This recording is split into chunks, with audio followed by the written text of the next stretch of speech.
Hey everyone, and welcome back to the Fanfiction podcast. I'm so excited to have you here. Today, we're diving into a brand new story, True Terrorism in the World of Heroes by Hypnos. Before we jump in, don't forget to like, share, subscribe, and drop your thoughts in the comments below. I'd love to hear what you think. Chapter 1 Prologue, Quirk Singularity, the still-to-be-seen phenomenon in which the Quirk has reached a point in evolution that makes them so powerful at the cost of control. The very idea of a quirk so powerful that its user simply can't control it and rather is controlled by the quirk in question has been a recurring nightmare for scientists that study the quirk phenomenon. However, genetics can take a crazy turn, especially when so said genetics can give someone the ability to shoot ice from their eyes. Or in the case of Izuku Midoriya, copy powers, not the quirk type of course as he would learn. Okay, I feel stupid, FUSRODAH. The moment the three words left his lips, a wave of pure concussive force akin to 1,000 shotguns fired at the same time leaves his mouth, blue energy that slams into the wall of his room, damaging the wall to the point of almost breaking a hole into it the size of All Might, and actually breaking every single display he has there of the symbol of peace. It was also loud, like really loud, his shout actually echoed out of his room, into the hall of his home, nearly scaring the hell out of his mother who barreled into the room with the grace of a tank breaking into a house of cards, and gasped immediately after seeing the damage on the wall and the state of shock he was in, as she didn't knew what has happened. As for Izuku, whose 14-year-old brain was catching up with the fact he shouted a wall so hard it cracked out of means to let out some sort of anger out after Kaachan continued to bully him, only one thought came to his mind and was vocalized immediately. I'm Dragonborn 5 hours later. The bad news of their sudden rush to a hospital was that Izuku was not Dragonborn. So no, he wasn't going to go and kill a dragon and eat his or her soul. Somewhere around the world, a lot of quirk users with dragon-themed quirks breathed a sigh by no reason. The good news was that he had a quirk, and someone was going to get his ass sued to the next century, if his mother had any say in the matter. The quirk specialist that had taken the case, and thankfully was not old, but rather middle-aged, had actually blinked in surprise at the result of the tests, especially when Izuku and his mother confessed that the one done to him when he was 4 was rather short. This one covered everything, blood samples being the most prominent, alongside gathering of energy data. Some quirks do let out very exotic energies when used, Izuku was no exception. He also nearly broke another wall when asked to do what he did on his room, and spooked everyone in the hospital, a 15-floor hospital with over 500 people coming in and out, the birds perched on the roof, the cats around, made the hospital security storm the room he was in, made the doctor jump out and land on his mother's arms, who dropped him a second later, and may be responsible for making 5 women to go to immediately contractions and give birth at the same time. Suffice to say, he was overjoyed, his mother was overjoyed, the doctor, kinda was, he did nearly shouted a wall down. He is not present MIC, but he just lets out a powerful shockwave. Present MIC lets out several in consecutive succession. Of course, then came the testing back home. He didn't slept one bit, too excited to know what he could do. His quirk was officially an emitter type, and Izuku, being Izuku, now granted what he had wished for all his life, was testing it out. There he discovered that what he had was not simply a quirk mutation like present MIC, focused on shouting so loud that you can launch someone into the air. Fame ZII Gron. As he became spectral in appearance, able to see through his own arms, but unable to touch anything he tried to interact on, and unable to be touched on once his mother came in once more to see what was all the yelling, Izuku realized there and there that what he learned when he was 4 was true. No man was born equal, but something else became apparent. No man was born equal, and that was okay, for this showed the true character of a person. Give man power, and his true character will show. This happened to Izuku Midoriya. Chapter summary: Power to the powerless Izuku begins to train his quirk, coming to the realization that somehow, his entire collective knowledge in heroes and video games is paying off now. Finally, things are looking bright. Chapter notes: Hey y'all, I'm back, HYPN0S here with another chapter of Hack. Why in caps? Because reasons. I want to thank those who have left kudos and reviews as well, those who have read and actually liked it. It gives me a good feeling to see that people appreciate what I'm doing, even if so far it was the prologue. It is also nice to see that even with all the stories that come in AO3, which are a lot, somehow Hack stands out. Maybe it's the tags. Also, I have caught up with the latest chapter of the manga, and let's just say that shit got dark, and let's leave it at that. There are those who hate spoilers, but I gotta say this, In the world of My Hero Academia, villains are not a product of heroes, but of poor choices made by other people that affect them severely. The usual trope, the hero created the villain, it's avoided here like if it was the plague, and I'm glad. Now after that, let's get the show to the road, shall we? See the end of the chapter for more notes. Chapter 1. Power to the powerless. The day he got his quirk, he still squeals in his mind, was the day after his 14th birthday. Of course, since he was quirkless at that time, he got bullied, which led him to do what he did the day later, scream out his frustration to a wall with the most meme-worth scream known to man.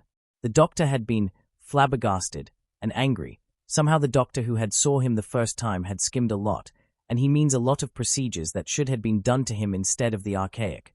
Watch if he has a bone, no one should had method. Apparently that method has been disproved by the medical community as faulty, as many cases of so-called quirkless individuals having the toe joint were later revealed to have quirks all along, but had obscure activation methods that it seemed that the person in question had no quirk at all. Of course, Izuku had to suffer the whole ordeal of examinations to prove he indeed had a quirk, and was not some sort of weirdest power that derivate from quirks or something like that. After 3 hours, it was deemed he indeed had a quirk, an odd combination, a mutation, that had the doctors there wanting to make more experiments with him. First off, somehow he didn't inherited his mother's quirk, or his father, but rather mutated. Somehow his quirk was a mutation, a complete 180 of anything he should have, which was in fact an emitter and a newly added accumulation kind quirk. The emitter part was obvious. When he shouted, things happened, either fire, concussive forces, or affected him. Then came the surprise, the accumulation part of his quirk. According to the doctor, his quirk had the characteristics of being one.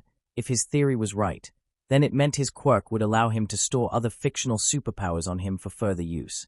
Which led to what his quirk was.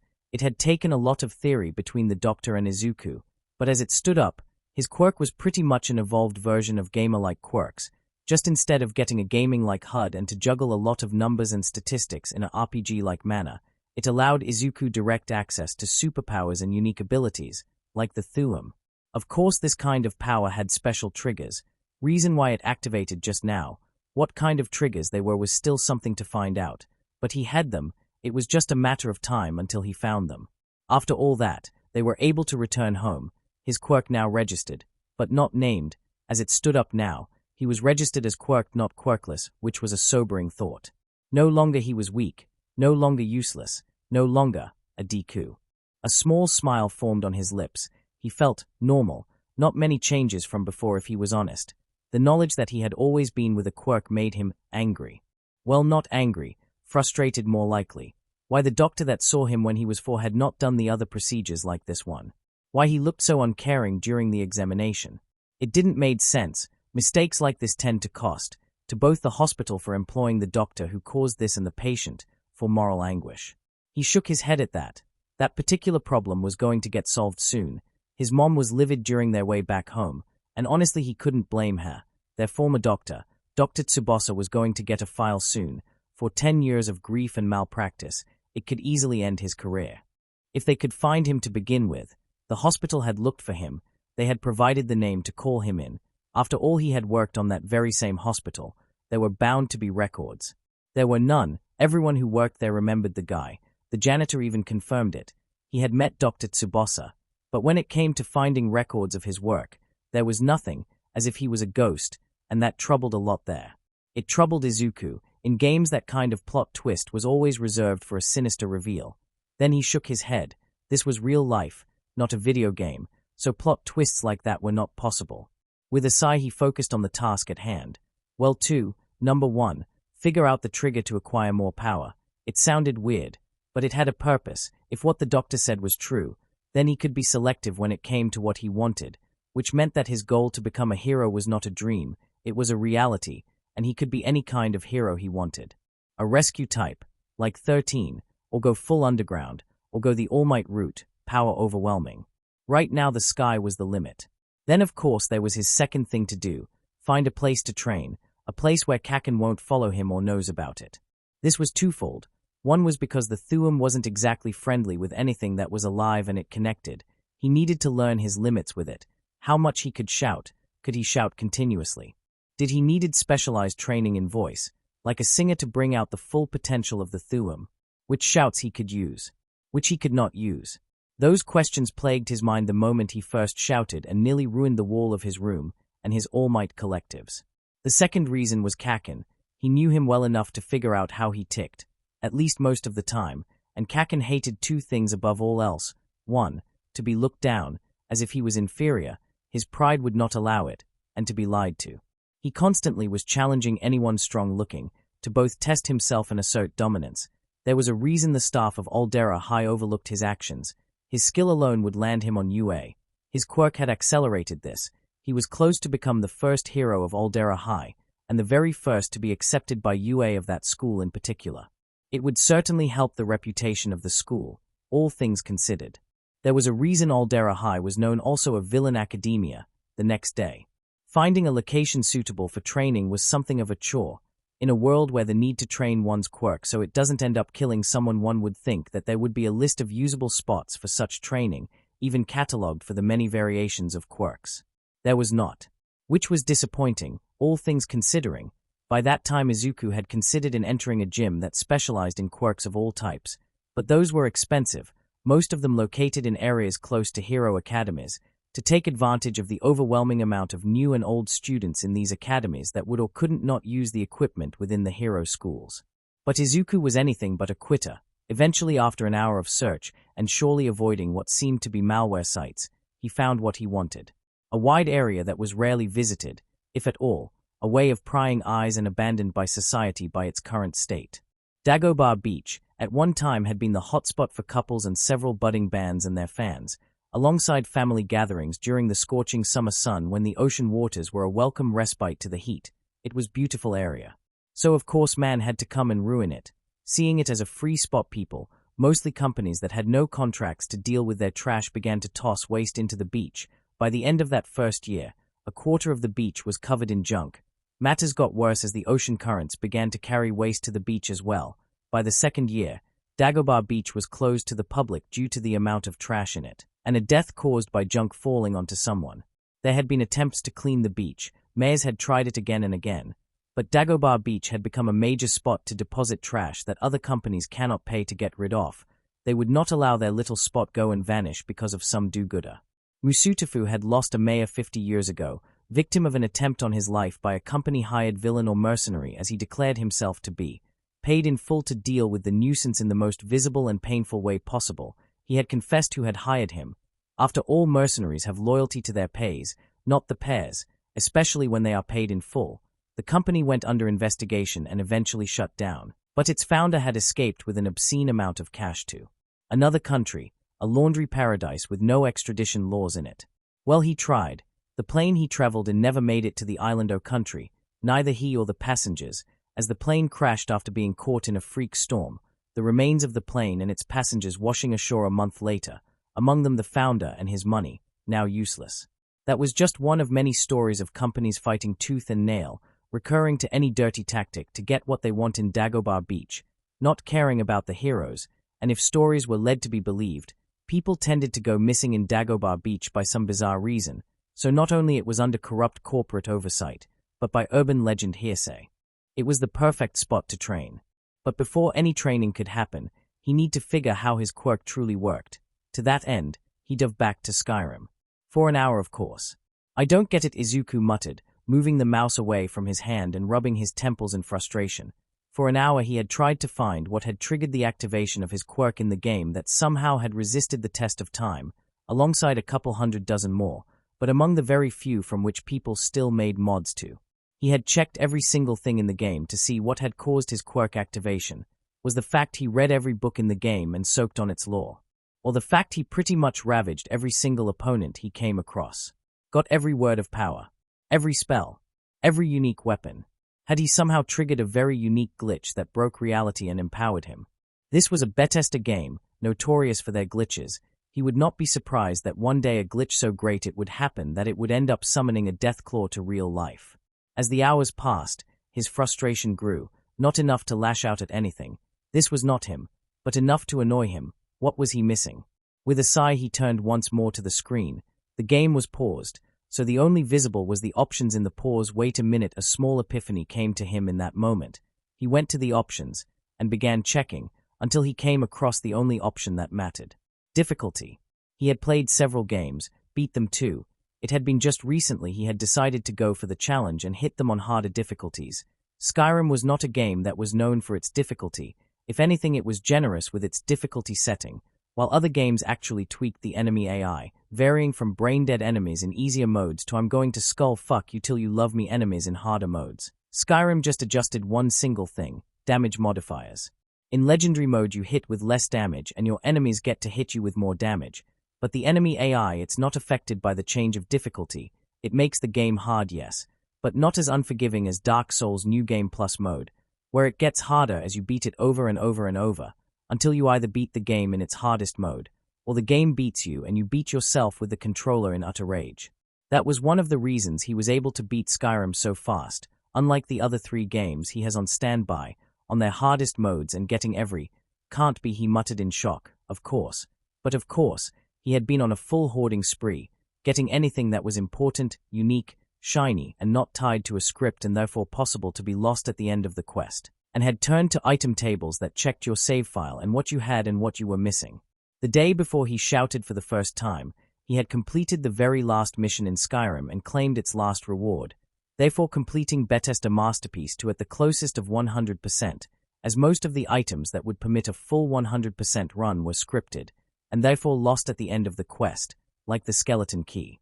So my quirk activates when I beat a game on its hardest mode and get everything there is to get, he mused to himself, turning immediately to a notebook he had around, one that had been sitting, alone, unused for over 5 years, one bow for one particular task, to catalogue his quirk when he got one. Kaachan had mocked him when he told him, because of course he would. Who's laughing now? Izuku muttered with a smile as he turned the first page, took a pencil and began to write like a man possessed.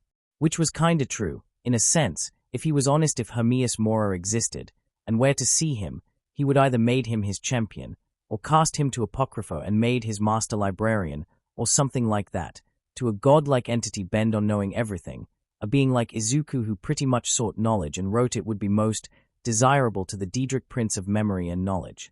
But at the matter at hand, in the first page was the first lines of what his quirk was, and what could do. My quirk, name not decided, emitter accumulation type. This quirk has been active for the past 10 years, but due to its unique activation requirements I had to wait for so long. Anyway, this quirk, it's an unique emitter and accumulation type quirk. To activate it, I require first a video game, then I have to beat the video game on its hardest setting, tested on multiple games on normal mode for over 2 years. I got nothing until I beat Skyrim on legendary mode, and have a completion rate of either 95 to a 100, numbers tentative, then it activates, granting me the unique power, needs further testing, of the character I control, needs further testing, and both unique strengths and flaws inherited by the particular skill but not limited by code but by real physical laws. So far I have just one power, but it could pass as over 12 quirks due to its unique nature. I have decided to keep the names of the powers I get, mostly because after 200 years only dedicated gamers with huge collections know what they are, and honestly there is no plagiarism lawsuit regarding them, as most of them are free to play after the quirk emergence 200 years ago, and many companies went under after it. Most, if not all of them, became free domain and can be used without fear of a lawsuit. Superpower number 1, the Thu'um, aka the Shout, origins, The Elder Scrolls V, Skyrim, the Thu'um, or Shout. It's an ancient power granted to the dragons and later to the humans of Nirn. The dragons can naturally use the shouts as it is part of their language. 2 dragons shouting at one another is akin to the deadliest verbal debate in the universe. Humans got it thanks to the goddess Kynareth, who bestowed the gift of the voice to fight back the tyranny of the dragons. As for the power in question, it is closets to ancient magic. When I shout, I am basically willing something out of thin air. Each shout, it's composed of 3 words of power, each enhancing the power of the shout. For example, Fuz Ro Da. Fuz means force, Ro means balance, and Da means push. Combine the 3 and you get an exponential cannon being fired at point blank at anyone and ragdolling the target at any surface. And that's just one. Fire breath or yol to a shul. It's another example. I do not breath fire when I shout those 3 words. I am basically shouting so hard that I will fire out of thin air. There is no chemical reaction involved or anything jammed at the bottom of my throat. I shout the words. Fire comes out, which makes the Thu'um look like 12 different quirks jammed into one. I can shout fire, or ice, or shout a storm away. or shout a storm in, blow a person away, or shout to dash at unimaginable speed, or even shout to render someone's vitality out or even their souls. I hope I really can't do that. Even I can summon dragons, but highly unlikely. Reason why I have to train this and learn what I can and can't do.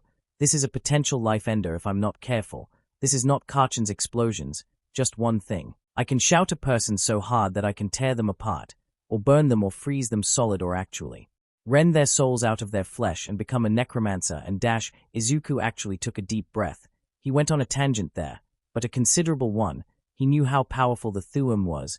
There were very specific shouts that could literally kill someone with just a word. Soul tear was one of them. It was a rather specific shout, but it required some items for it to word at its fullest.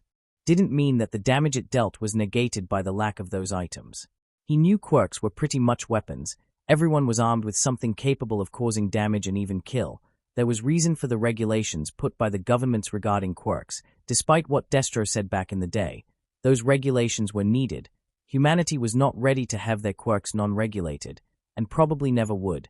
The amount of accidents regarding quirks was large. Not even villain attacks could compare to those statistics.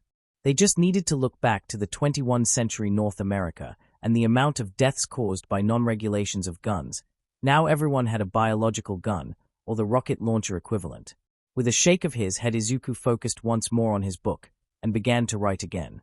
Strengths and weakness. My quirk, or more precisely, the Thuum is highly versatile when you think about it. For combat and rescue, in combat it is pretty obvious. The majority of the shouts are offensive type, and since most of them are varied and the language it's not known by a lot of people, as in just me and anyone who knows about Skyrim, one can actually surprise an opponent with a shout they don't expect. Of course therein lays his weakness. It is too offensive, most of its most powerful. Shouts are also the deadliest. Only a handful are useful for defense or support. Ice breath and ice form are perfect for fires. Where firemen can't reach, those shouts can. One, it's pretty much a cold hail capable of causing hypothermia on the spot. The other can freeze things solid. But to detainment, not so much.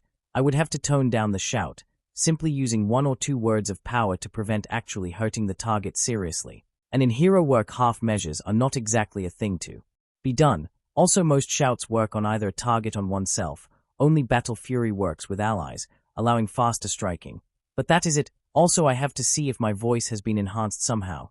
The Greybirds, masters of the Thuum, aside the Dragonborn itself, have to speak softly, as their voices are so powerful that talking normally can make a room vibrate by the sheer power behind their voice.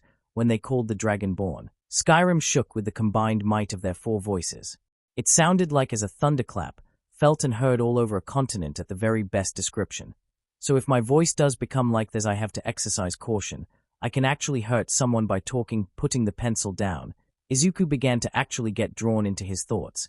Now more than ever, with a quirk he could accomplish his dreams. They were not a pipe dream like others liked it to point out. He could become the hero he knew he could become, to help people and ease them with his presence and save them with a smile. That smile didn't go down, especially when he picked his pencil again and continued his scribblings on his notebook. This time, however, he began drawing, at least to those who didn't knew what he was doing. Izuku, on the other hand, was writing again, but this time in another language, curves and dots that seemed to emanate an ancient language, but unless you knew what it was, were pretty much scratches. But to Izuku, whose intense passion for analysis and drawing had translated into hero annotations, had also evolved into some sort of lore-keeper-like ability. Ask him anything from hero history and he would say it to you, with dates and facts. In video games it happened pretty much the same. For someone who spent the last 10 years isolated and without friends, and a lot of pent-up anger and frustrations, video games became an outlet for that. It began with a simple game, Tetris, the oldest game he had, and one of the few games that pushed the 240 years of age, and was still played. It was his first game. His first distraction of the world being unjust to him and friends abandoning him for simply lacking something. It snowballed from there, from the cheery and innocent ice climbers to the gritty and brutal Doom and Quake. He played a lot. He had a console for that. But only Skyrim and Doom occupied space on his computer hard drive, and from those games he learned how to search and how creative people were before when creating a world. From the simple world of Doom where demons come and you shoot them in the face with a shotgun to the more lore-heavy like Warframe and Destiny, where the weapons have stories of their own. But Skyrim had a special place in his heart for several reasons. One of them was its language, one he learned just because he could. The language of the dragons, the very one he was writing right now. It was not weird. After all, in North America there are schools that teach Klingon. So yeah, not weird at all.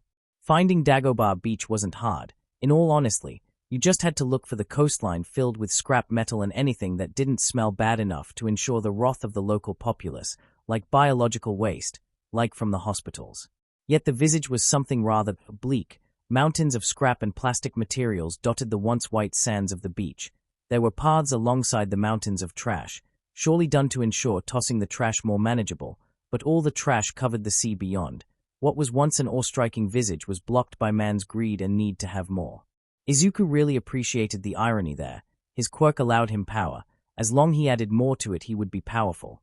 He took this as a lesson, not to be overcome by his own need for more, lest he ends up like Dagobah Beach. Making his way to the inside of the beach wasn't hard. The paths in it allowed easy access, and honestly the smell wasn't that bad. There was no organic trash tossed in there, so no putrefaction, but the smell of rusted metal and plastic exposed to the sun was still overpowering. Making it to the edge of the beach, where the sea met the sand, he stood there, letting the sun kiss his skin. He closed his eyes and breathed in the salty smell of the sea. Then he screamed. Mirio Tugata, also known for his hero codename Lemillion, sometimes wondered why patrols weren't assigned also to the first years. Cities were vast, so much that sometimes heroes were outnumbered in terms of patrol. He knew there were areas where heroes didn't made it due to lack of manpower, and also because some of them were petty and loved the attention, going to more populated areas and leaving others unpatrolled, creating pockets of areas with possible villain activity rising without control. Sir Night-Eye was rather succinct with those statistics. He owed a lot to Sir Night-Eye. He took him in and polished his skill, taught him that weakness could be used as strength. Everyone had doubted he could be in the hero course, and yet here he was, slowly but surely becoming the hero he knew he could become by the hand of a man that believed in him. It was him who taught him a lot about the hero business, both the legal and not-so-legal aspects of it, how some heroes teamed up with vigilantes. Yes, they still existed, because sometimes they needed both the extra girth a vigilante brought and in the end helped both their goals. Vigilantes was just a longer word for heroes.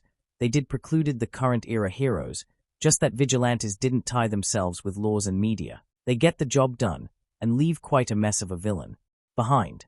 It was him who also taught him that a pair of heroes on patrol are more of a tangible force and can discourage any villain form attacking anything rather than one.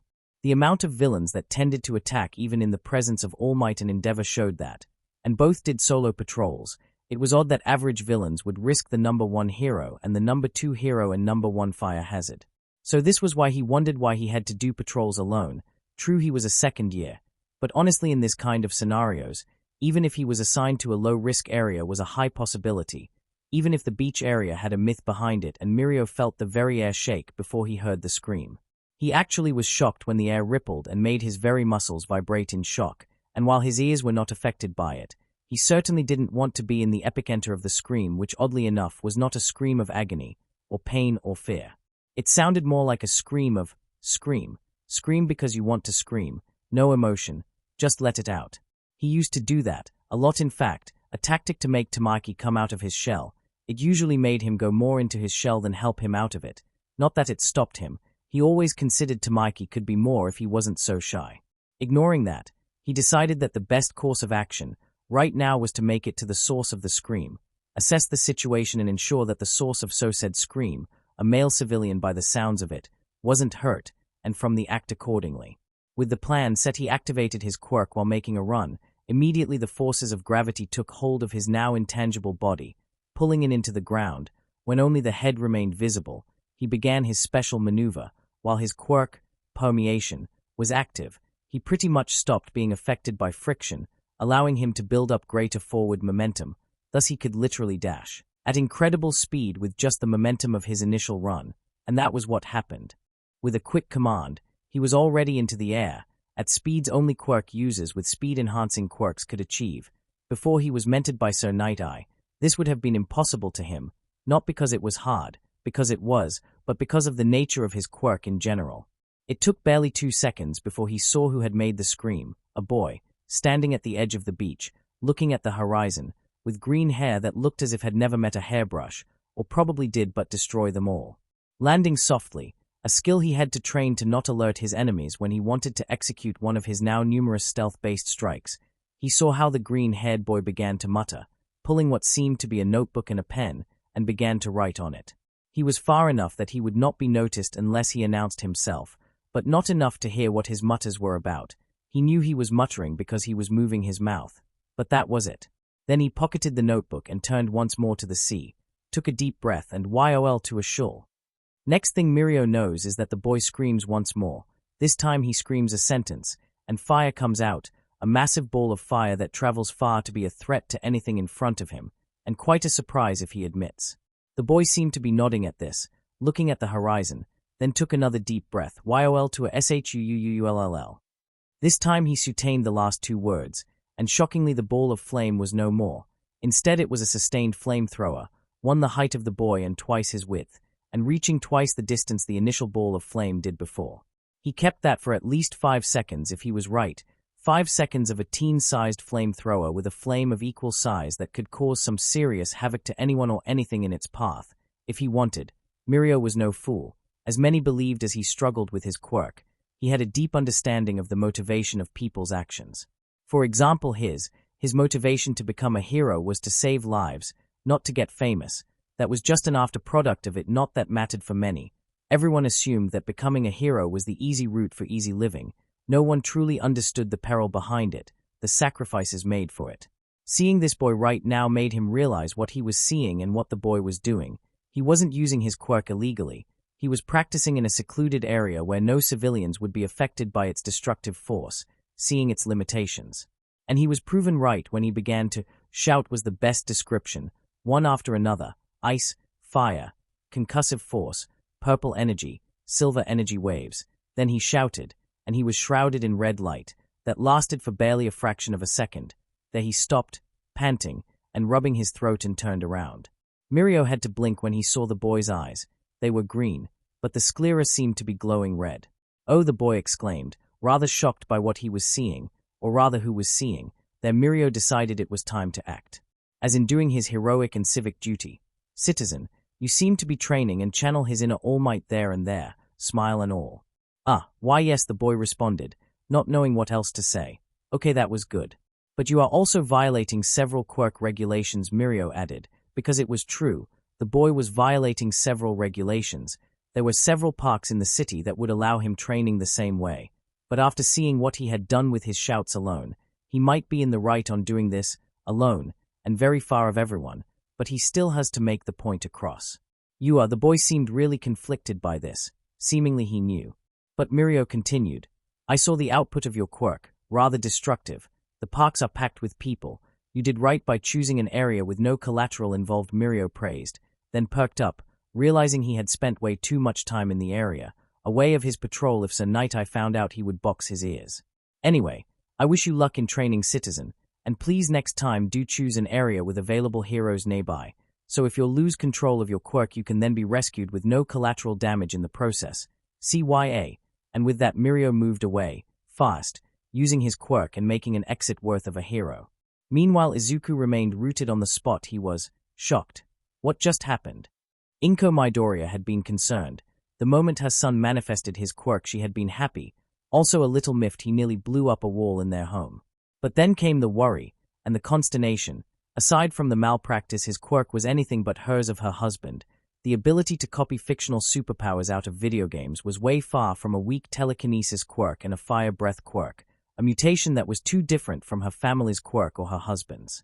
Even if at one point one of their families did had an anomaly, it was not as wildly different as her son's. Of course she kept this out of her son's mind. She didn't want to worry him with something that should be treated by experts in the matter like doctors. But considering what happened the last time she trusted a doctor fully, she was skeptical now. What could explain the fact her son now had a quirk that deviated of everything his family had? Then there was Izuku itself. He might not admit it, but she knew that after 10 years of literal racism and utter ostracizing by his peers, there was a little, very little part of him that hated them and relished on the fact he had something that might be owed to him and might lash out to them, to show them how wrong they were in doubting him, and might to violently. Despite her son's best attempts, he was unable to hide much of what happened in his school, or what happened with Katsuki. Mitsuki seemed to be the one that suffered out of them both in this situation. She always praised her how she had raised Izuku to be so forgiving and level-headed, to the point that sometimes Mitsuki wished Izuku was her son. She had confessed such thing after a call to the principal's office where Katsuki had been waiting. She always asked her where she had went wrong with Katsuki, where the kid that was friends with Izuku, loyal to the end, became this arrogant asshole, her words not hers, that looked down on anyone. Honestly, Inko blamed in on the school. Whatever attempts Mitsuki and Masaru tried with Katsuki were destroyed by the teachers who wanted a hero out of their school that had produced some infamous villains, and his classmates that ignored anything bad he did and only praised his toxic attitude towards Izuku. Inko knew there was more to Katsuki, that arrogance that led him to be the boy he is today, and to be fair was kind afraid when Izuku is forced to use his quirk in self-defense. She is not blind. She is not stupid. It's not a matter of ifs, but when tomorrow? In a week. A month. With a sigh, she turned her attention to the work in front of her. Today she felt like trying something else. What about pasta? With an idea in mind and hoping that it will take her mind away of her son's woes, she began to work on dinner. Returning home, Izuku was still reeling of his encounter with the hero on the beach. To be perfectly honest, Izuku was sure he was still a student in UA. After all, someone as young as that boy being a full-fledged hero would make news. Hawks made news when he became the youngest pro in history. Anywhere, not even China, the birthplace of quirks, or Britain, the birthplace of the hero academies, could boast this. Yet even that encounter and his words could truly stop him from training and finding the limitations of his newly acquired Thuim, which, as he suspected, had some limitations, not as bad as he expected, but he had to be careful. For once he had no literal cooldowns between shouts, meaning that he could really go nuts with how he used his shouts, and the only limiting factors were if he knew the words of power for the shouts and his own biology. He could shout 10 times before his throat began to hurt. He assumed since he doesn't has proper training with voice control, he can't use the shouts to their full potential. Of course training can fix that, but he knows that if he pushes his limits he can tear his own vocal cords, so he had to be careful. Also there were shouts that didn't work. Call Dragon and Summon Durnavir didn't work, as both summoned something that didn't existed. One a dragon, the other a necromancing dragon trapped in a necromancing realm by necromancing gods assholes. Same applied with Call of Vela, as it summoned a hero of Sovgard, a place that didn't exist. Oddly enough, Dragonrend worked, if it worked as a way to ground flying dragons to hit them or as it was originally intended. A hate-filled shout that gave dragons a taste of mortality in their immortal souls was anyone's guess, as he was not going to use it on any quirk user with a dragon quirk. All other shouts worked, including Soul Tear, Bend Will and Drain Vitality. The first was on his I'm not going to use this ever list, too inhumane, too dangerous. The second was on I'm mad you made me do this list, as it could diffuse any situation without violence, but there was the stigma of mind control in society. So yeah, the last one was on his well you earned this list. It would work like a charm against opponents with too much stamina, or that depend on stamina to power their quirks, denied them something vital to use them. Of course he had written all into his notebook, safely tucked into his pockets. He didn't want anything bad to happen to it. As he approached the apartment complex, he noted someone near the entrance, someone familiar. Kaachan? Izuku asked out loud, looking at his childhood friend just arriving at the complex entrance. So said boy just narrowed his eyes upon seeing him, and marched towards him. Deku, the fuck are you doing outside? He growled, making Izuku instinctually flinch. No matter, old hag wants you and auntie at our home on Thursday after classes next week, he said. Auntie wants us at a dinner, what for? Izuku asked. Some fuckers from Pop's work are coming, so the old hag doesn't want to suffer alone, Izuku sighed. This was pretty much his auntie way of saying I want someone to bear this nightmare with, and only Inko can help me. Izuku sighed at this. Again, he knew about these dinners. Uncle Masaru's work being a designer pretty much meant that he had to cater to individuals in the industry, either to push his work onward or because they were pretty much in love of his work and wanted to meet the man behind the work. Of course this also drew Auntie Mitsuki, as she once modeled, and not one of her husband's guests would resist try to woo Mitsuki Bakugo back into the world of modeling, especially considering that unlike many models of her age, she hasn't shown sign of age.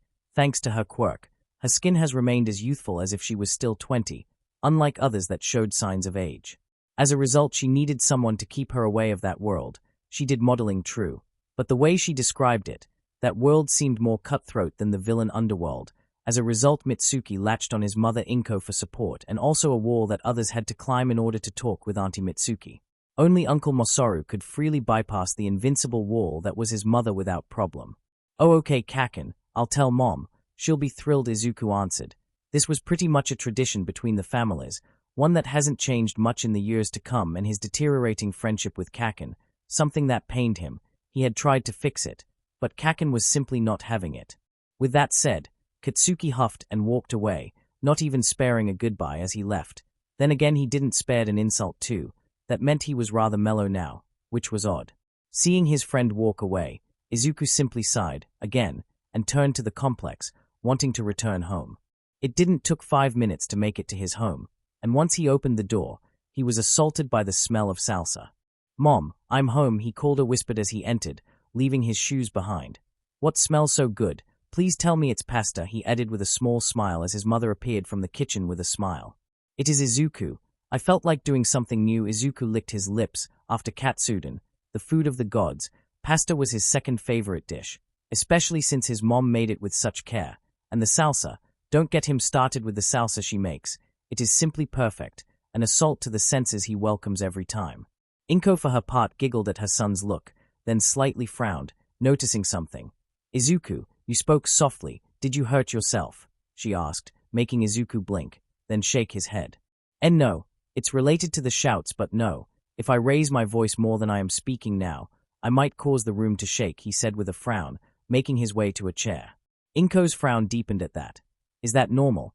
Present Mic is loud, but only when he uses his quirk, and has speakers for a collar," she added, looking at her son expectantly.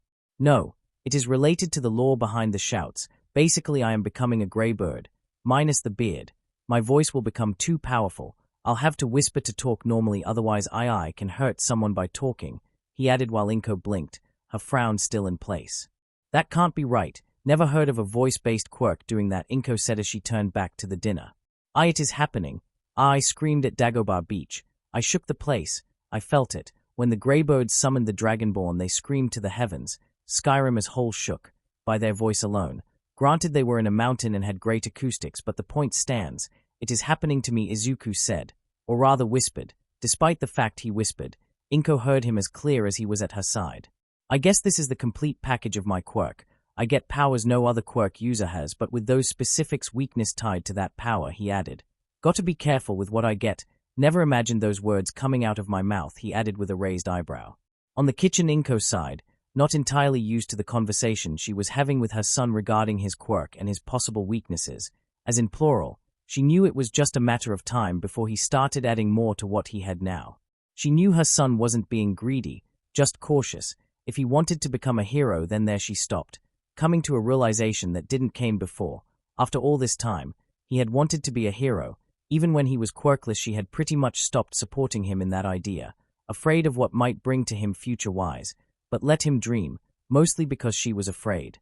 Afraid that he would end up like most quirkless individuals of the world, either in the underworld of villains, bitter to a world that rejected him and hateful with everyone living in it, or depressed enough to kill himself, seeing as there was no reason to keep on living. It was those very same reasons that had motivated Inko to keep feeding his dream, despite she didn't believe he might achieve it, just because she didn't want to lose him into those very same worlds where there was no return. The horror stories of the villain underworld was enough to send chills to her spine. "Oh, I met Kaachan on my way here," Izuku commented softly, snapping Inko of her thoughts. "Really? What he wanted?" she asked, really hoping that her son didn't end up bullied by Katsuki, again, by just being around. "Well, more like what Auntie wanted," Inko blinked, then sighed with a smile. "But of course. Let me guess, dinner with her husband business partners." He nodded at her question. "When?" "I really hope it's not tomorrow. That's too close of a time, and highly irresponsible of Mimi," Inko muttered, using the childhood nickname of Mitsuki. "Actually, it's next week, on Thursday," Izuku said, making Inko sigh, but this time with a small smile. The last time Mitsuki had asked them on a dinner had been with just a day of preparation. Izuku had a doctor's appointment that particular day, and after the dinner she had let Mitsuki know what she exactly thought about that particular stun. Suffice to say, it hadn't happened again. "Well, I suppose we can make some time," Inko teased, making Izuku to roll his eyes. Despite everything that has happened between their sons, Inko and Mitsuki had remained steadfast friends throughout the years. If only he and Kaachan could have that too, a solid friendship. Shaking his head, Izuku focused on what lay ahead now. True, his training was fruitful, if with thanks to that hero that appeared out of freaking nowhere, and had learned a lot of what he could and could not do. But if he wanted to be a hero, an effective hero, and help people whenever he could, he needed to add some more into his arsenal. Maybe screaming works for present MIC. But MIC, it's called for crowd control most of the time, and his screams usually work on bigger targets with bigger ears, bigger targets to fell. There is no true protection to sonic-based attacks. Covering your ears barely cuts it. The question was, what to add? If his quirk was that specific with adding powers from characters he directly controlled and with a difficulty setting and completion rate, then the number of games and powers at his disposal, while large, was also limited. For instance, Crisis, the powers of the character in question, while versatile, were only available to him because of the nanosuit, invisibility, bulletproof, and super strength, alongside an advanced AI suite that analyzed the area and provided tactical for the best route and targets to take out, something that, while it existed in current times, did not existed in the same way as the nanosuit. An advanced piece of gear no thicker than a SWAT officer's own uniform, but far more advanced than anything I-Island could dream to produce. Yes, he went there. I-Island, it's the paragon of technology on the world, but until he actually sees nanotechnology like the nanosuit, he isn't budging. Chance his mind. In terms of powers, there were many, a lot. What he didn't knew was how much he could have. Did he had a limit of how much he could obtain? Or there was a limit. A quirk like his was a novelty, and as a result not widely known in most of its strengths and flaws. There were gamers like quirks, but his was unlike any of them. It depended of games, yes, but not of game mechanics. His Thuum already proved that he was not tied to the hard-coding and engine limitation of the game in question. He didn't run the danger of crashing into desktop if he used too much. The Thuum could use it as much as he wanted, and its only limitation was him. Other gamers' quirks, if he is being honest, were one of the hardest quirks to master. Most of them came of Korea, by some reason, and were as headache-inducing as you expect them to be, tied to RPG mechanics and perk system and stats and the like, with a HUD-like screen that stays on forever and a quest-like system that provides experience for leveling up. True, you do get stronger as you level up and add perks, like the Pixel Maniacs, a gamer hero team of Korea. They all had different gamer-like quirks, but it was the same. His was all the raw power the main character got by some reason, no perks, no leveling up, no cooldowns, no coding that limited the power in question. With that in mind, Izuku stood up from where he was. "Mom, how long until dinner's ready?" he called. "Half an hour. I'm making pasta with the salsa you like so much," Inko answered. "The one Auntie Mitsuki it's willing to sell Uncle Masaru for," he called out. "The one and the same. She'll have to pry it from my cold dead hands," his mother called with determination. Izuku smiled as he went to his room. Entering, he went directly to his desk and opened his notebook. It was time to work. With an idea in mind, he began to make a list. There were a lot of games, that was true, but you had to really look for the cult classic ones, as many of its following had died 200 years ago, and those who still played those games were small numbers at best. Warframe, Destiny, Mass Effect, World of Warcraft, Overwatch, Doom, Call of Duty, Pac-Man, Tetris, Contra, Ice Climbers, and Super Mario. Those names carried a heavy weight back in the day. Any child could say their favorite game and anyone would recognize it, but in this day and age that was different. He wasn't joking when he figured only a handful of people on the globe knows the language of dragons in Skyrim. It practically is. It took him a month to download Skyrim, as the seeders of it were very, very few. Destiny and Warframe had similar histories when it came to those who play it. Drew by the heavy lore, the games had a small following, pretty much brought the games back from the dead, using custom-made servers to host them. Luckily, the administrators of those servers weren't tolerant of cheaters, and hit them hard. Again, the number of players in each game was small. True, it was larger than the now-defunct World of Warcraft, thanks to a bitter fan and a virus that tore the servers apart, and a worm that hunted for every line of code of the game. In any computer in the world, the game was officially dead. Single-player games were harder to get, more because very few survived the fall of many companies and the pass of time. The original codes used for their creation lost along the fall of such companies. You were really lucky if you had the original Resident Evil on your computer emulator, and you should really consider making the lottery if you had Contra and Tetris along that game. Those games were old. Doom, oddly enough, had pretty much done what its protagonist did to the hordes of hell. survived with a bloody grin in its face. It was one of the very few games that was everywhere, and he meant it, everywhere. It still caused outrage, but not as bad as before. At long last they figured this was the most holy game ever. You go to hell and fill every demon there with white-hot lead fired of a minigun. The remake made it out as well, along the sequel, both the original and the sequel of the remake. That alone limited his selection, what he had, how fast he could get it and how fast he could complete it for his quirk activate for usage. Obviously games where powers came out of objects, like super suits or magical weapons, were out of the question. It was obvious his quirk affected him to the biological level, or a deeper metaphysical level, as shouts, while available to anyone in Skyrim, in theory, were natural for the Dragonborn, the player's character in question. That meant that his quirk affected him to a metaphysical and biological level. He could get genetic-based powers and magic-based powers, and is skeptical with the magic part, more like powers using exotic energies that his quirk could mimic. That meant a lot, and with that in mind he began to compile a list of what games he had with those exact perquisites. Turns out he is quite a cult gamer. He has very old games that fit the categories he is looking for. Now came the hard part, beating them with the quirk's prerequisite in place. In its hardest mode and with a completion rate not below 95 and above 99, that was his margin of error, either close to perfection or perfection. And he had just the game to test that theory. Destiny 2, made by Bungie, back in the day makers of first-person games that made you felt powerful and worlds you fell in love. Now they make clothes, mostly custom-made clothes, of course. They were among the very few companies to survive the quirk emergence in 2020 and the legislation of companies in 2040. The game in question was shrouded in controversy, something most, if not all games of the late 2010s seemed to share, made by Bungie, but Activision put the money for its production and distribution. At first it didn't came well. Activision had made sure the game would hearken to a more casual audience instead of its hardcore fanbase. As a result, its first year was troubled. The second year not so much. Its expansion of that time, coupled with the Bungie-Activision divorce, meant Bungie retained the game and made it back into the vision they had in the first place. And they did it, for a time. Then came Quirks and the rest its history. The servers were shut down in 2022, after a dwindling fanbase got Quirks and the power fantasy was taken thanks to so said Quirks.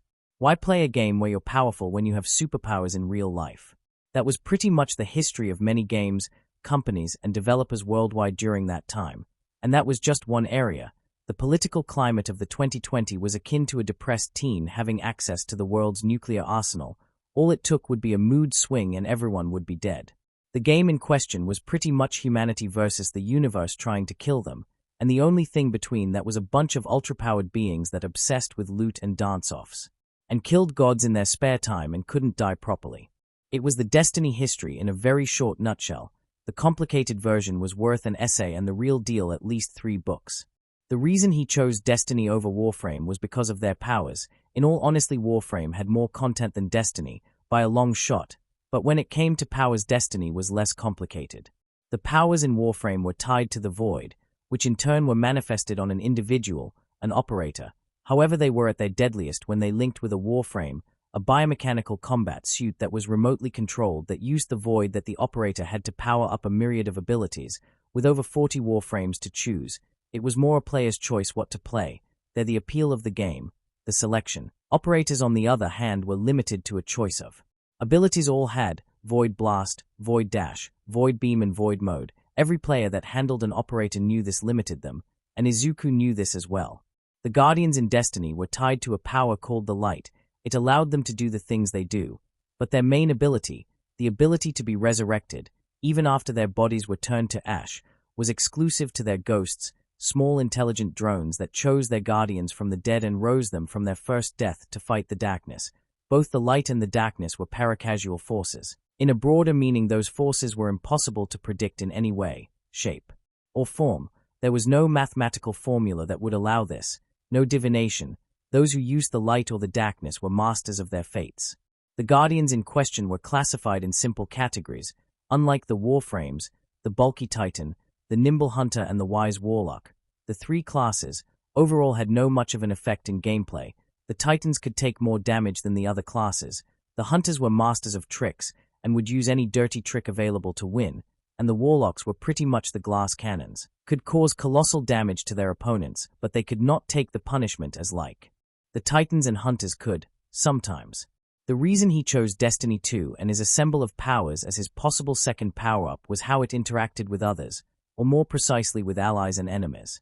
Hunters had their Night Stalker bow. Once the bolt was launched, it would land in either the target or the floor, and there it would tether any hostile target in the area, immobilizing them and weakening them, perfect for mob control.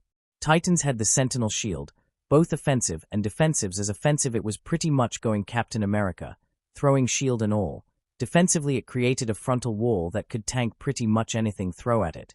Those standing behind it could also attack from a distance, and even those attacks would be enhanced by the Sentinel Shield.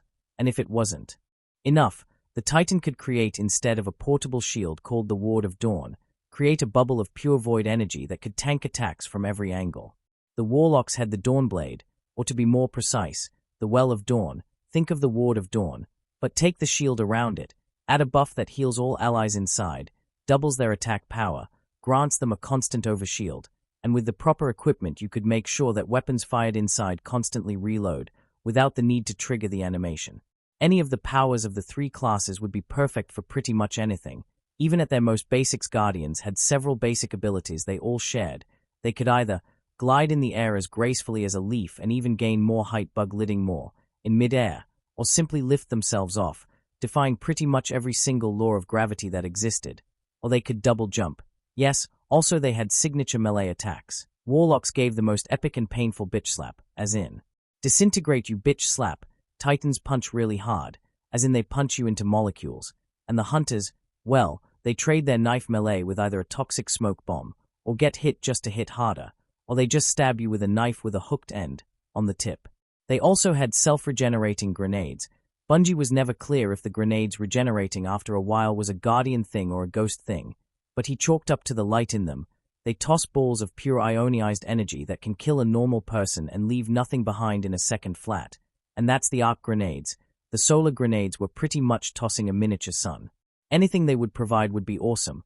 Hell, if he somehow could make a warframe and a way to control them like in the game, he would use both the light and the void to help more people. A light-enhanced warframe that can switch between any of the elements of fall back into its basic skills, which were obscenely powerful in their own right. Oh yeah, the power trip is real. Or as real he can make it, but not now. Warframe was vast game.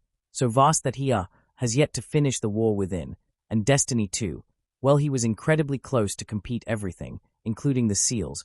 Most events, including Solstice of Heroes and Iron Banner, was still on rotation, but there was one event he had yet to complete. The Shattered Throne, or to be more precise, beat the Shattered Throne, alone, wearing full gear of the Dreaming City, while Ascendant, and Don't Die. Or something like that. He is not sure. He hasn't exactly touched the game in a while. He was more focused on Skyrim, and once in a while Tetris, a game for intellectuals and quite literal time eater. No kidding, you actually lose track of time in it. In any case, for the moment, the light of the Traveler was out of his reach. He would have to wait 2 weeks, when the curse of the Dreaming City it's in full effect, to attempt the solo, flawless Shattered Throne. That didn't mean he didn't had other game to try his theory that he acquired powers and were adapted to a biological or metaphysical level. It is a game his mom kinda hates, mostly by the violence, which is odd. Before Quirk's Japan was not known for its level of violence. Heck, things that happen nowadays would be frowned upon by the Japanese back in the day. After everything that has happened to the country as a whole, violence was the very last resort. Heck, even Yakuza knew this, choosing subterfuge and a lot of bribery over violence, knowing that violence would gain them unwanted attention. The game in question was violent, over-the-top violence, weird considering that the game didn't had that before. This game was a deviation of the saga in on itself. Metal Gear Revengeance, a game so way out of what it was before, but somehow not as crazy as the other games in the series, and actually really good, unlike Survive, UA. What he was looking here was to prove his theory. The powers of the main character were directly tied to his cyborg body, the usual sort: super speed, super strength, enhanced reflexes, the usual suspects. But what he was looking here was if he would get one of the signature skills of the main character, Raiden. Blade Mode. The game hinged on this particular gimmick. You can slice and dice pretty much everything, from the environment to your opponents, to make cuts so precise that were utterly inhuman, or just go nuts and see in how many meaty squares you can cut a person. Obviously, it made his mom queasy when she first saw it happen, but he was interested in the ability in on itself. Blade Mode's main ability was to basically reduce the perception of time of the user to a crawl, all while increasing the reaction time of the user. To anyone seeing it, it would be like a blur of movement, but to the user it would like if the world stopped and he had all the time on the world to attack. To a hero, reaction time it's paramount. The top 10 heroes were not only strong, but also fast. Miroku's reaction speed it's insane, almost on par with All Might. The only reason she is number 5 it's because of her ultra-boastful, ultra-confrontational, and ultra-cocky attitude. Also she hated the press, insulted them and told them to fuck off, on live TV, on prime time. With a superior reaction time, he could literally plan while on the spot, look for weaknesses, and strike that weakness, even before the opponent can even think what happened. Of course if it worked, he wasn't sure if it would work, all depended if his quirk would allow it to happen, and how. One way to find out, he muttered as he turned to his TV and the console in it. He was pretty advanced in this particular game, having challenged himself to beat the game with an S ranking and no hits on himself, on its hardest difficulty. He had been playing parallel with Skyrim. Something different. Skyrim was, well, slow-paced compared to Revengeance, which was pretty much if you switched to drive a Formula 1 car after driving a scooter. It all hinged on his quirk now, if it would allow it to happen, to get it. Okay, Senator Armstrong, you're going down. With those words said, Izuku grabbed the controller and began to work. He had half an hour to get this right, and unlike in video games, real life doesn't have a pause button to stop time, as much as everyone wants it.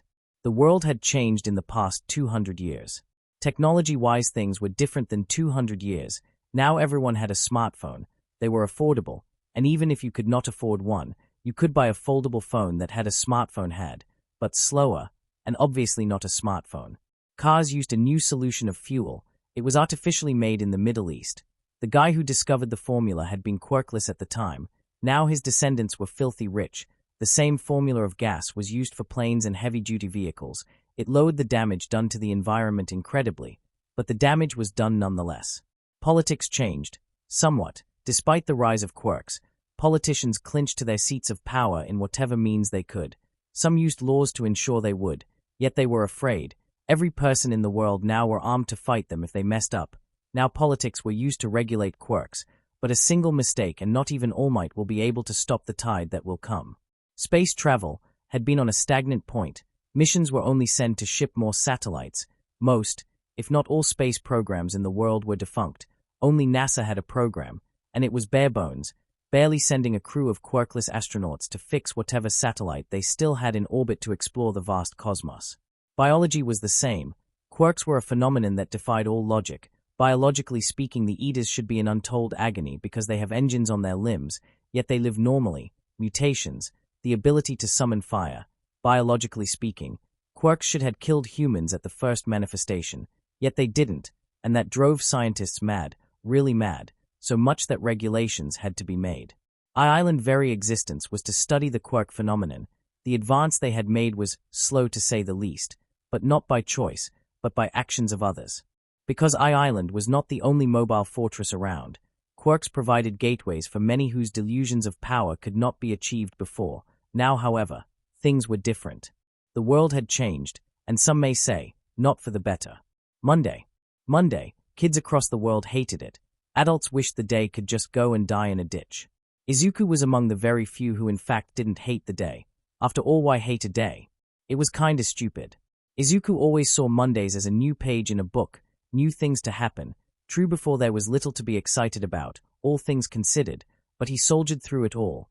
The world would come down first before he does. Yet there was apprehension. The registration of his yet-to-name quirk was done in the matter of minutes. It was a painless process, and very bare bones. Only governmental agencies had the full details of a person's quirk, and that person had to be either a hero or a registered villain. Izuku obviously was nervous. His quirk was not noticeable, only if he allowed it to, and his whole shy personality would help him. Keeping a low profile and a low tone of voice, expected of him, would allow him to hide his thuum, and not use it, as he knew beforehand that he could kill someone if he wasn't careful. So that meant not taunting Kaachan, which was easier said than done, as it appeared that his very existence taunted him. Arriving to the classroom, he took his seat and pulled the book for the day's lessons, all while pulling his hero notebook and began to review what he had written in the past days. There he goes again, writing on that creepy book of his, one of the girls in the class whispered. Creepy, the other nodded at her friend's words. Izuku honestly didn't pay them mind. It was true that words tended to hurt, like the ocean carves rock with relentless assaults. But Izuku had come to ignore their words. After all, they weren't to do anything. They wanted to be heroes, like everyone else, but only the determined would reach their goal. They weren't. So Izuku paid them no mind, as their opinion didn't matter. Didn't meant their words didn't hurt. Shaking his head, he concentrated again on his notebook. There were not hero or villain fights on his way to school, which was odd, but welcomed. No traffic jams or anything at all, just a smooth ride to school. He didn't register the arrival of Kaachan or his friends, and obviously Kaachan didn't care about him enough to bother him now, especially when the teacher arrived just scant seconds after Kaachan arrived, which was odd. Again, the bell hasn't sounded yet. Okay, class, settle down, I got an announcement to make, their sensei began, making Izuku frown, but listened nonetheless, pocketing his hero notebook into his backpack. This might sound irregular, and it is, but last month one of your classmates left to Europe, leaving a spot open. Izuku mentally nodded at that. The student in question had left because of his family line of work. It was normal in most schools. As a result, we had a free spot, but considering we just started the school term, all spots had already been taken, the teacher added. Last week, however, we got a new student, he added, making everyone perk up. She from North America, arrived a month ago, has passed all aptitude tests, and she is quirkless, he added without a second thought, making Izuku actually blink. Oh my god, what the hell? Izuku thought with some apprehension, not believing what their teacher had done. So please handle with care, he said as he walked to the door and opened it, poking his head to the hall. Handle with care. You asshole, Izuku thought again with anger. He risked a glance to a student to his right side. The student was giving him the same, did I just hear this right? Look to him. Then the professor entered. Trailing behind was a girl, just their age. Her hair was black as night, cut above her shoulders and framed her fair skin. Light brown eyes gazed around with what Izuku assumed was defiance, like if she knew what was told by the teacher and dared anyone to say something about it. Then she stood up in front of the class. My name is Michaela Johnson, she began, her voice strong, but soft at the same time. It reminded Izuku of how leaders should talk, a firm dominance but without compromising how approachable one could be in that position. He was also surprised how fluent her Japanese was. I come from New York, and yes, I'm quirkless. Does anyone has a problem with that? She added with a challenge. Every pair of eyes in the classroom zeroed on Katsuki Bakugo, the brightest of the class, both in quirk and notes. He was among the 5% of the school to have perfect scores, and his quirk, explosion, was very versatile. Izuku knew. He had studied and had been on the receiving end of it for over 10 years, on both accounts. Also, Bakugo never backed from a challenge, and this was one, as clear as the glass on the classroom. After all, for over 10 years, Katsuki Bakugo had been telling that quirkless people were useless. Then again, he said that of everyone. His ego had been fed to the point that Izuku was really afraid what would happen if his pride got actually trampled on. As the challenge was issued, just as Izuku, and pretty much every student in the room, feared, Kaachan stood up, slowly. Oh my god, Izuku thought, already preparing to blow the cover on his quirk just to save the new girl. He had been on the receiving end of Kaachan's quirk for so many times that he knew the damage it could make, not to mention Kaachan's words. The words of the other students don't hurt because pretty much they don't meant it, more compelled by mob mentality. Kaachan tends to mean every word he says. I actually do, Kaachan began. Izuku began to mentally work on what shout would work and which one with the less collateral damage. He didn't notice that the rest of the class was thinking the same, but with their quirks, the teacher was, as usual, not caring one bit, as long Kaachan didn't mess that bad. Oh, do tell, Michaela said, actually making her way off the front, slowly, towards Kaachan, like stalking. Oh my god, the class thought at the same time, preparing for a fight. Yeah, you see, quirkless are useless. They add nothing to society. Michaela took another step forward. They are weak, Michaela added another step, and Izuku gulped, getting ready to actually use unrelenting force on Kaachan. It was either pancake him to a wall or let something really bad happen. And like fucking Deku on the back, Izuku resisted the urge to flinch when Kaachan mentioned him. They have aspirations they can't achieve. Become a hero, Michaela another step. Be someone in this world, another step added. They are wasting your time in a world where without power you are nothing, he added as Michaela stopped just in front of him, way into arm's reach. Interesting argument, she began, staring right into Kaachan's eyes. Izuku was already up, lungs ready to unleash unrelenting force. Here's my counter-argument, BAMM. The words of power simply failed to come out of Izuku's lips as he saw the new girl, in less than 5 minutes, state her intentions as clear as day. By headbutting Kaachan, in front of the fucking class. As he saw Kaachan fall to the ground, on his butt, holding his nose in pain, he noted how Michaela turned to their teacher, and actually scoffed, then walked to an empty desk, and Saturday. To Izuku, the message was more than clear, perhaps not to the others, but to him, Kaachan and the teacher, it was clear as day. Michaela had done this, not caring one bit about her reputation. After all, she is quirkless. What's the worst they can do? To her, nothing was worse to her, and this was obvious by what she did, challenging anyone who dared to refute her, in front of authority figures, and not caring for the consequences. For someone like her, there were no consequences. But Izuku knew better. What she did was far worse. Kaachan was an exemplary student. In terms of grades, attitude-wise there was much to desire. But the teachers covered for him in that regard. To enter UA he needed high grades, and an almost spotless record. Having a spotless record was kinda not possible, especially in this era where there was a very real possibility that you had an annotation for quirk usage. But Kaachan wanted to be the first one of the school to make it with a flawless record, and in order to do that, he had to work hard and pretty much kiss the teachers' collective asses to not get annotations for using his quirk. And what Michaela, without knowing or actually knowing, taunted him in the only way Izuku knew would irk Kaachan into attacking the taunter.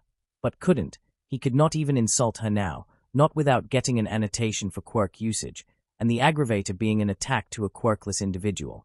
He knew the teachers would turn a blind eye if it had been him. They seemed to take umbrage in the fact he wants to be something more.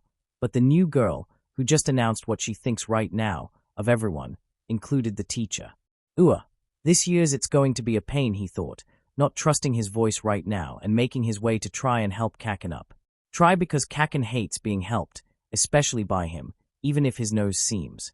She broke his nose, she drew blood. Oh my god, why she did this. He's going to be a pain today.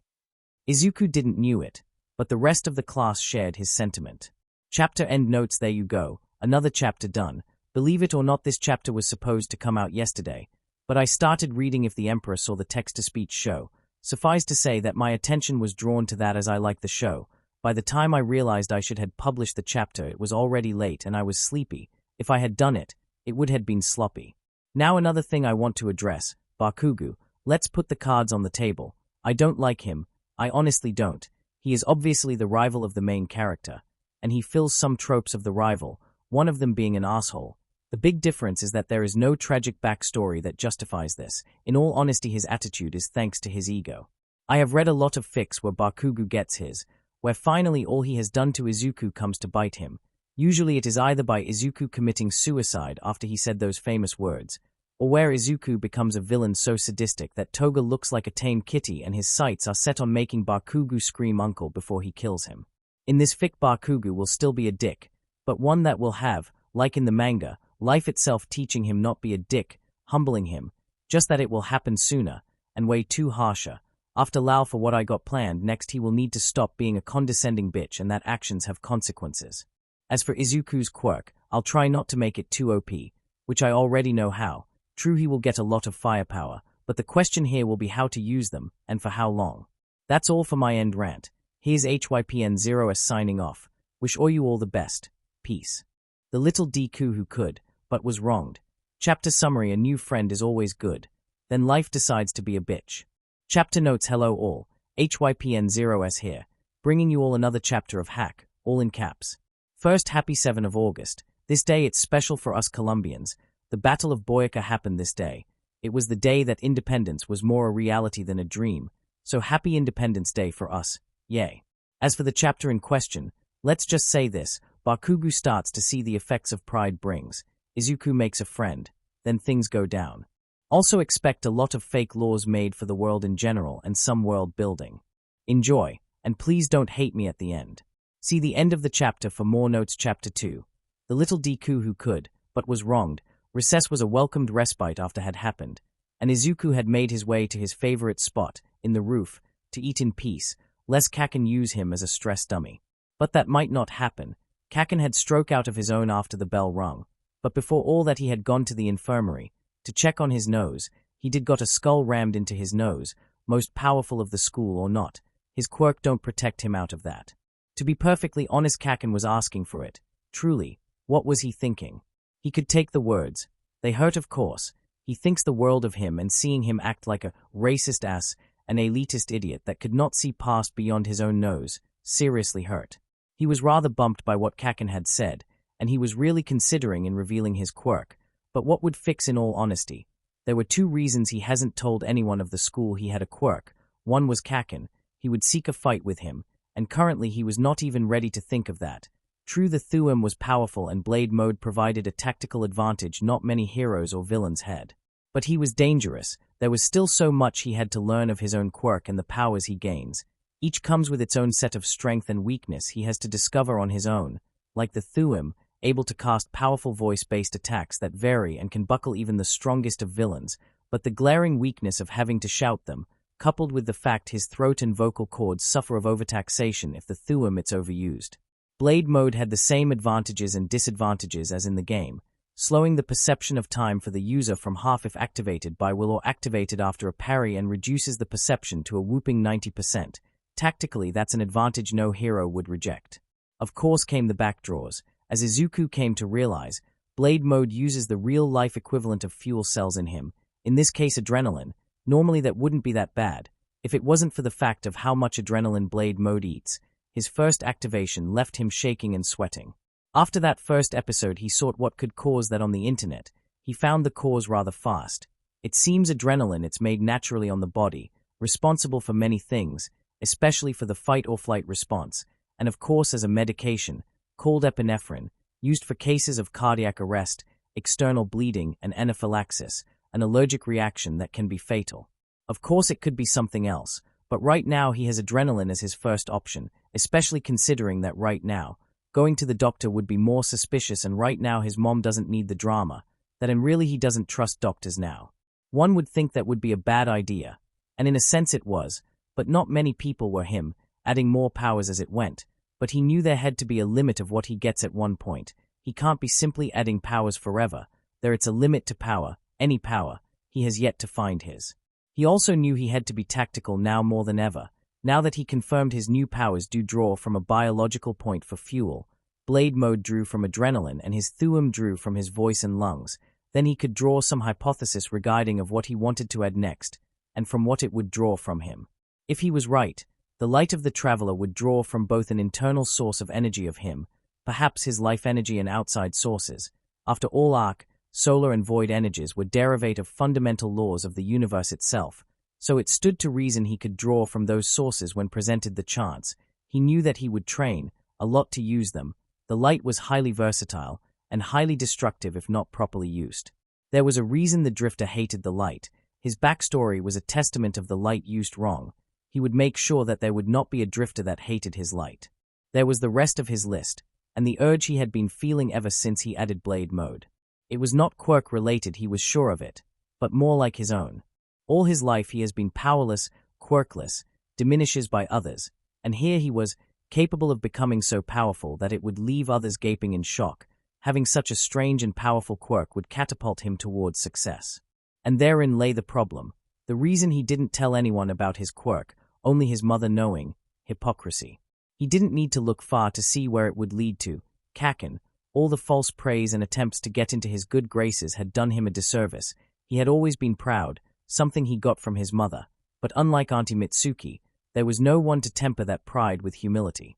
There was also the stigma that most copy-like quirks had. His quirk might not even come close to that category, but misinterpretation could lead to disaster rather fast. Especially with his, it could label him as a villain in a heartbeat. While to him it would not bother him much, considering that he had been called worse. To society the label of villain was as bad as being an actual one, even if your quirk matched the qualifications of society imposed to villains and heroes. Sighing, Izuku noticed he had eaten his lunch without him realizing. With a sigh he began to pack his now empty bento back, and stood up, leaving the roof. As he made his way down and into the classroom to leave his bento, he crossed the last person he wanted to cross, aside from kaachan. Michaela. The girl was staring at the horizon on the hall, looking as bored as one could be after pretty much challenging everything the world stood on. There she turned to him. "Oh, it's you," she began. The only one who stood to help a racist out of his, but she continued. making Izuku groan. He really hoped kaachan friends would help him. Then again they follow him for his personality rather than true kinship. Tell me, did you do it out of some sense of rapt loyalty to the most powerful student in class? Or was it something else? There Izuku narrowed his eyes at her. I did it be because I wanted it, Izuku whispered back. He observed how Michaela raised an eyebrow. Either by his tone of voice or answer was anyone's guess. Did you? Helping someone who belittles you. I guess there are very few good people who do it out the goodness of their hearts, she commented. Being quirked has taken over being human, being a person, an honest one. It all comes down to power, she said as she moved to him, making him gulp. He rarely interacted with girls, most moved away of him, treated him like a freak, trash, weird. So he didn't exactly knew how to interact with one, only with his mom and Auntie Mitsuki, and that's because of familiarity. P-power has nothing to do with doing what's right, Izuku answered, honestly surprised by what he said. Why you taunted someone, you attacked someone without clear reason, in front of a teacher. That's a power play, Izuku stated, making Michaela raise an eyebrow. Maybe, or maybe I was asserting dominance. After all, I did hear what our esteemed homeroom teacher said. Do take care like I'm some sort of exotic animal, too exotic to watch but way too valuable not to hunt, she snapped. Truth of the matter, Deku, it's that if I don't assert myself I will become a target.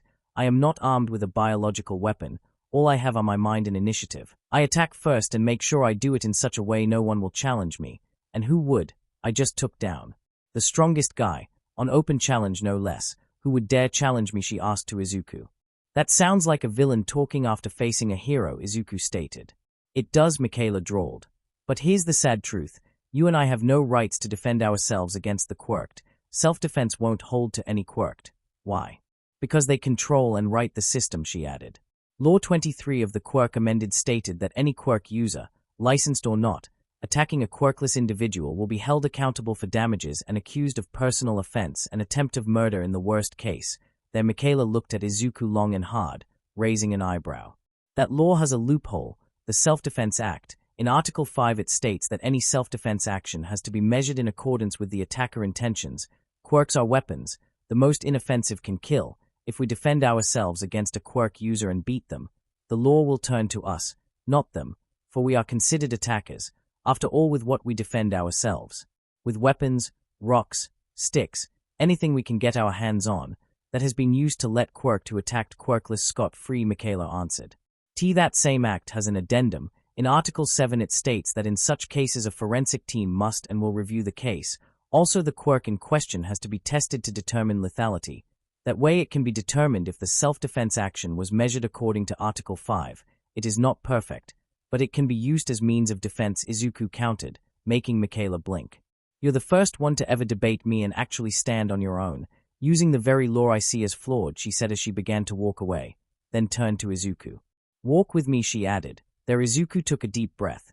He just held a conversation with a girl, and granted that conversation was more a debate than anything else, but marked the first time he ever talked to a girl. With a sigh he followed Michaela. He was sure this debate was far from over. Katsuki Bakugo was angry. He had the damn right to be. He just got bitched out by a punk-ass bitch and fucking Deku had the gall to help him. He needs no help, especially from a weakling like Deku. He can take care of himself because he is a fucking winner. And winners need help of no one. They are the help of asshats who can fight from themselves. With a growl he made his way to the classroom. Recess had done little to damper his anger. If something else it had made it worse. Word had gotten out that he had gotten punked in front of the teacher. And now those who he had put in his place were smirking at him, gloating at his defeat by proxy. He would have to teach them a lesson, and so to that bitch, think she can punk him and get away with it. She is a weakling, and he will remain her of her place. His friends were still tailing him, too afraid to say anything. Then again he made sure to tell them he didn't want to hear shit from them. So he entered the classroom, and his blood pressure rose, because right now the bitch was talking with fucking Deku, and they seemed to be in a heated discussion. Michaela-san, I will acknowledge the failure of All Might during his support of the Parliament law on punishment on Quirk vs. Quirkless assaults when you acknowledge that Destro was wrong, Deku whispered said. He found rather odd that such whisper was heard so loud. Destro was right. Quirks are a part of the human anatomy, loath I hate admit, and they wish to regulate it. Can you regulate how many times you breath and blink with a piece of paper signed by a bunch of suited monkeys? The bitch hissed at Izuku, slamming her finger on the desk. He was wrong. Quirks are weapons. not expressions of individuality. They can be controlled, and only in the direst circumstances they act on their own. Also, he was wrong on striking out in a violent manner, Deku snapped. Oh, do tell, where he failed, the bitch condescending stated. Had he remained on the political route, he would have been able to change many of the laws today. Those same laws were passed during and after his rebellion, Deku stated. Rebellion? You make it sound like a tantrum. His tantrum killed half the royal family, half the military effectiveness by casualties, caused the rise of some of the most notorious villains that racked a body count of hundreds, and made the UN place very draconian laws on Quirk control around the world. In short, he ruined any chances of change on the laws regarding Quirk control for the next 100 years. I heard Canada and Australia are openly changing those same laws in their countries despite condemnation by the UN and the USA. They have always struck on their own. One country has always cared less what other thinks of them. The other country, it's a biological death trap. Scorpions kills more people there than villain attacks. As for the UN and USA, considering the current president like to be on his knees. Yes, he has clearly showed no backbone. When a jellyfish has more consistency than him, you should be worried. Katsuki looked at the scene with a kin of shock. Deku was discussing, no, debating with a girl. Fucking Deku can't talk to girls. And here he was fucking debating. It's like seeing a hero-villain fight, an extra on the room whispered. Who's the hero and who's the villain? Another wondered. If this a fight, then it's the most collateral-friendly fight ever. This is more like a fencing match. They are clearly even matched. Katsuki at that moment was not having none of this shit. Deku talking to a girl? That bitch who headbutted him was socializing. The extras actually thinking. Oh hell no. He marched straight to the desk they were using, his hands cracking with barely contained power, and once he was in front of them he let loose. Boom. It had half the desired effect. It stopped every activity in the room, but it didn't make Deku scream.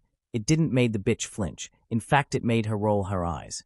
And here we have an example of why the regulations exist, the bitch stated.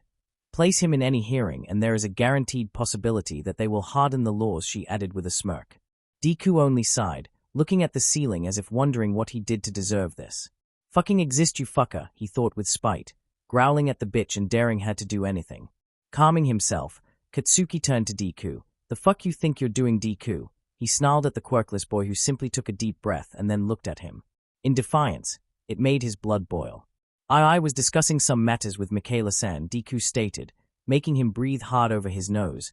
Then he spoke more, and made his quirk to short-circuit. And you just proved some of the things I defended you from, he added with a grimace.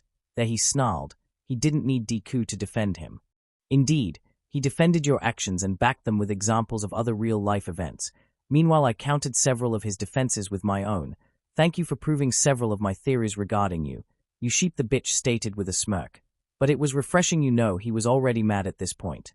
So far he has been the only cultured and smart person to ever debate me ever since I entered school 5 years ago. Sad that the quirkless reject, as you so eloquently call him, will be a better person suited for any job you might want, she added lazily. There he lost it. He leaned in and got in Deku's and the bitch faces. Let's get one fact straight. What happened this morning? A fluke. Don't get fucking ideas. You are useless. You have nothing. You will have nothing because you are nothing. Lower than the fucking extras in this fucking room. He turned to the extras that were about to argue with a growl, making them shut up. Good. Learn your places. Then he turned back to the duo. So don't think you have any chances. Don't come putting ideas on fucking Deku head. He is delusional, thinking he can be a hero. He can't even save himself, let alone someone else. So don't think you have any chances just because you headbutted me. You got lucky, he hissed at the bitch, and she narrowed her eyes. This school, mine. You have no future but being my stepping stones. So if I have to blow you up to teach you your place, he said, letting small cracks of explosion on his hands. I will, he hissed. He didn't expect Deku stand up and actually glare at him. Kaachan, step away now, he hissed, actually glaring at him, challenging him. The silence that came over the classroom was something to behold. If he was angry before, then he was sulfuric now, and he demonstrated by lashing at Deku, fast. His hand was already in an arc and ready to hit his fucking clap. Did he just grabbed his fucking wrist without him noticing? It seemed that everyone else seemed to share his line of thought, even as Deku swatted his clapped arm away. He had the fastest reflexes of the class, if not the school. He had to be. His quirk allowed him a flexibility that other quirks didn't. Reacting to an attack or an obstacle in a blink was the reason he won most of his fights. One thing is me, Deku began, actually glaring at him. But another it's doing the exact same to others. You want to be a hero? Start acting like 1-inch. Deku hissed at him, then sat down. The bitch actually looked pleased with that, seating on her own chair after the fact. For his part, he was about to explode at Deku, damn the consequences, but he forced himself to calm down. He would not explode. He would not ruin his chances at UA, even if fucking Deku was pushing his buttons and now had someone else doing the exact same. He would not himself in the rage. So he went to his seat and sat. Not a second later the teach made it in, risking a glance to the bitch, then scurrying to the front of the class. Fucking beta, he thought bitterly. As the class started, he promised himself he would not be baited like this again. 2 times were 2 times too many. He usually never let it happen, actually overcoming obstacles. This time he was overcome by his own rage. They will not get the best of me. I am the best. With that mental promise he focused his attention on the class. But before that I will have to have words with Deku. The end of classes was a welcome respite, a temporal one for many, as the next day they had to repeat the same thing, again and again. To Izuku, the voice of Vaz and his monologue about the definition of insanity came to mind too clearly. While there are things that can be done after school, to many doing this every day can make you insane. No wonder the teachers go to the city and vent after a day of class, especially in this school. The reputation of Aldera High of producing delinquents and villains was well earned. In its 75 years of activity, it had only produced delinquents and lowlifes that lived only for themselves, and villains so cruel that even those in the criminal underworld tended to keep far, far away of them. Equinox, know for the mass murder he performed on Tokyo Zoo the second year of Aldera High life. Madame Dynamite, whose quirk was the sole reason of the Nerima ward riots 20 years ago, the ward now sits deserted, the whole ward scheduled for demolition next year. Backpain, aptly named as he loathed cops and whenever he caught one broke them between his knees, which had biological versions of spikes, he crippled 20 cops, not a great number, but considering his kill count was 5 times that, and focused on cops alone, having been stopped by a heroine named Nanomite on her debut. And no one can forget Anemia, who 25 years ago bled Hokkaido, and no, it was no euphemism, he literally did that. No one, not even villains, were safe of him. It took the combined effort of heroes, villains, and vigilantes to take him down for good, and currently, just like Madame Dynamite in Tartarus, never to see the light of day again. There was a reason most, if not every student on Aldera were there, because other schools were either already at capacity and Aldera was the only school with space for the rest of students. And so said excess of students tended to have records. Their class seemed to be the only one on the school with no records so far. So it was no surprise that the majority of the students were rather unruly and tended to stress the teachers to the extreme. It was a surprise that he didn't end up in a hospital because of the amount of racist and self-entitled idiots who didn't like him because he was quirkless and existed in a world that didn't like powerless people. They didn't even realize that they were the powerless ones, thinking their quirks will carry them to glory, never applying themselves for their goals. Today had been an enlightening day. Michaela had become a friend. She could be called that. Honestly, he had not had a friend in such a while he had forgot what was to have one. In any case, they had talked whenever they could, marking as the first time he had talked to a girl for more than an hour. It felt odd, but refreshing. To be honest, he thinks things will be fine from now on. True, he has to still hide his quirk, until he can come to fully understand it. It might sound selfish, but it was a necessary evil. The moment he reveals it, he knows that Kaachan will go ballistic. The way he reacted today by using blade mode, by hiding it behind Fat's reflexes and a predictable maneuver, was a telltale of how he will react when he reveal the full extent of his quirk. But honestly, he could care less of what Kaachan thinks. For so long he thought the world of Kaachan, looked up to him. But the way he acted today, he knocked himself off the pedestal he had placed him. Never mind that, Izuku thought, making his way towards home. Michaela had already left, taking a different route, completely opposite of his route to his home, and where many of Aldera's students lived, so that meant she lived to the other side of the school. Today had been a weird day, somewhat productive day also. He tested blade mode on Kaachan, and saw that by using it on short bursts at the last second instead of a prolonged usage would negate most of the negative effects it had on him when used. It also seemed to boost his reaction time, and he was sure of this because Kaachan had to have fast reflexes as well thanks to his quirk usage and what entailed if he didn't. Deku. And speak of the devil, Izuku thought as he mentally braced for whatever Kaachan wanted. Turning around, he sighed in his mind. Of course those two would be with him, because why not? I told you we weren't over. Kaachan began, growling like a dog as he marched towards him. Izuku, by his part, just kept his pace. "There is nothing to discuss," Izuku simply replied, keeping his pace brisk. He just wanted to return home, make his homework and perhaps play a little, then stalk the hero forums, see if there was another competition around. He felt like adding something else to his ever-growing collection. "Oh, there is Deku," Kaachan growled. There Izuku rolled his eyes. Of course his pride would be wounded after what happened today and wanted to make things right. He knew Kaachan could be a good person, but his pride just kept him from being that. Pride goes before a fall, Izuku thought with a grimace. Right now he was ready to use Whirlwind Sprint and blow the cover of his quirk just to not deal with Kaachan and company. Of course they made the decision for him, or rather one of them did. Long Finger instantly passed his right and curled in front of him, blocking his path. Izuku bit the groan of frustration at this. Of the two friends of Kaachan, Nakahito was the one he hated the most. He actually enjoyed what he did to him, beatings, taunting, the all 9 yards. Unlike Nobita, who was more of a follower, and did what was told to do, Nakahito was sadistic. The way he was grinning told him everything he wanted to know, not that it mattered. Honestly, why Kaachan had those two around him was beyond him. For someone who hated leeches and extras, as he uses to call everyone on class, Kaachan could be quite a hypocrite. "I don't know why the fuck you decided to grow a fucking spine. Not that it matters. It won't help," Kaachan began. Izuku controlled his temper. Of course Kaachan would try to belittle him for trying to grow out of his shyness. It was a tragic side effect of 10 years of being ostracized by society by something he could not control, like his genes. Which reminded him, he was really close to finishing up Parasite Eve 2, Focus Man. "You don't have any power, that's not true. I do now, stop acting like you are something.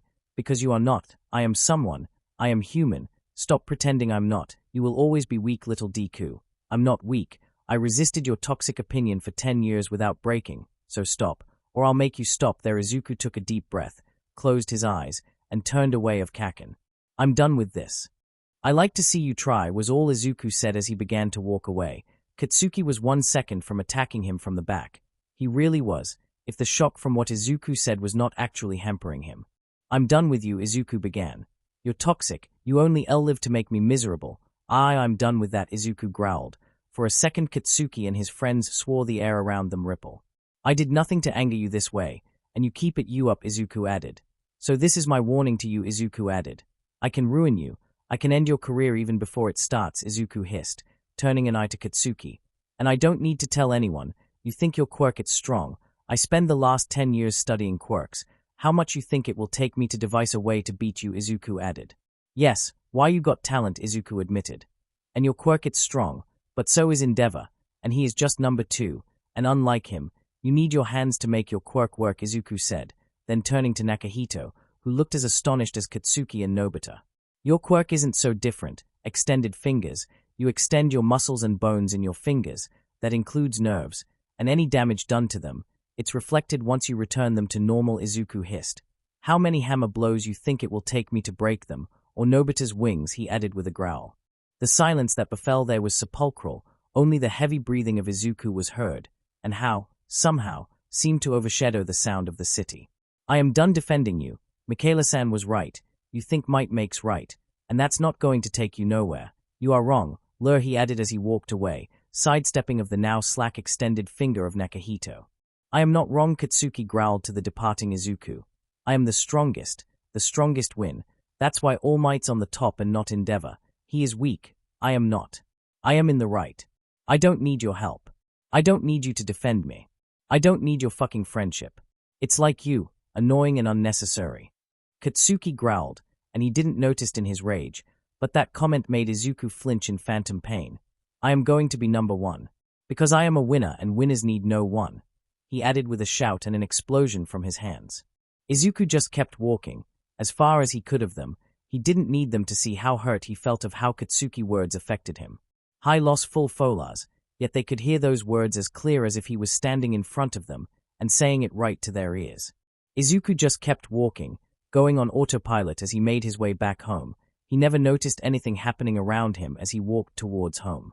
He didn't notice the short but brutal hero of villain melee and debut of a hero that called himself Magma Dragoon. He would have geeked out by the name alone.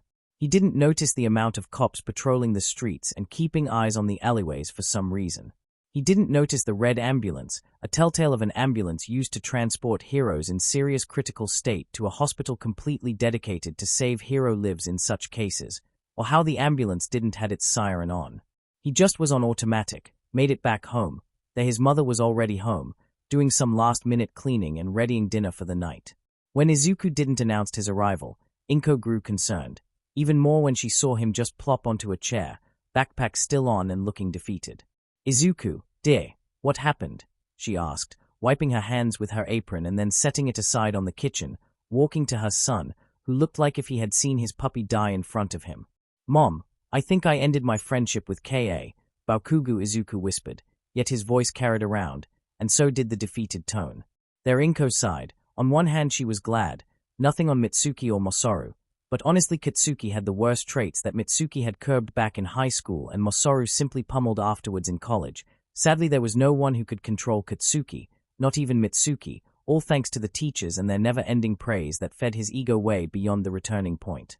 On the other hand she knew how much Izuku cherished his friendship with Katsuki and had tried to keep it alive by any means. But in all honesty, a friendship, like trust, it's a two-way street. Izuku trying alone to keep that friendship alive was simply impossible when the other didn't want to. Placing a hand on her son's shoulder, she sat at his side. "Listen, Izuku, I honestly didn't like how Katsuki was turning up, if I'm being honest. I'm glad you did this. I know all the praise got to him. In the end there was little you could do," she stated with a small, pained smile, one Izuku mimicked. "Yeah, I just wished it hadn't ended up the way it did," he whispered. "I know, but this got me thinking," Inko began. "What brought this up? Did you showed your quirk or something?" she asked. Izuku shook his head, a small smile forming on his lips.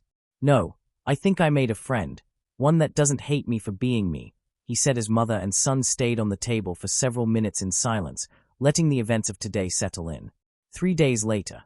In a school, secrets and gossip are currency, ways to reach up the top of the social ladder. One might think that with the advent of quirks, their power would also factor in the ascension of the social food chain. You would be part right. Quirks now held a place in where you were placed in the social ladder. But again, secrets and gossip could change how you position yourself in the social ladder. The news of him pretty much ending his friendship with Bakugo had spread like wildfire, and THWA it did apparently too. Suffice to say that the school was in a state of disarray, at least in the social standing. Bakugo was in the top of the ladder power standing. His quirk overpowered everyone's, not including his, but no one knew that because no one knew he had won. Of course this had consequences. For him of course. Apparently there was an unspoken law that you could bully him but not hit him. That right apparently was Bakugo's and his goons, but with what happened 3 days ago that seemed to be a moot point, as some tried to do just that. Of course the threat he spoke to Bakugo and his goons on how to ruin them and their quirks seemed to be known as well, as those who dared to actually attack him did it with caution of no revealing their quirks. Too bad as he knew what they had. The moment they raised their hands he would simply tell them what their quirks are and how to damage them, there they would lower their hands and turn tail. Honestly he was tired of everyone trying to push him and harass him, and he lashing out was as Michaela said unfortunate consequences that they never expected would happen. After all he was shy, creepy Deku, no spine, no reason to stand up for himself or anyone else. He figured that after getting his quirk and rationalizing that he had been bullied for something he had no control over, would make even the shyest and tamest person grow angry and frustrated and lash out. Fortunately he had Michaela around, helping him and pretty much ensuring that his mind it's focused on something that it's not lashing out. In all honesty she has been the main reason he hasn't lashed out at anyone in these 3 days. The constant conversations and debates they have with one another regarding pretty much everything that crosses them has been one of the reasons his mind had not focused on the fact he should be angry and retaliating at every attempt at him. Also he had learned a lot of Michaela and she of him. For example, the reason she was in Japan, her parents were part of a company that had relocated many of its staff and assets to Japan, as they were based in the United States, but after yet another tax reform, perhaps the worst to ever hit both companies and common people alike in the past 200 years. Many companies decided to relocate to other countries and continue operations in those countries. Apparently the new taxes made working, exporting and overall even having employees to be cost prohibited, which was bad for the overall economy of a country. Right now the Congress and Senate were working tirelessly to revert the tax reforms, but the current president, the spineless, One wasn't moving an inch on this and pretty much stated that even if it kills the economy of the country, he will continue with his reforms and will allow a government shutdown if necessary for every single of his goals to be achieved. Apparently, he was following the modus operandi of a president that held the White House 200 years ago and was pretty much bullying everyone that crossed his path, no matter who it was and what position they held. The current Prime Minister of Japan had quite a choice of words for him, words he did not apologize to, and so many other dignitaries around the globe. He learned that Michaela's vast knowledge of laws was in accordance to what she wanted to be, a politician, one that could influence and change many of the flawed laws in both her country and the world. The UN had some laws regarding engagement that had not been amended in the past 200 years and has been exploited with impunity by tyrants and despots in the world. The world might have real-life superheroes, but the trade-off was real-life supervillains. He also learned that the reason she was so antagonistic with people like Bakugo, who, in her words, were racist dumbass, was because of her brother, who was born with a quirk, unlike her, and as a result he had become just like Bakugo, antagonistic to anyone who disagreed with him and whose solution to anyone disagreeing with him is violence. The fact he was 5 years older than her and already with a life of his own back in the States meant little, with the fact that happened because her parents pretty much kicked him off the house once he was 18 after an incident that left Michaela with a broken leg and another person with his fingers crushed. Of course, Michaela learned a lot of him as well. She learned of his dream of becoming a hero like All Might, someone whose presence alone reassures everyone that everything will be fine. She learned also that he was a massive hero otaku and gaming geek, which she didn't tease him about. She was a Warhammer fan. He was never much into the fandom. He would get a reference here and there, but not to the level of Michaela. Of course, she learned that he could talk a fictional language, fluidly he might add, which was the source of their current discussion. Humans can create a whole different language and dialect, with its own accent and alphabet, but we can't by the life of us fix the world and its laws, she muttered with a frown. Really? This dragon language, it's as useless as learning Klingon. It is not, Izuku argued. You can't imagine how many times this has helped me. Honestly, I think there are like a dozen people who talk it and write it in the world. I once wrote a whole hero notebook fully on dragon, Izuku stated. Really? A whole diary on that?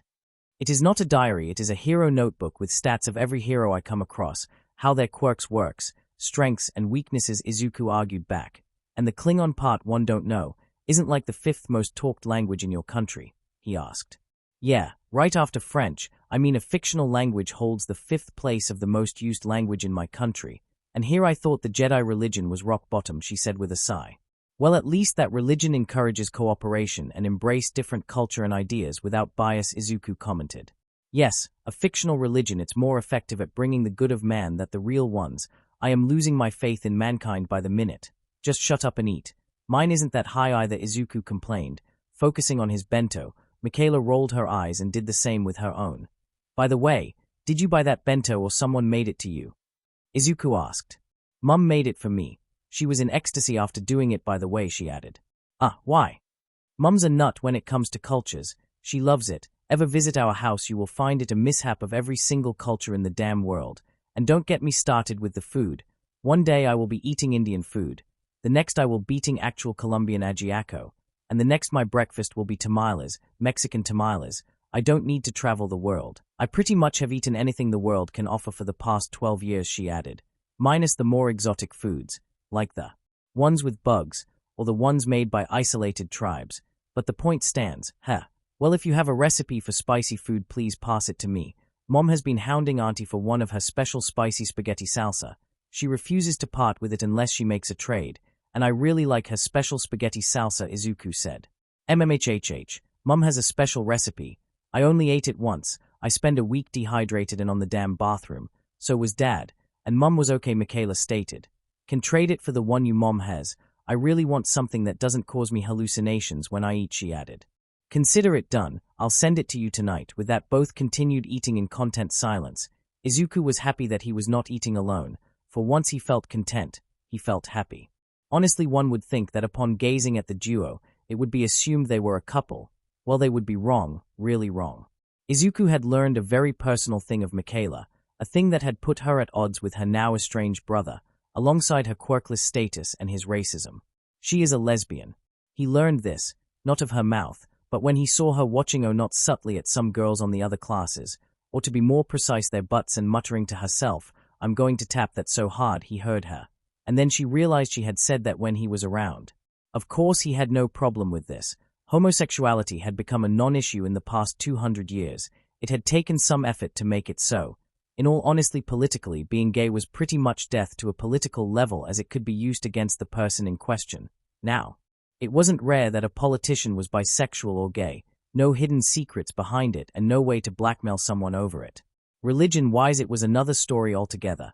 They fought tooth and nail against the topic, trying to demonize it and anyone who was homosexual.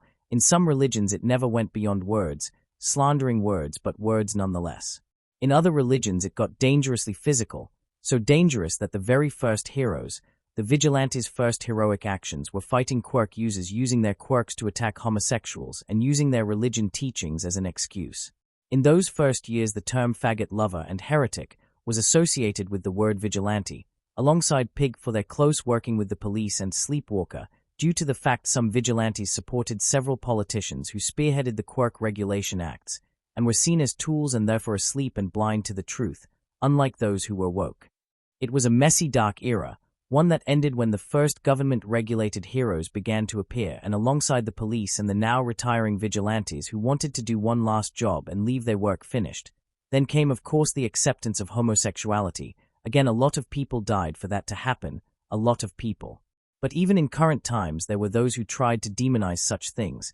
They were, ironically, minority. In an era before quirks, they were majority, a dangerous majority. Now they were minority and criminals, hunted by heroes and shunned by villains due to their two extremists' ideals and actions.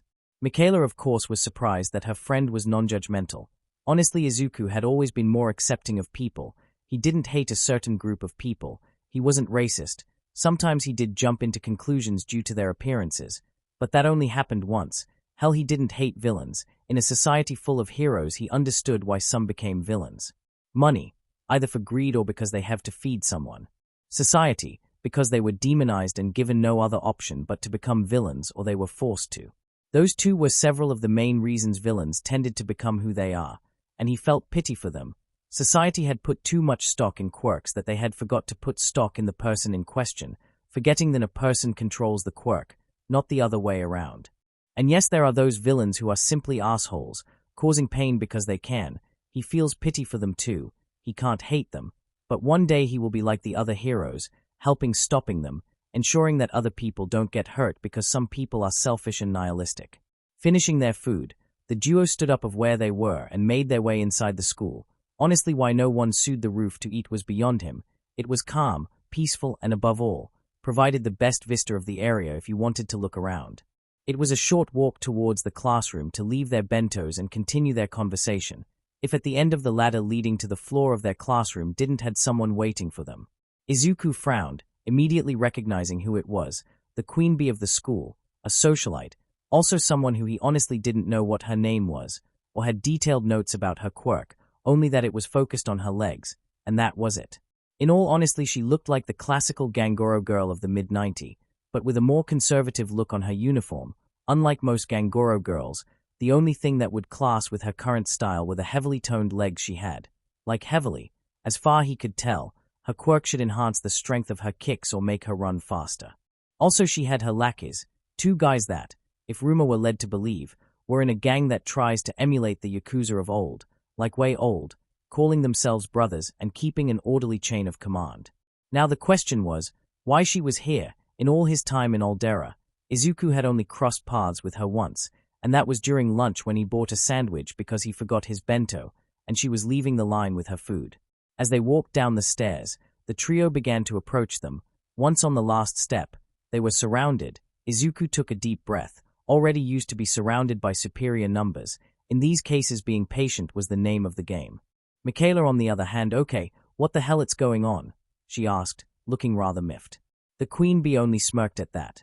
Well, to see if the rumors were true, she began. Not shy 3 days, and somehow you managed to make the shyest and weakest person in the school tell the most dangerous one to never bother him, and also you headbutted so said person. That hasn't happened before, she added. Izuku immediately knew where this was going. Please stop the theatrics. Get to the point, please, he said. And for that the queen bee rose an eyebrow. It is true. You whisper your words, but somehow they carry like a full volume talk, the queen bee harumphed then. Well, As I said, you two did things that no one has done before. As a show of growth, that's commendable. But for anything else, she drawled. Izuku was tense, and so was Michaela. That's unacceptable, crack. Izuku was on the ground suddenly, using all his strength to not scream and cause every window in the school to suddenly explode. Michaela, who was at his side, saw the reason as of why he was on the ground, and was rather shocked at what she saw. His right leg was in an odd angle, twisted in several parts. She could not really tell if it was a clean break or a compounded fracture. Also, blood was coming out, but his pants were soaking in the blood. But it was there. Socially speaking, you two broke rules, sacred ones, the queen bee stated, lowering her leg. This school has a very delicate social system. Bakugo may not like it, but he is tied to it. He might call us extras, but he depends on this. One word from me and I can leave him crying like a bitch, she said.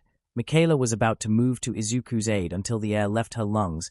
Literally, all of it was simply forced out from her nostrils. Falling to her knees, she looked up at the reason. One of the goons has his hand extended, and she could see a swirl of air in his right hand. You, Michaela, was it? Attacking someone of such a high standing has only one punishment, the queen bee stated, looking at the second goon, then nodding her head. Instantly he was on top of Michaela, and began to tear at her clothes. The teachers belong to me. The students owe me allegiance. No one's going to help you. Bakugo, it's already in the classroom. You can't scream because there's no air in your lungs, or even think about fight because you want to keep whatever air that's left in your body, the queen continued. Also, my friend here has a quirk that nullifies sounds, so don't bother screaming Midoriya. It won't help, she added. As for your transgression, she continued, looking at the growling Izuku, who was looking at the barely struggling Michaela and her assailant, who was taking his sweet time ripping her clothes off. Piece by piece, he was growing angry. Rejecting the kind friendship of Bakugo, he is doing things for your own good. You're quirkless. So is she. In the grand scheme, you have no future. Beating you up? Beating the stupid notion that you can be somebody. Now that you rejected his help, you have to be educated on the matters of the world and how it works, she spoke. But Izuku was focused on one thing and one thing alone. Michaela and her scared eyes, darting around, begging for help. At one moment their eyes met, and there he knew. Damned his secret. That guy just earned a ticket to a hospital. You say he can make things silent. And you redirected everyone on the hall to stay in the classrooms, so no one interrupts you, Izuku growled. The queen noted how the air around them vibrated when he rose his voice, but it wasn't even close to breach her underling's quirk. And of course the other can take air, but only of one person, and has to actively keep focused on his target, otherwise the target can breathe her back in. You are observant. Yes, that's true. What of it? She asked. She would come to regret those words. Oh, just checking. Izuku then took a deep breath, a very deep one. What, planning to scream? She asked. She would regret those words too. And his first words made the school tremble. The moment Bakugo lay eyes on the Ganguro girl, he had a bad feeling. He had heard the rumors. He had beat her goons too, sending them with a message to her to not fuck with him. They were many, but he was motherfucking Katsuki's skullfuck, the #1 spot. Bakugo. No one tells him what to do in this fucking school. But that girl made him feel worried. Why, she made everyone in the floor to stay in the classrooms. He knew she had a special pull with everyone on the school. Even the teachers fell in line to her. Whatever pull she had was something of care. Of course he cared little. He could take her on. He could take anyone on. Her pull was nothing compared to what he would do to her if she ever crosses him. Besides, her pull was on the school. Once he leaves this shithole, her influence will be as great as the one of shit. The fuck, Katsuki thought. Did he just heard fucking Deku? Why the fuck the air seems to vibrate? RODAH. And the fucking room shook BAMM. One of the walls simply collapsed. The one where the door was, the windows cracked apart without a care, and something came flying out of the collapsed wall. Katsuki took a dive to his side. More out of instinct than anything else, every fiber of his being was telling him that being in front of whatever caused that was going to be bad news. Crack. The sound of something impacting the back of the classroom. He risked a look, and his eyes widened. There, embedded on the wall, was one of the goons of that crazy queen bitch. His eyes rolled to the back of his head, clearly in shock and really fucking unconscious. His clothes were in tatters, and he was holding something on his hands. When he rose and looked closely, he realized what he was holding. A bra. Say what you will about him, but there is one thing he hates more than being lied to, it's molesters. With a growl, he made it to the hole in the wall and exited the classroom. There he froze upon the sight. On the ground was the bitch that headbutted him, covering her exposed torso with her arms, really, really pissed. Like if she didn't need her hands for covering her modesty, those hands would surely be on someone's eyeballs. Then there was the queen, on her butt, looking shocked, and so one of her goons, that was pretty much far away of the other person on the floor. There lay Deku, looking angrier than he ever has seen in his life, looking at the queen with something akin to disdain.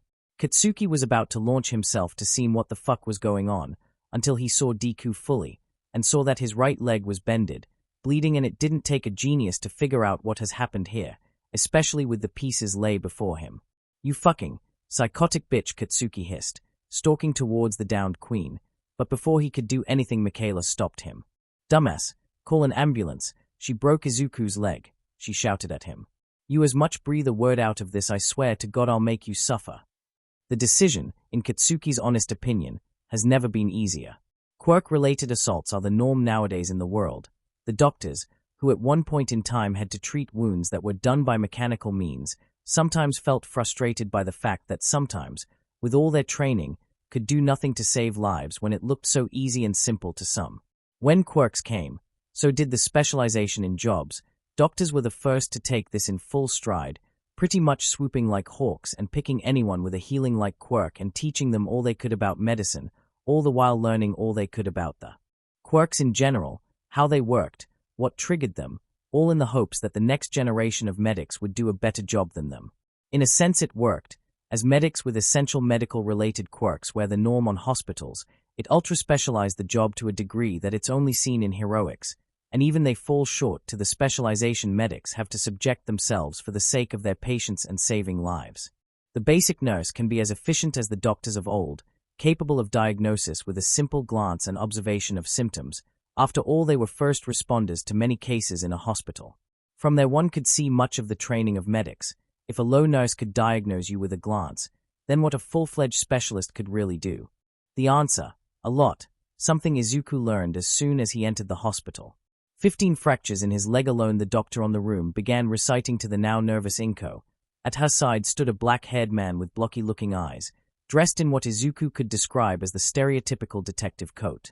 Tissue damage consistent of blunt force trauma, the tibialis anterior it's shredded by the impact. Skin just exploded. We have to do skin grafts. The tibia, it has 14 of the 15 fractures, and the fibula it's broken in two. Luckily none of the joints are damaged, but the tendons were compromised by the impact.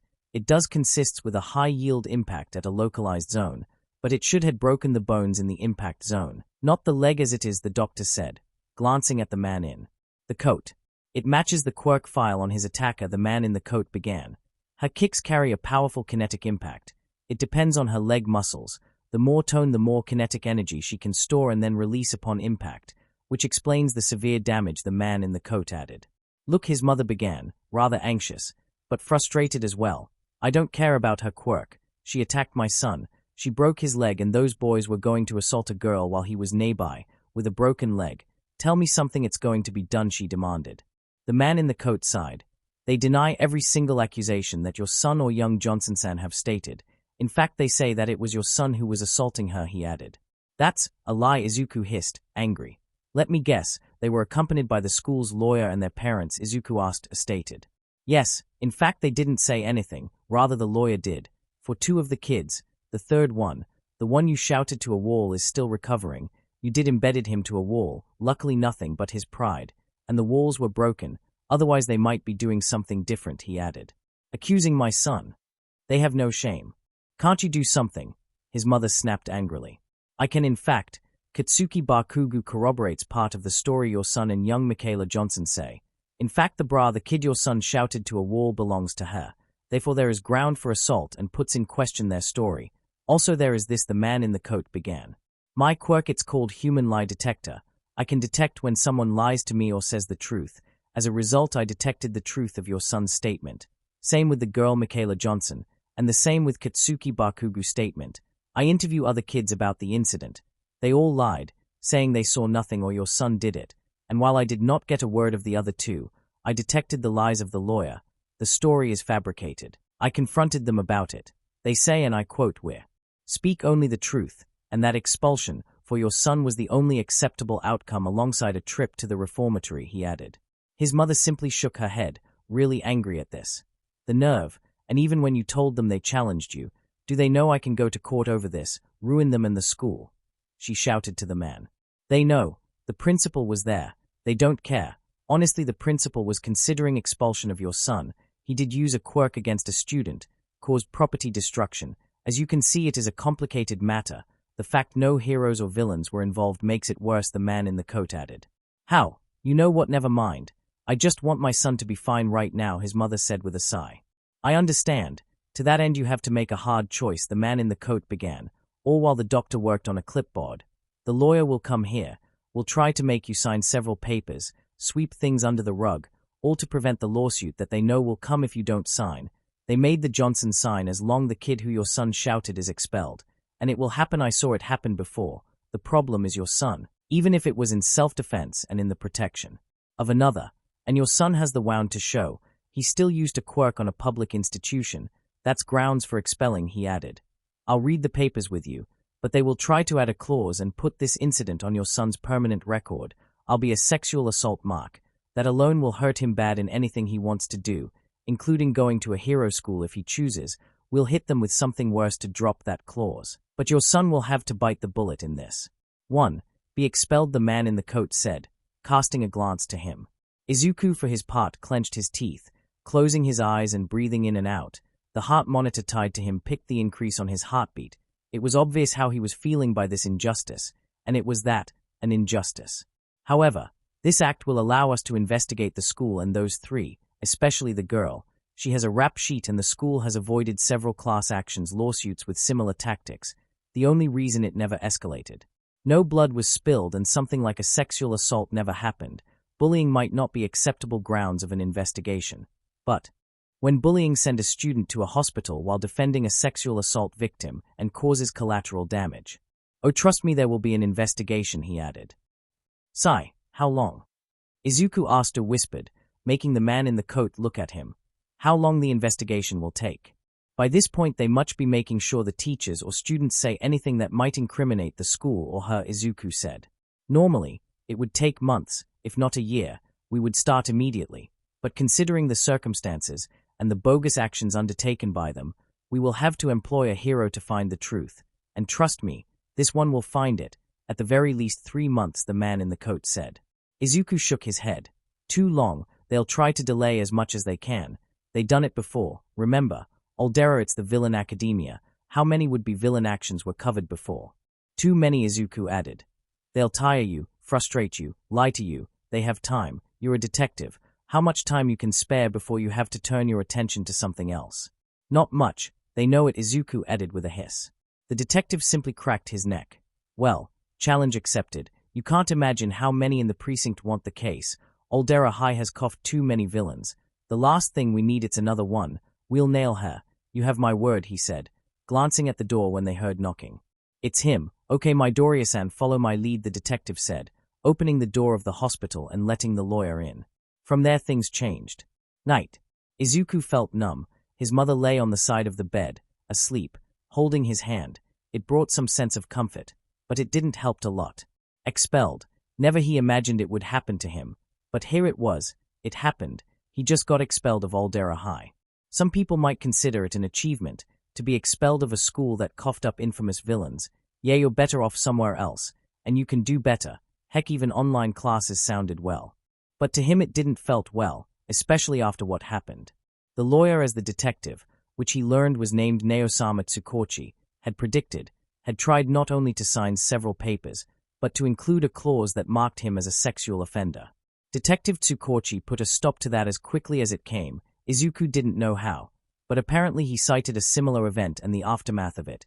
It included defamation and a lot of money paid to the offended party, money that bankrupted the offenders. It was enough for the clause to be dropped. However, the lawyer was adamant for the expulsion for the case to not escalate. After 2 hours of reading and rereading, his mother signed, but the venomous look she threw at the lawyer, and the fact she stabbed the pen, tip first into the hardest thing she could find, was any indication of how she felt made the lawyer to wisely keep quiet and leave. Officially, the story went as a sexual assault and misuse of quirks. It was the short version, the one he could actually understand, but he knew how things truly went, and how unfair the world was sometimes. He really thought that things would change when his quirk would emerge. Things would get better. He honestly didn't expect what would happen. The happy days he spent with Michaela were now a thing of the past. Her parents, according to the detective, were going to send her to another school, a private one, summy apparently, as they had tried first, but convinced themselves otherwise, not for the price, but because they wanted Michaela to have a more normalized education instead of a private and more rigid one. They now didn't trust Aldera, yet they were grateful with Izuku for standing up for her and being a friend. Honestly, he was grateful for her, for being a friend when he didn't had one. Now things like that were distant, and he honestly didn't know where to go from this. Some say forward, but how? It was never easy, especially when you're subject to an injustice you can't fight. That was one of the reasons he wanted to be a hero, to fight the injustice and help those wronged, as he knew how unjust the world could be. Justice for all. With a sigh he looked at his mother and frowned. He hated it. He made her cry again. He made her worry again. He hated it. He hated the fact he was the source of her pain. Looking at the ceiling, right now he wanted just to sleep, but he couldn't. He didn't simply have the will to do so. He was afraid that in his dreams he might see Michaela being. He clenched his teeth, the anger and powerlessness he felt. He didn't want to feel it again. Maybe that's why Katsuki is so angry all the time, anger born out of powerlessness, not being able to do anything to help, even with the power he had. He didn't sleep at all that night, just kept staring at the ceiling, his thoughts his only companion and his mother's hand being the only lifeline of not going in a spiral of depression he might not get back up. Chapter end notes. Well, that happened. As I say, this thing will get a little dark in some places. If I dainty do before then I do now. Time to earn that mature rating. Now as for the subject and how the chapter ended. Well, to be honest, I wanted to show that even in a world of heroes, corruption runs ever rampant. Even with the likes of All Might being a deterrent for crimes, in a way it's the same with Superman. The man it's pretty much All Might on ultra steroids and villains and corruption still appears, despite his best efforts. This is to show that despite every change that has occurred, both politically and worldwide, little things have changed. On the subject of sexual assault, I don't want to make it a small matter. This happens all the time. In here it didn't went unpunished, and it will have some very bad repercussions for the aggressors and those who defended them, something that doesn't happen in the real world, and wish it happened. Final notes in this. I recommend a pair of fics, if you haven't read them yet. The first of course, is Green Tea Rescue by SS3DJ. It's an Izuku fic. It's just starting, but it has a good premise, also has Uraraka taking no shit from Bakugo. The other fic is Yesterday Upon the Stair by Pit Viper of Doom. Basic premise, Izuku sees dead people.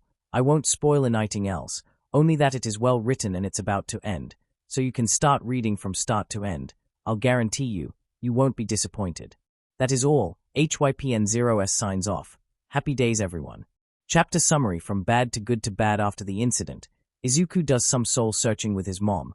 Katsuki acts like Katsuki and a wild Night Eye appears. Chapter notes. Hello all, HYPN0S once again with another chapter of Hack. This one was a bit of a doozy. This is how it's written, right?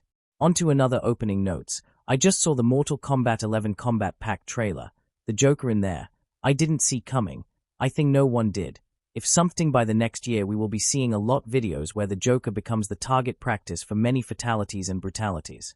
On another, now Shigaraki has an army. Okay, what the fuck? Also to those that think Shigaraki will be unstoppable, think better. I think his Quirk might have messed up his arm after going to that insane level of destruction. Now on to the show. And before I forget, I can't believe I didn't do this before. The disclaimer. My Hero Academia is created, owned and pretty much breathed by Hokei Horikoshi. The idea of this crazy fic is only mine, and since we will stay forever disclaiming anything that crosses here, I'll just say the intellectual property of any video game that passes my fic is from their respective creators. Now with that out of the way, let's get this show on the road. See the end of the chapter for more notes. Chapter 3. From bad to good to bad. Sir Night Eye was a one-of-a-kind hero. He is not a frontline fighter. He is no rescue type, or even underground, as he was known for being the first and only sidekick of All Might. He is akin more to support. By no means is he weak. He can beat someone down if needed. But honestly he likes his approach better.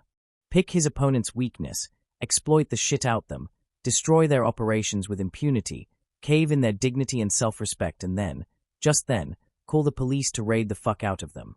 In paper sounded simple, in action it was anything but simple.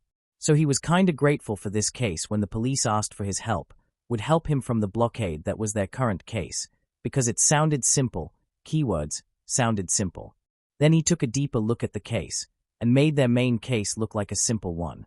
There on paper was the white whale of Musutafu Police Department, Musutafu Department of Heroics and Law Firms in the city.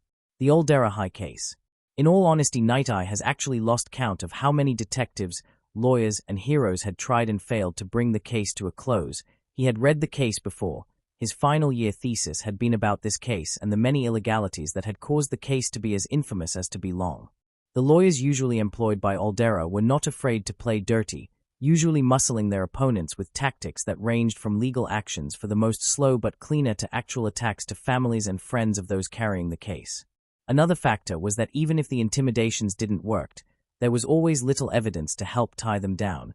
Usually the cases were closed with Aldera being the winner. 2 days ago, that changed. Sexual assault, Quirk assault, self-defense, and destruction of property. He stared at the picture of the 5 involved. One of them was moved to another school. The subject of the assault, Michaela Johnson of the United States. 2 were expelled, one for assault, Mamoru Nakamura, with a quirk that allowed him to effectively muffle sound within a 10-meter radius, and the other, the one of self-defense, Quirk assault and destruction of property. Izuku Midoriya, who unlike Nakamura didn't had a bad record on him, only hearsay by students and teachers, calling him a problem and the like. The other 2 remained in Aldera, but if Naosama was right, those 2 would lead them to dismantle a juvenile, but dangerous gang in Musutafu, one that might have ties with the Shai Hasaikai, and less probable with the Meta Liberation Army, providing both with minimal, but youthful manpower and direct contact lines with a school that produces villains like there is no tomorrow. Right now they had one of the best opportunities to nail down Aldera High, or more precisely the higher-ups, the ones that enabled all this to pass. Taking down the headmaster and the teachers would allow the Ministry of Education to actually place new personnel to mitigate the damage the old staff have caused. This had been something they had tried for years, but they had always been blocked. There was always someone within the Ministry of Education that prevented it. Now this they could not deflect. Sexual assault, even one that didn't not end with rape, thankfully, was something Japan took very seriously, even more since it happened in a school, a place where IT should not happen. Right now Naosama was assembling a team to hit this case with all they got. All the failures against Aldera had taught them something. Strike hard, strike fast, strike true. He was part of that team. His quirk, foresight, would give them an advantage they could not deny, using it against both their designed targets, and that damned lawyer would give them an edge to predict actions they would carry out and be prepared against them. Of course he was not there only for his quirk. His intelligence alone would allow land him on this job, especially with what they have in mind. Aldera seemed to have way too many funds, more than any other school in the city. That alone was not cause of concern. Most schools had to do with the budget given to them, but Aldera was a special case, especially since the headmaster seemed to be living an opulent life, something that someone with his salary should not be able to. That was one. The amount of gangs in Aldera proper was unknown, but numbers estimated at least 10. The biggest was over 100 members proper, with elements of another school, the smallest at least 20. The violence they caused was well catalogued as well, but they could not pursue them, at least not before the incident. The police had been driven out in more occasions thanks to that damn lawyer and his contacts within the Ministry of Defense and Education. The lawyer was another subject to be studied. The man had too much power for a lawyer. He knew way too many influential people. One of the reasons his cases seemed to always been on the winning. He knew when to use his influence and when. He was a man that had kept Aldera from falling in the past 50 years. He was old, but also well learned thanks to his age. The fourth issue was the gangs and their relation with the villain underworld. According to the police, the 10 gangs in the school had at least some sort of association with criminal elements in the underworld. Aside the Shai Hasaikai, there was evidence of other interactions with other elements. The Meta Liberation Army, at least their most radical elements, a new rising force called the League of Villains, a childish name, drug peddlers, arms dealers, and if the police was right, the troop. Now that was a cause of concern. The troop was a villain organization, or better said a super-villain organization that dabbled on genetics and biological weapons. They actually made bow and sold them to the highest bidder. Interpol has been on their ass ever since their conception in England's Black Parliament, an event that saw the very first bow deployed by the troop to kill the Parliament members while in a session. It did kill several members, almost half of them before a hero, codename Pub Joe, stopped it, but the message was clear.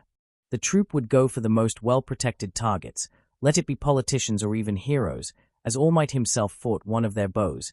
He won easily, but the point stood. To promote themselves they would go to any lengths. They were responsible for several kidnappings across the globe, immoral genetic tampering, creation of forbidden weapons, the creation of a drug that mimicked Trigger, but was 10 times more lethal than Trigger, and if any of the Aldera high gangs had dealings with them, then it would mean a world of trouble for everyone. It would mean the troop had elements in Japan, and that could not be allowed to continue. Concerning, yeah. Also it was oddly convenient, all this connected to his original work with the Shai Hasaikai and the new product that has been hitting the streets, some sort of quirk-erasing bullet. At the moment the bullet was capable of erasing the quirk of anyone hit with it for an hour. Not much. For a hero in the heat of combat, that is a death sentence. One that had took some heroes' lives in Tokyo and Kyoto. The investigation had been going well, but walls had been found in the investigation. The QEB, quirk-erasing bullets, had some sort of genetic material in them, alongside a ton of suppressants, several drugs that had to be carefully selected because most of their core ingredients interacted wrongly with the biological material in it. Reason why the biological material, the possible reason the bullets were effective in the first place as the drug cocktail in them would barely suppress a quirk for a minute, tended to be so corrupted upon inspection. They only knew this. The bullets were fired from custom-made pistols. The bullets were in fact custom-made bullets with the tips being pressure-sensible, containing a small needle that administered the drug in question, and apparently these were unfinished products that could get a hero killed, secure a villain's escape, cost a lot, and the biological material in them belongs to a human, possibly blood. Night Eye knew that the Shai Hasaikai were the makers, and right now they must have reached a dead end. After all, the Yakuza as they are now, are not even a shadow of what they used to be. Right now Night Eye wagers they are pulling from everything they can get their hands on, even second-hand gear. That would mean that their labs as well were second, if not third-rate, barely capable of producing the QEB. They're the horrible thought that, by some miracle, they end up being contacted by the troop by proxy by using one of the younger gang members within their ranks, and therefore have access to their facilities. Something like the QEB would be something the troop would not pass up. In front of him now lay the choices. He, and by extension the investigation team, could focus on the big picture, the Shai Hasaikai, and after taking them out they began to dismantle any organization tied to them one by one, cut the head, then eviscerate the cops. Then there was option 2, which was the one Neo-sama was suggesting, take the Aldera case.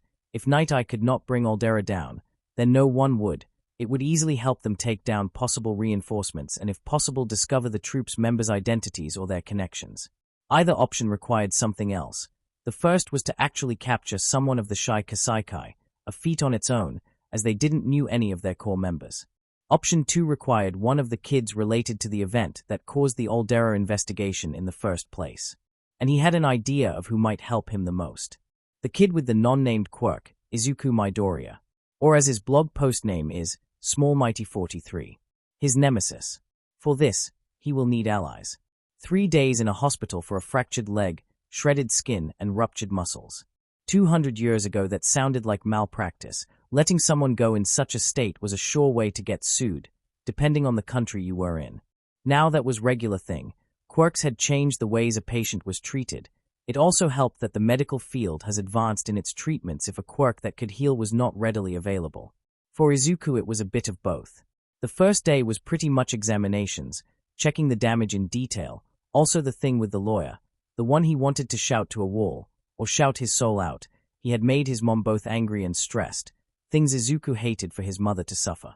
The second day was of course the operation, a very sensible one. He had to be put on anesthesia due to what was going to be done to him. In a short term, they had to glue the bones back together. It was a blessing the breaks were clean and smooth, an oddity among fractures, especially one as brutal as his. This was done to ensure the bones would mend and fuse together naturally. Then came the hard parts, the muscles and the skin.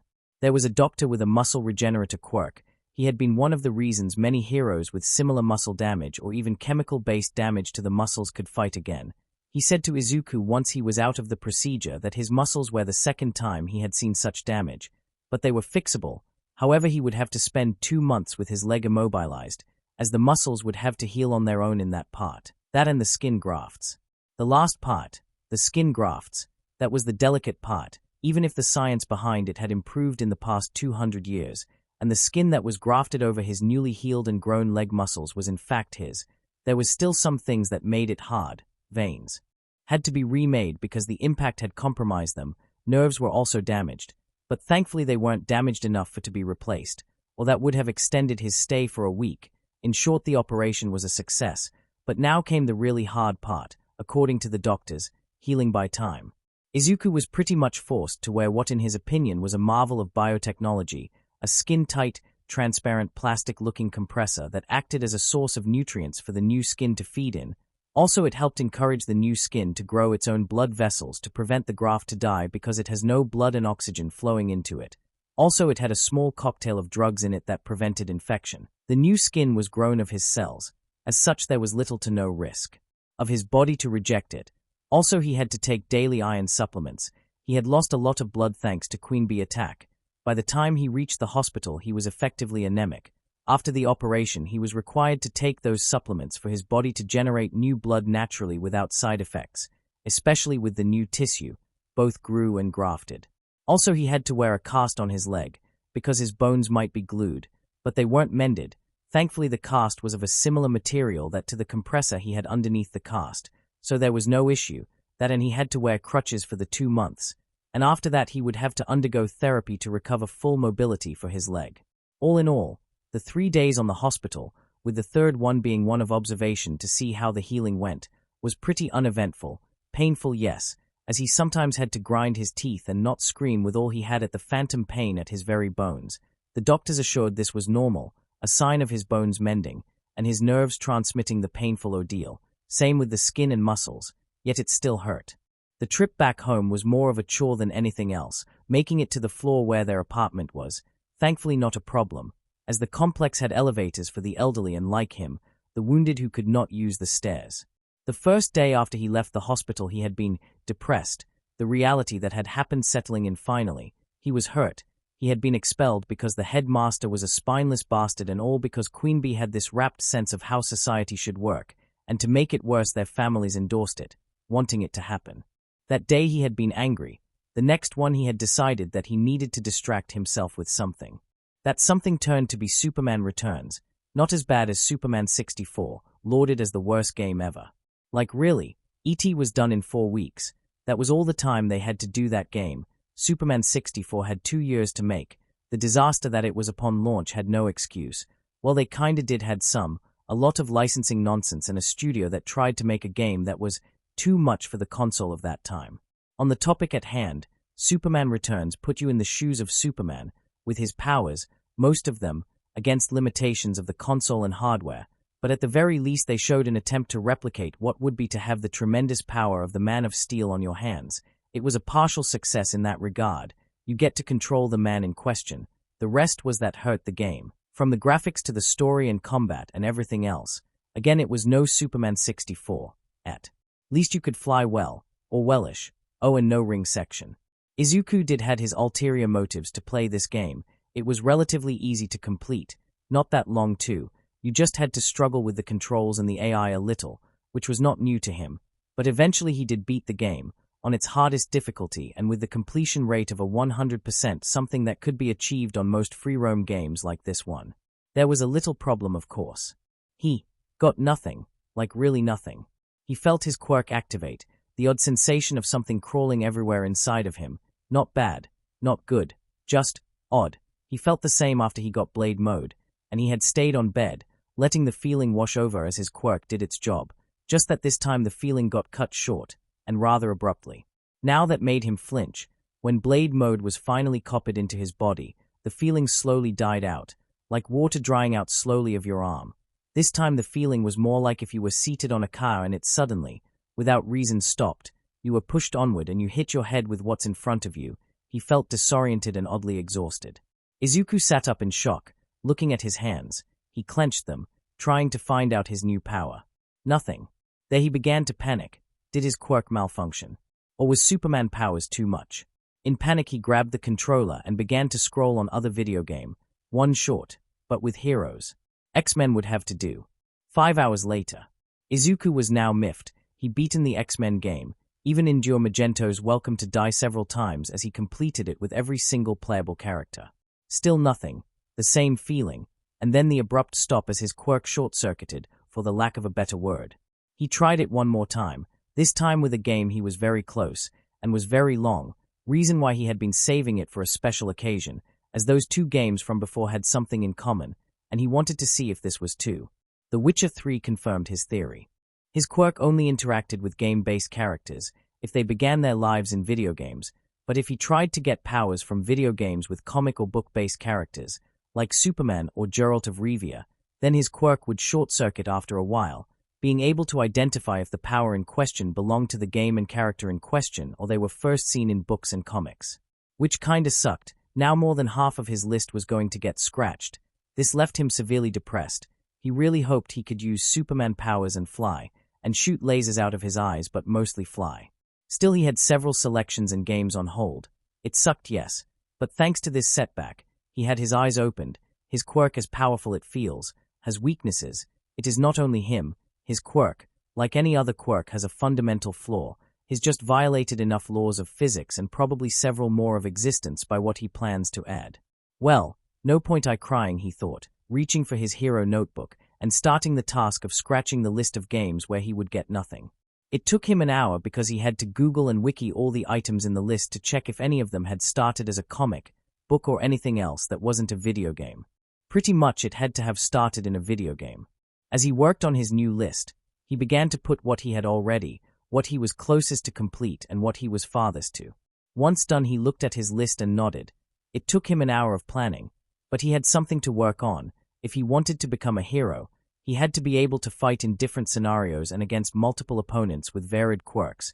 The reason All Might was able to win so many fights was because he simply was too overwhelming of a foe, like the weapon bosses of Final Fantasy. You were intimidated by his presence alone. Getting hit by him was like getting hit by an Ultima spell, over. 10 times over, in a row. But now he had the means. Also, he had to remind himself that he wouldn't be able to add more powers until he heals. He needs to train with them to get used to them and how he can adapt them to what he has. But now with his leg the way it is, that was not going to happen, at least for the next 2 months. At the very least, he should focus on near completing them and his online studies. His mom was rather stubborn on that part. She isn't too trusting of schools now, so online schooling was going to cut it. At least he wouldn't have to endure taunts, jeers and bakugu. Ding dong. With a slight frown, Izuku heard the bell from their apartment ring. With his mother outside on her work, he was effectively alone, for at least he checked the clock on the wall of his room. Oddly enough, it was not All Might themed, but Endeavor themed. Say what you will about the man, his clocks were pure perfection. He had 2 more hours before his mother returned home from work, so he was left wondering who it was. With a sigh and a grimace, he reached for his crutch and began a very slow walk towards the door. Once there, he looked through the peephole and groaned. There on the other side was Bakugu, not looking happy. Nid, he groaned in dragon, waiting his choices, which were simply open the door, but not let Bakugu in. He was in fact not in the mood to deal with his bullshit right now. Opening the door, Izuku simply stared at the frowning Bakugu, who looked like he was ready to murder someone, that someone being him. Bakugu, this better be important, Izuku said, not regretting those words. He was honestly not in the mood for anything but his mother and anything his games might throw at him, and the last one is a big might. For his part, Katsuki's frown deepened. Don't give me shit, Deku, you fucking liar. Izuku's eyes twitched in barely contained annoyance. I swear if this is for my quirk, let me tell you this, it literally triggered the day after my birthday, Izuku argued, still blocking the way into his home. Likely story, Katsuki snarled. I expected a lot of things from a scrub like you, Deku, but lying about your quirk, you were looking down on me, weren't you? Oh, for the Izuku couldn't believe it. This was his problem? That he thinks that he toyed with his precious pride because for the lols. I do not care about your your pride. I did not tell you because I know you, Izuku argued back, feeling the bad nights of sleep finally making a mess of his temper at long last. You don't fucking know me. Oh really? Have I told you about my quirk, you would have looked for a fight, only to feel superior, Izuku hissed. Bitch, do not talk down to me. I can break your other leg if I want to, Katsuki snarled back. Try me and the next thing you'll know is what that asshole felt when I shouted him into a wall. Only you won't have the benefit of one to stop you, Izuku hissed loudly. He had a small feeling of joy when he saw Bakugu recoil. That and the feeling of his voice causing the area to ripple with its power. I can make a list of every fight you picked, only to feel superior. Our senpai last year. Remember him? You fought him because you felt like it. That Indian girl 2 years ago on the other class. Didn't you nearly blasted her to a wall because she told you she wanted to be a hero? And you wanted me to tell you about my quirk, Izuku said, shaking his head. I am in no obligation to tell you anything, so don't come here telling me that I owe you an explanation. I owe you nothing of the sort, Izuku snapped, stepping back and closing the door on Katsuki's face, not caring about the consequences, or the fact it was of bad manner. He immediately went back to his room, not caring that he could hear Bakugu's heavy breathing and several curse choices as he loudly left. Alongside the sound of explosions, his quirk activation left. Izuku honestly didn't care about his temper of pride. He was done trying to tiptoe it and soothe it. He had tried to be a friend to him and he got curses and pain back. He didn't care about him being butthurt. Honestly, he was so done with him. You can't just undo 10 years of attempting to form a freaking friendship and bullying without some side effects and aftermaths. His side effects included shyness, total inability to talk to girls, aside from Michaela, being soft-spoken and actually too hard-headed and stubborn. After all, how can you explain him still wanting to be a hero after the world and life itself tried to stop him? Of course there were the aftermaths. He was expelled of the school, now had a broken leg and all that after he broke his friendship with Bakugu. Michaela was right. He was too toxic. He needed to distance himself of him if he wanted to grow. Making his way towards his room, he instantly made his way towards his bed, sat softly and began to rest. That short walk on a leg and a crutch had been tiresome. To be honest, having to support himself on a single leg, now he had another skin to add to his ever-growing list of to-do train, like actual physical training. If he wants to be a hero, he needs some stamina and some muscles. After he heals, of course. Right now he wants to rest, study and then develop more what he has. Honestly, there was little more what he could do now. While officially the Aldera case was handed to Sir Night Eye and his agency, with support from the police, the fact that the Shai Hasaikai might be involved also meant that the other 2 agencies that have been assisting his agency with information from the streets and anything weird regarding them, meant that they too were dragged into the case, if just by proxy. Fat Gum's agency by default had been the first to fight the grunts of the Yakuza in question. While they had not been captured by his part, Fat Gum and his interns and sidekicks have had experience in combating these new Yakuza and been exposed, in more than one occasion, to the QEB. It was thanks to the buddy system that Fat Gum enforces that there had not been casualties. Then there was Ryukyu. Her agency, while not at the front lines fighting the Yakuza, had been gathering information like his, only that they have been more daring in their approach, infiltrating several meetings and quite literally hiding in plain sight, handing these tasks to most of her sidekicks and people she believes can handle the task. None had proven her faith in them misplaced.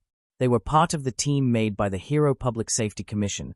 Once the word got out that bullets that could erase Quirk, if temporarily, existed, and were made in some manner by the Yakuza, they had formed the team of the pro-heroes that had directly engaged the Yakuza and had conducted their own investigation on them.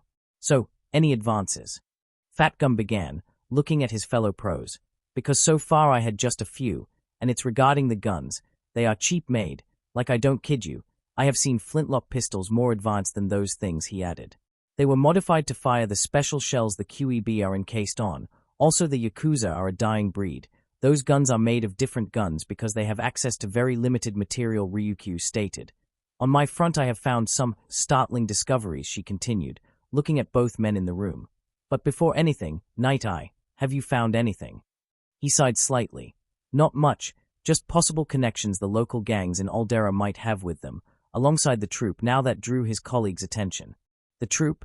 Man, you better be kidding, Fat Gum asked in shock. I am not. The police seems to validate this as well, and there is evidence that seems to confirm this, Night Eye stated with a serious look.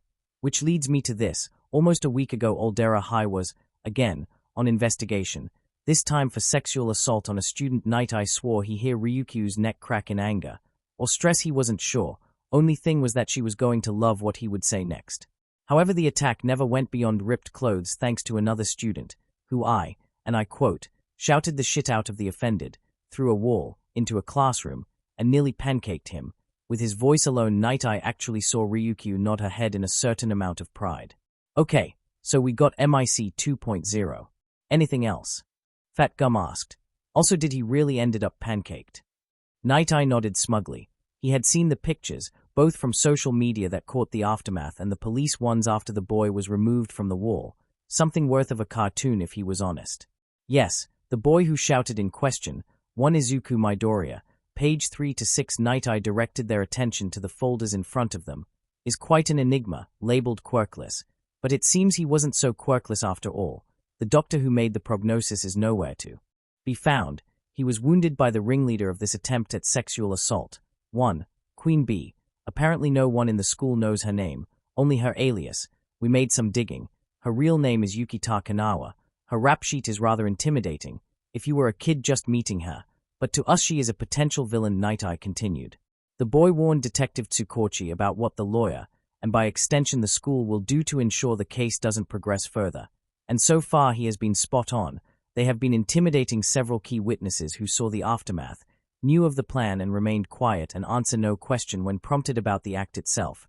The teaching staff, it's no better. They have a no-snitching policy. Again, this even when brought for interrogations and confronted with the possible charges filed against them if they are proven to be withholding vital evidence, Night Eye continued. The lawyer has been trying to, and I find myself amused by this, remove Detective Tsukochi from the case and replace him with someone else, an incompetent, brainless racist caveman that makes the actual caveman look like geniuses enlightened beyond their era, Night Eye continued, looking at Fat Gum. You might know him. He did botch that case you were working on. Their Fat Gum looked up from the file of the kid that looked like a broccoli, and actually sneered. Are you serious, that guy? Night Eye nodded. Oh Jesus Christ, we need to keep him away of the investigation. He ruined the last one so badly that one of the cops on site had drawn his gun and nearly blew his brains up, in front of everyone. Endeavor was their Fat Gum stated. I recall Endeavor telling the cop to do it. He'll burn the evidence, Night Eye smirked. The brat's the city's mayor's son. That was what stopped internal affairs from rimming his ass with a bazooka and firing it. In fact, his dad has saved him from more than one fuck-up, Fat Gum stated angrily. We can let him get near any of the implicated on this case. If what you say is right, then we have not only the Shy Hasaikai to worry about with their QEB, but the troop, if those small gangs have contacts with them, and they get introduced with the Shy Hasaikai. Fat Gum let that linger in the air. I know, that's why I called you too, Ryukyu. You said you had something for us. What is it, Night Eye? Their Ryukyu nodded, closing the file on Izuku. Nejaya-chan, one of my interns found what seems to be an underground ring fight. Quirks are allowed in this, and are usually held to near death, she began. Nothing new. Those fight clubs are dime a dozen, Night Eye stated. Ryukyu shook her head at that. Not this one. They are not facing Quirk users. In fact, teams of 3 are allowed inside. They are fighting this, she said as she reached for her pouch and pulled several pictures, placing them on the table. Fat Gum and Night Eye immediately grabbed them, then recoiled in shock. What in hell, Fat Gum stated.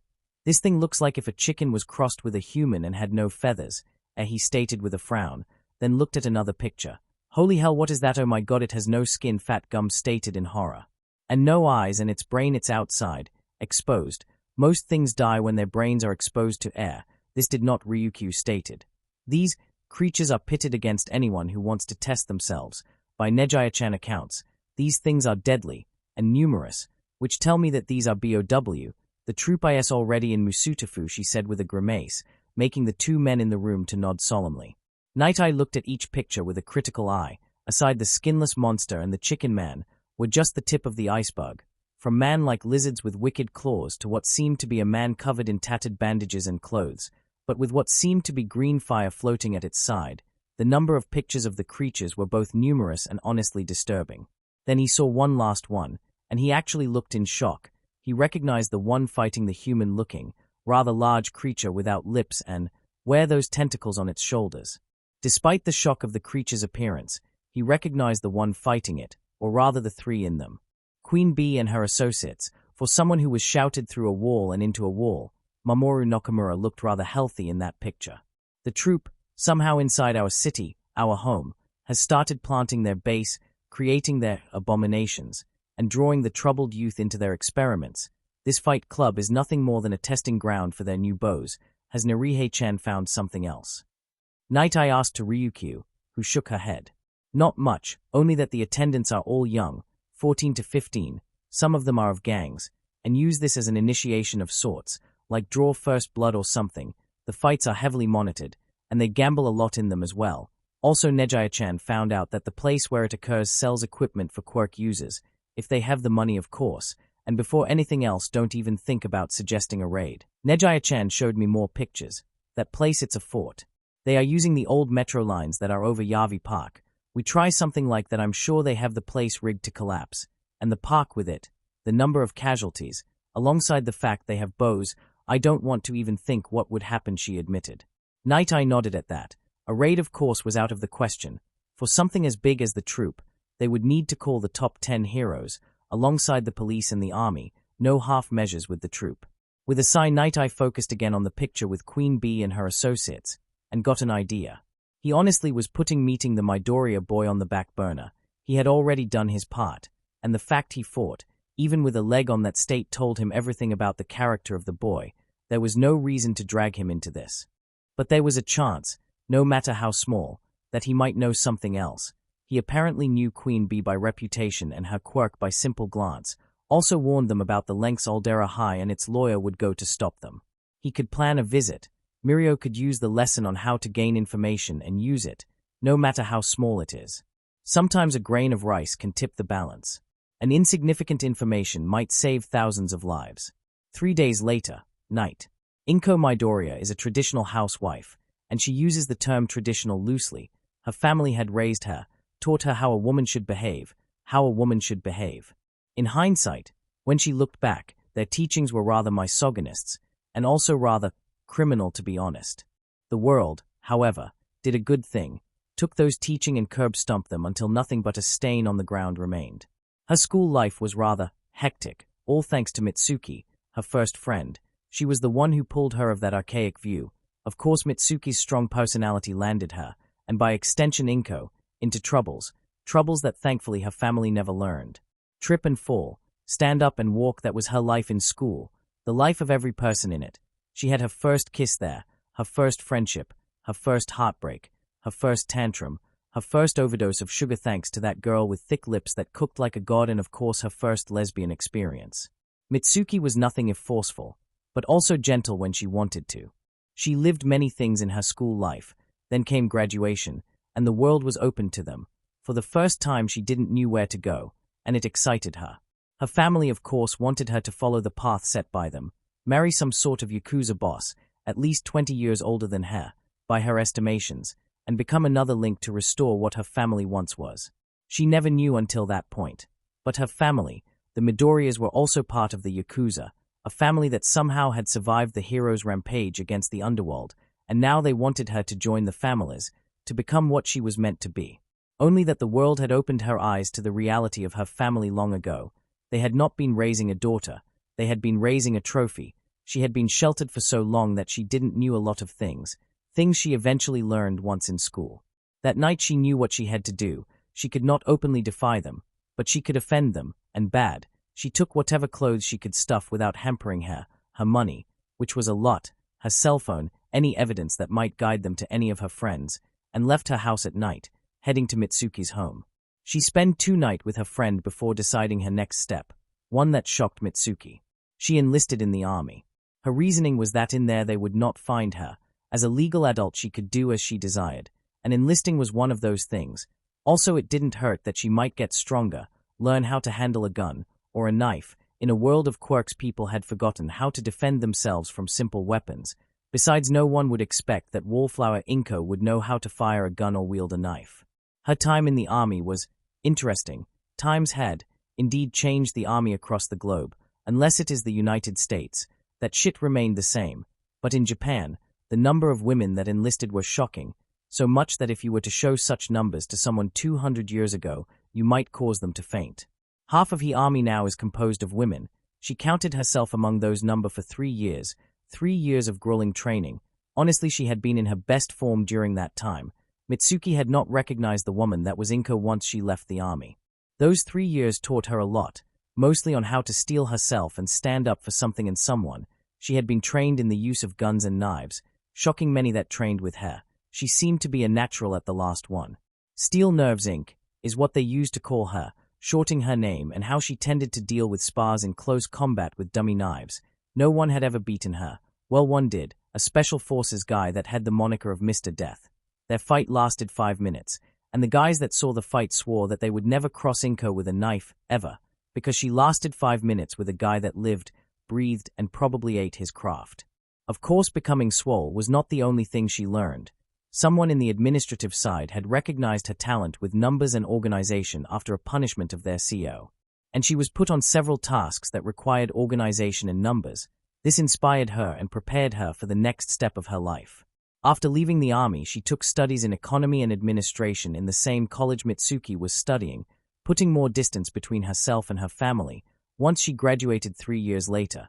It was supposed to be 5, but she crunched the fuck out of her studies. She began looking for a job. Surprisingly, there was a lot of demand on her line of job, an accountant with high organizational standards. Was it any surprise she ended up working in a high-profile company that require at least one more because their last one had a mental breakdown? Not to her. She took the position and the unspoken challenge. Then she met Hisoshi, they married, had Izuku, and her family butted their noses in her life again. Izuku was barely 1 year when they appeared on the doorstep of their home. Inko was now working more as a freelancer, helping with taxes of whoever was willing to pay for her to crunch numbers. Hisoshi was still working on the company, now rising through the ranks, and was ready for his first day as a high executive, when he opened the door and there they were. Inko still finds that day rather, one of her worst to be honest. They had all but gloated that she had become what she was taught to be, a dutiful housewife, but she had done it wrong, not helping her family to reach what they once were, that they had known where she had been all this time. Hisoshi, bless his heart, had defended her, actually telling them that the dutiful housewife was also the one who handled the house's finances, was sought for her skills and could defend herself well enough that heroes would have to defend any villains from her, not the other way around. They had said nothing, only that they would be coming back for their grandson. As expected, he would carry the traditions and burdens of the family. Hisoshi had slammed the door in their faces and went late for work. That week someone had broken into their house at night and had tried to kidnap her son. He didn't went far, paranoia had set on her, and she hadn't been sleeping well those days. The kidnapper never stood a chance, despite her years and lack of training, old skills kicked in. The kidnapper was dragged from her house by the police, on a stretcher, and with multiple cuts all over his arms and face. She had been anything but merciful. He should be glad she didn't own a gun or the guy would be in a body bag. Of course, that episode eventually forced them to move from their small, but cute house in the suburbs to an apartment complex, on the 5th floor. If anyone wanted to break in, they would have to learn how to fly on their way out. After that, of course, she didn't heard much of her parents or other relatives, cousins or otherwise. She was an only child, so she only had cousins, shitty ones. But she grew paranoid that one day they might return. She had indeed offended them. After all, she was a supposed offering to a Yakuza boss to join the families. Her running away was offense enough for all parties. As a result, she stayed more at home. She did her job as a freelancer sparely, not because she was growing dull, but because she was afraid one day she would return home and would not find her son in it. Maybe because he was quirkless, that never came to pass, but now things were different. People took quirks as proof of value for pretty much anything. Her son, that could copy fictional superpowers without harm to his body and use them with impunity, to a criminal family like her, he was nothing short than a diamond in the rough, waiting to be polished to their taste. She couldn't let it happen. She didn't want it to happen. Part of her reminded her that her son looked up to All Might and that would never happen. The countless times she saw him play a game with a moral decision, and he always took the one where people were benefited, not his character, not him, how he took from 2 fictional heroes, Superman and Spider-Man, and their morals. He would rather die than become a villain, especially with his dream now within grasp. But yet she feared. She was nearly molded into that dutiful doll they wanted to use and sell for status, and she had been slowly getting aware of it. Her son might not be that lucky in that regard. He has a big heart. He trusts too easy. Just looking at what happened with him, and Katsuki told her everything on how things would pan out with him and her family. He wanted to believe there was good in others, but sometimes there wasn't good in others, just hate and bitterness. Mom. Izuku called from the living room, a worried tone on his whisperer voice that made Inko worried. She turned the stove off and closed the lid on the dinner she was about to finish, and turned to the living room. Yes, son, Wataraya. Inko was many things. A mother, a friend, was tolerant as fuck, never discriminated. Honestly, if she had been born 200 years ago, she would have been considered a mythical being for the fact she didn't discriminated by either race, color, or sexual preferences. But seeing her son, right now, with the left half of his body, somehow glowing blue, with strange, tattoo marks on his exposed skin, made her realize something, even as she turned to the kitchen, the return to the living room, soap and a sponge in hand, and a strange look on her face. She was a mother. She loved her son. She did not, in fact, love tattoos. Despite the fact she had one herself on her right arm, a parting gift of her army days. Morning. Mom, I love you. I'm sorry. I don't hate you. I said I love you. I wasn't thinking straight. You used soap and a hard sponge to rub off mystical-looking tattoos that my Quirk gave me. I am a mother. What mother in her good judgment will not react the way I did? One that remembers that she has a tattoo of her own. Don't sass your mother, young man. I will damn it, you used that sponge on my left leg. Now my skin feels weird. Oh, it feels weird now. Not after getting tattoos from a video game. In my defense, they didn't hurt. Of course they didn't, and stop using your new power. It looks weird. Izuku only sighed, his hands on the table, reaching for his breakfast as another set of arms, transparent blue arms of the size of All Might own and covered in strange glowing alien-looking marking, scratched his head, and two other pair of arms simply adjusted his clothes and chair position. Honestly, he wasn't even looking to add a new power. It just happened. He should have paid more attention while he played. Now he had Amara's siren powers, with everything that came with them. Thankfully, he was still a guy. He checked multiple times over the night. But his mom was right. Getting blue tattoos out of the blue was freaky. The fact they glowed didn't help much to the fact they were all over the left side of his body, from the top of his neck to the tip of his toes.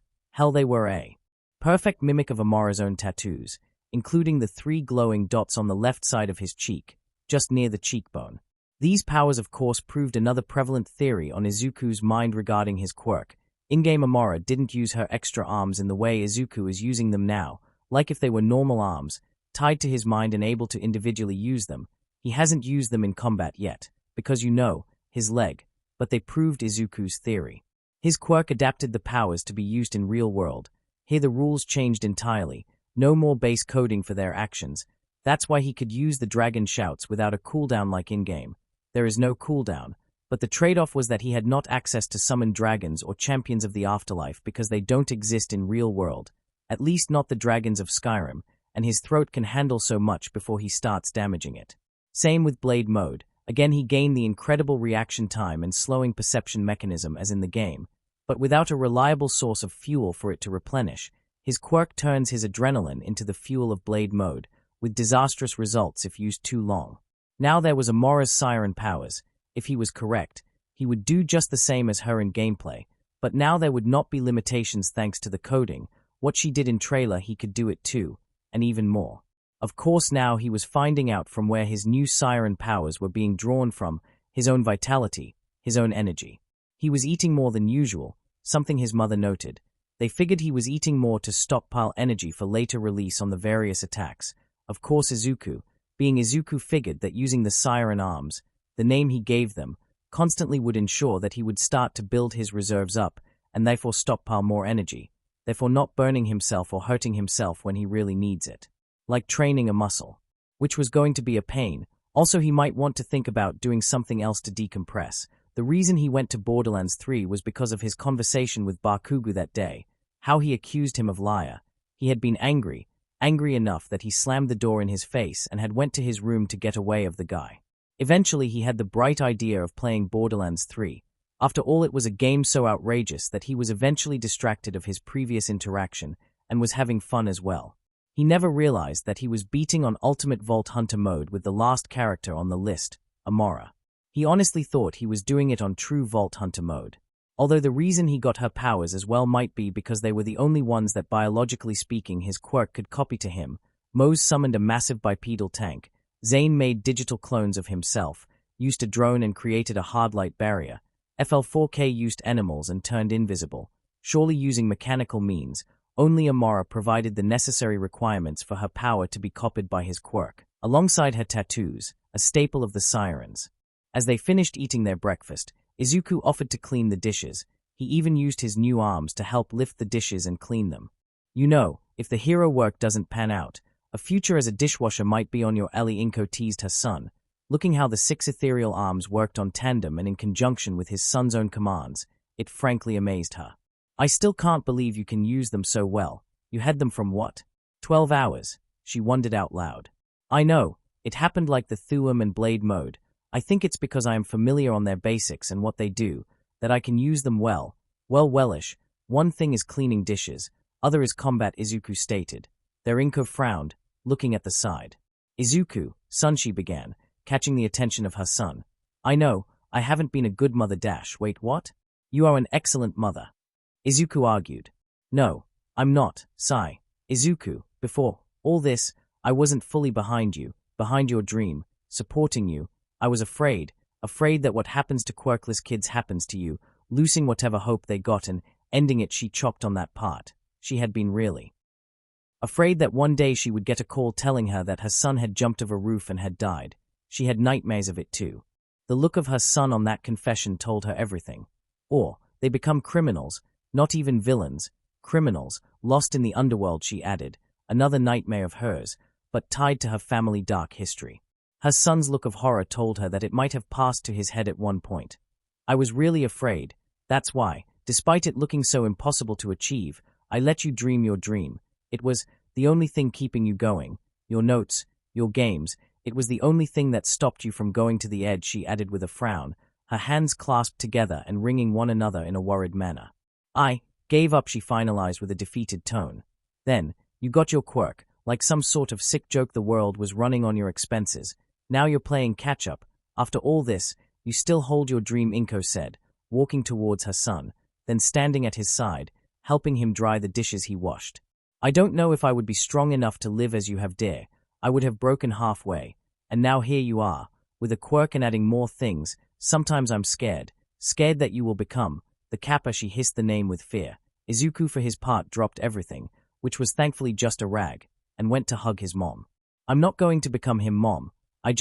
I feel like I just woke up and saw the world has moved without me, and I'm trying to catch up with the times, he said, holding his mother. Neither was crying, which was new. They were rather emotional, breaking into tears or hysterics. Mitsuki usually joked that the family quirk was waterworks, not telekinesis. I know, and all this, she said. I am sorry if I ever doubted you. I just don't want to lose you, she said with conviction. You won't. I'm your little rabbit, Izuku said, choking on his words. Their Inko sighed contently. I won't become him because I have you, and I know what to do with what I got. With great powers, he began. Come great responsibilities, she finished, breaking the hug and looking at her son in the eyes. You know, I am glad I bought you those comics. At least they had something good in them, she sighed with a smile, looking at her son in the eyes. Please tell me when you're going to add another power, please. Just a heads up. I don't want to find out that next time you will get wings out of them, she said. Their Izuku slightly scoffed. Okay, Mom. Besides, I'm planning on going on a small halt on games. At least this week. I have the online classes, and now I have to practice with this arms, and see if I own long-sleeves shirts. There she smirked at that remark, rolling her eyes good-naturedly. Inko bowed there. She would help her son. She would support him, just as she should have long ago. She shouldn't now because he had a quirk. She should before, because a mother should believe her son can do the best. Thankfully, there was time for change. There was time to fix some mistakes she made. Now if only Hisoshi was here, things would be perfect. Phone calls simply didn't cut it. Afternoon. Okay, son, you have everything right. Inko asked her son, sitting in front of the computer and working on his online classes like a man possessed. Yes, Mom, don't worry, just go to work. You were really happy about this one, Izuku said with a smile. Oh yes, called by a new hero agency to help them with their finances. They haven't found someone that could tell them the truth or how to reduce costs without affecting the overall efficiency. They are working now, she said, dressed like a secretary, formal and all. Hell, Izuku spotted a folder on her hands. So someone from another agency I helped recommended me to them. If all goes well, I might land myself a more permanent position. She sing-song as her son smiled at her. He was glad she might get a more permanent work than freelancing. Okay, I'm going now. Remember, Izuku, she began. I know. No games for the week. Love you too, Mom, he said with a smile. Love you too, sweetie. See you at night, she called as she left the house, a small spring in her step. Izuku let out a small smile at that. It seemed their heart-to-heart helped each other more than they realized. He knew there was too much to be done still, but he was glad he could have this honest moments with his mother. It was not like they didn't had talks, but honestly the events that kept piling up just made it happen. In just a week he passed from a quirkless nobody to someone that could shout someone to pieces if so he wanted, and copy, with some restrictions, some of the greatest and most useful powers in video game history, now made real, and be selective about it. He could cherry-pick anything he wanted, and he could get them. In a week he passed from the pariah of Aldera High to the kid that shouted someone so hard on Aldera that now the school was on investigation. A small smile graced his lips. Maybe what he did wasn't much in his eyes. But if somehow Aldera got nailed for what it has done since its foundation, and the number of villains, true villains it had created thanks to the staff and its bias and who knows what else, and could be prevented anywhere else, then all he had suffered would be worth it. Right now he had some studying to do. Perhaps one of the advantages of online studying, way better seat accommodations and unlimited access to the bathroom and the kitchen. Oh, and who can forget the recess on bed while watching TV, really the best. He is going to miss this once he applies to UA. Mirio knew, then from a technical point, this should be a class in UA, how to interact with possible witnesses and glean evidence out of simple talks. Then he realized that was an actual class in heroics, during their third year, one of the few class that didn't involve combat, but deductive tactics and some charisma. At his side, Sir Night Eye walked at a sedated pace, but the folder filled to the brim with the photographs Narihe took during her infiltration to the Colosseum. Say what you will about Narihe, but behind that bubbly personality and apparent airheadness she portraits, lays a very cunning mind and a very capable woman of doing some of the most dangerous tasks. Ryukyu did entrusted her with the infiltration, and Ryukyu does that to people she absolutely trusts, and her trust has never been misplaced, ever.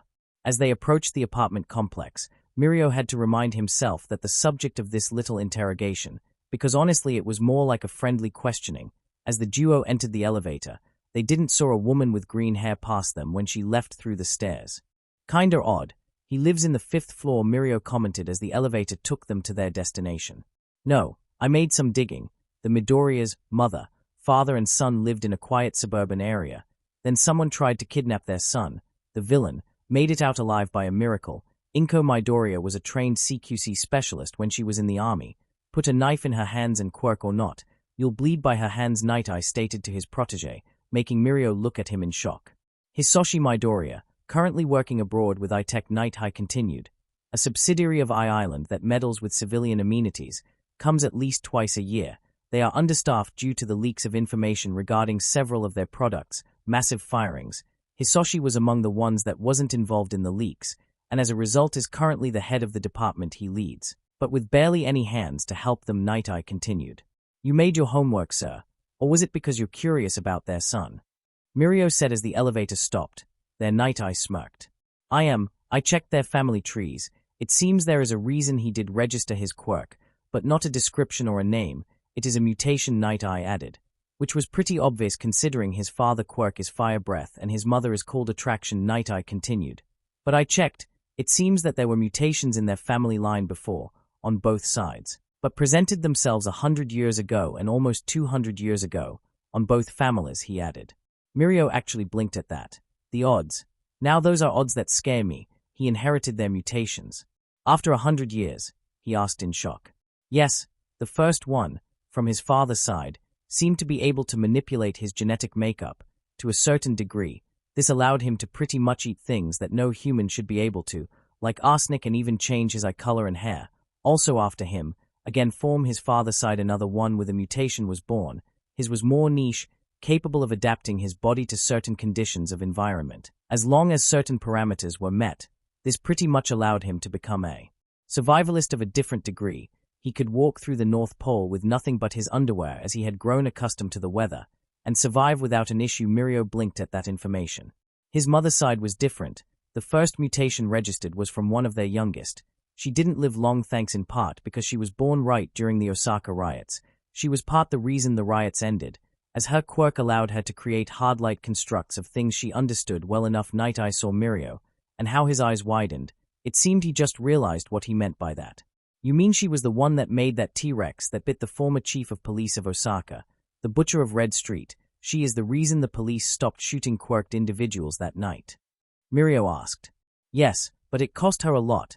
Her life, to be honest. It appears her Quirk zapped her health, and at moment she was at her worst state possible, hungry, stressed, and with a bullet wound on her stomach. She died after pretty much culling the police force and stomping a SWAT team with her T-Rex. She was 18 at the time, and she had a son that inherited part of her mutation and changed it himself, Night Eye stated. His was pretty similar to his mother's Quirk, but his required more of a deep understanding than basic physiology and some imagination. By the time he used it, he held 5 degrees, 2 in nuclear physics, 1 in astrophysics, 1 in engineering, and the last on quantum physics. Mirio's mouth was open. He was a genius. What he could do, he asked. Manipulation of energies, both known and unknown, but for this to work he had to have an intimate knowledge of the forces he wanted to manipulate, otherwise he could cause a disaster. He was 55 when he died, some say, fighting the Kappa, and nearly killing it, Night Eye stated, narrowing his eyes behind his glasses. The Kappa? The Quirk stealer? The soul killer? That Kappa? Mirio asked. Yes, Night Eye nodded, internally bemoaning the fact that All For One, also known in Japan as the mythical villain Kappa the Quirk stealer, hadn't died that day. It would have saved them a lot of troubles. Then again, the fact they never found the body of Izuku Midoriya made him cold on his feet, that or the man literally turned himself into a nuclear bomb and nearly killed All For One in a blast no Quirk user would be able to imitate, at least until All Might caved that motherfucker's skull with the nuclear equivalent of a fist. All 4 had children, but the people they eventually married and carried out until Hisoshi and Inko might have caused the mutations to stabilize, or at least the genes to remain dormant, until they married and had a son, Night Eye stated, now in front of the home of the Midoriyas. A son that might have a mixture of all 4, but that mutated as well into one.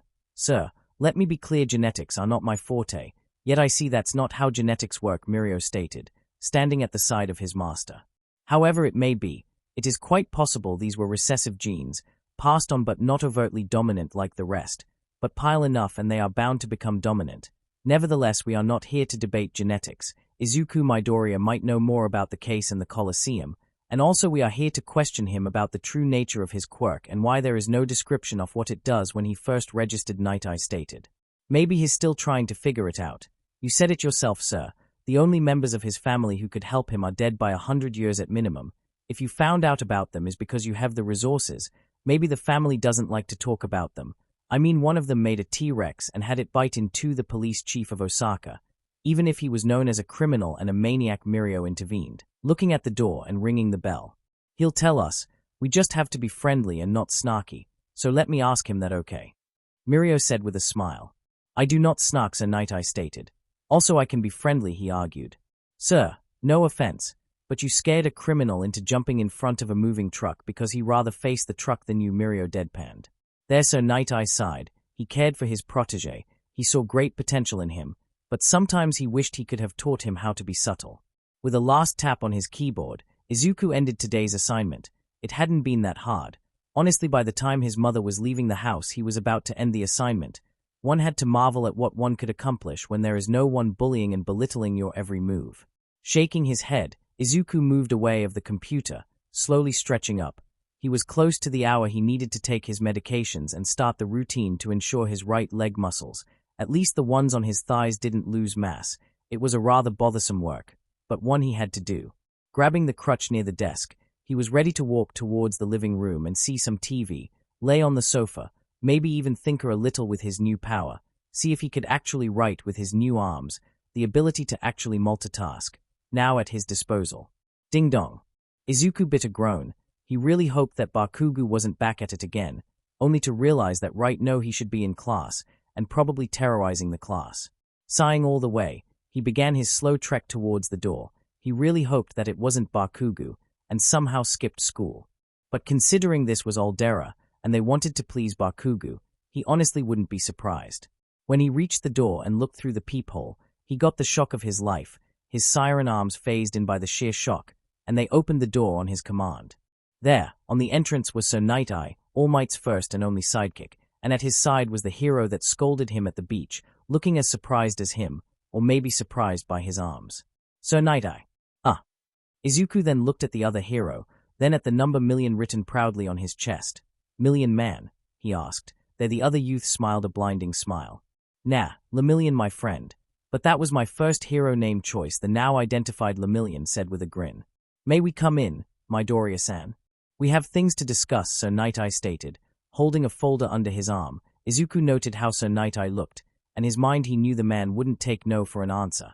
With a sigh and a huff, he maneuvered himself so they could enter, which they did with a nod, and leaving their shoes in the entrance.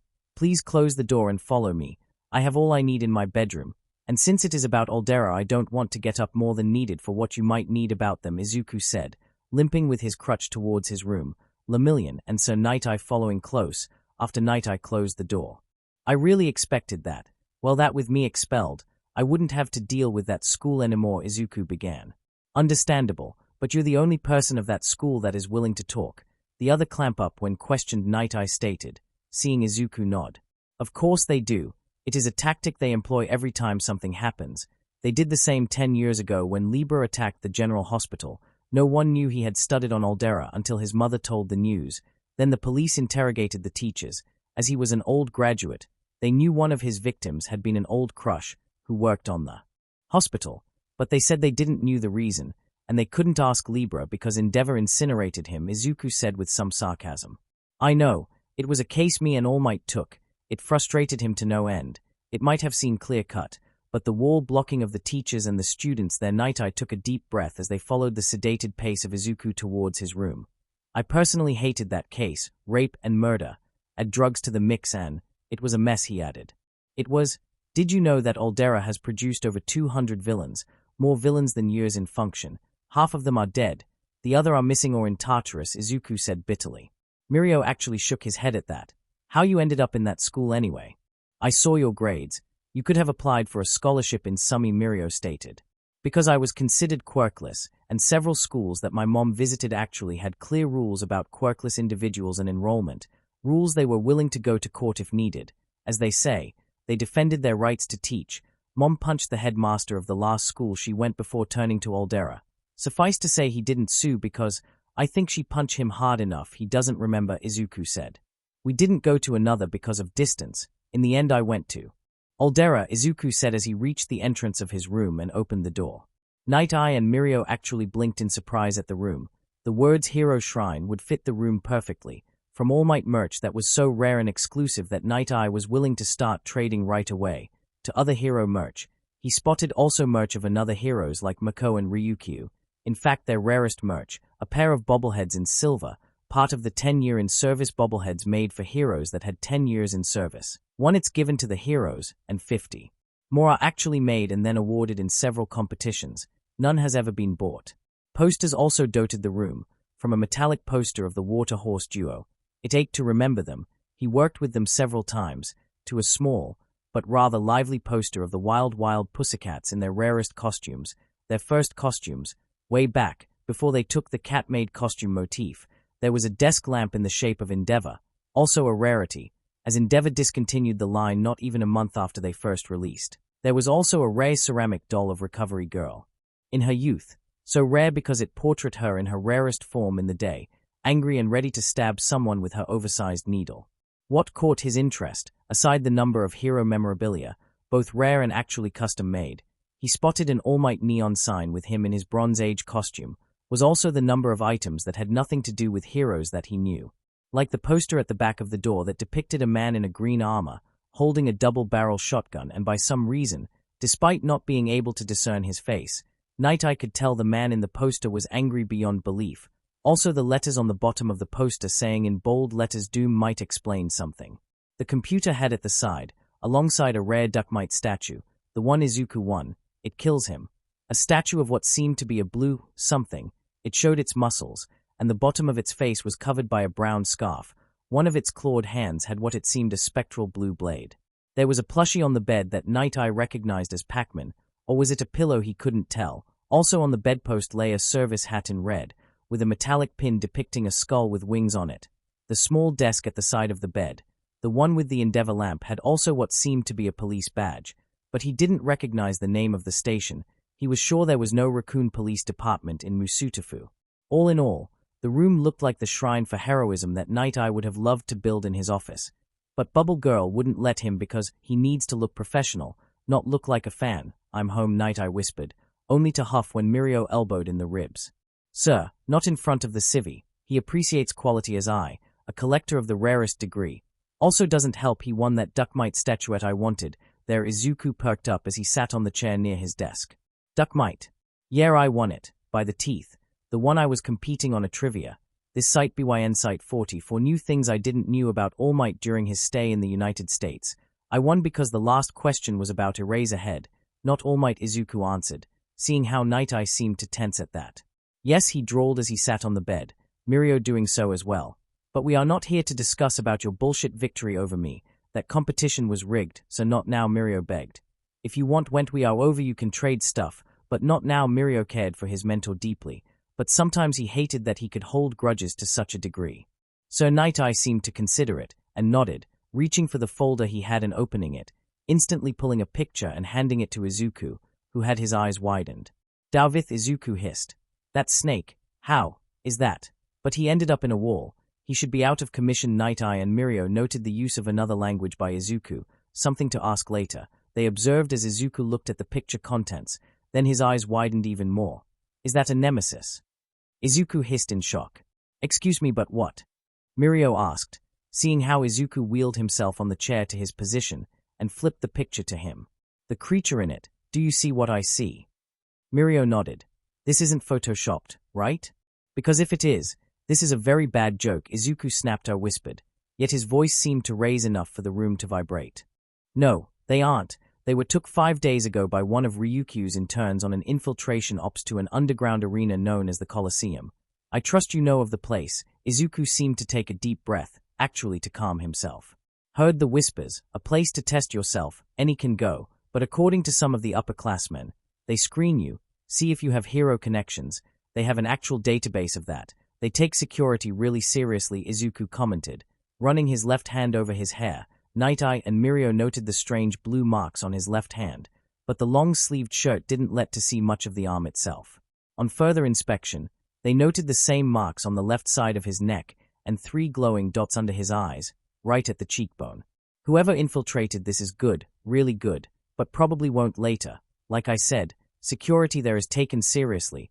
I wouldn't be surprised they know they were infiltrated, and plugged the hole, Izuku commented. Night Eye nodded at this, making a mental note to tell Ryukyu to not send Nejaya-chan again. She might use the same entrance point, and it might endanger her. You called the creature a nemesis? Do you? Went to the Colosseum? Mirio asked. There Izuku actually rose an eyebrow at that. No, but I know this thing, Izuku said, rolling to the computer, and began to work on it. After a minute he seemed to nod, then rolled to the side, letting Night Eye and Mirio look at the screen, and have their eyes widen. There, on the screen, was a 3D render of the same thing that was on the picture Nejaya-chan had taken. Aside the fact this picture shows the nemesis with brass knuckles and has 2 eyes, that is a nemesis, a creature from a video game that hunts you down on a city packed with zombies, somehow fighting Queen Bee and her cronies. One of them should be in a hospital, and he is up and about, Izuku pointed out. Night Eye actually rose an eyebrow, looking at the pictures in the folder, then picking another one, handing it to Izuku. If you can, identify this creature. Izuku took the picture, and actually had a look of horror in his face. Who?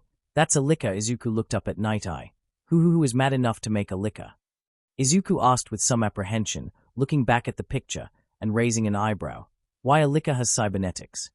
Izuku wondered. They don't. Mirio asked. Those are video game monsters, right? They are, but they don't have cybernetics. They are purely organic. Night Eye, again, handed several pictures to Izuku. He looked at each one, and he grew more and more pale by the shifting of each picture. This is a stranger. They have the cybernetics the game depicts, but they have curved talons. In-game they don't. A shift to another picture. This is a Malboro. It also has cybernetics, and seems small compared to in-game, and that's a death claw. The room vibrated by the raise of Izuku's voice. Oh my god, who did this? Izuku questioned, looking at Night Eye and Mirio for answers. For their part, mostly Night Eye, he was surprised that Izuku had given names to the creatures, seemed to know them. The fact they may be from video games only added to the fact that the troupe had somehow created creatures that used fictional science for their creation and applied it to real life. That alone was scary enough. Without thinking it, Night Eye handed Izuku the remaining pictures. The boy began to look at each one of them, looking paler by the second, shaking his head as he placed each picture on a pile. They are all video game monsters, enemies you fight in multiple games. Izuku breathed in shock, taking several breaths, and then looking at Night Eye straight in the eyes.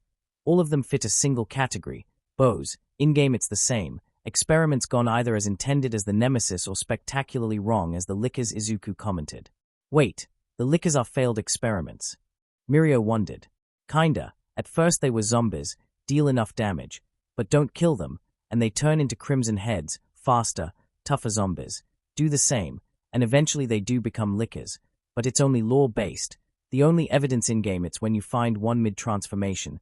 It still has skin and hair, but it is mutating into a licker, Izuku stated. But yes, only the Malboro and the lick are natural in a sense. Depending of the game, they are either provoked by some magic stuff or are natural predators, but the rest, experiments, bows or a mistake gone horribly right, Izuku said with a sigh. Who could have done this? He wondered. We have reasons to believe the troop might be involved. Night Eye prized himself to be rather observant, so when he saw Izuku pale, even more, and his eyes seemed to glint with realization, it meant he must have figured something that he and Mirio did not. Honestly, the kid was the luckiest find for this case. Can't be, but it makes sense. So many gangs in our school, villains that came out better equipped and trained than some heroes. This is their training ground, Izuku stated with finality, wheeling his desk chair towards his closet, and opening it, looking for something. He pulled a small carton box, and opened it, pulling a book of sorts, then wheeled back to them.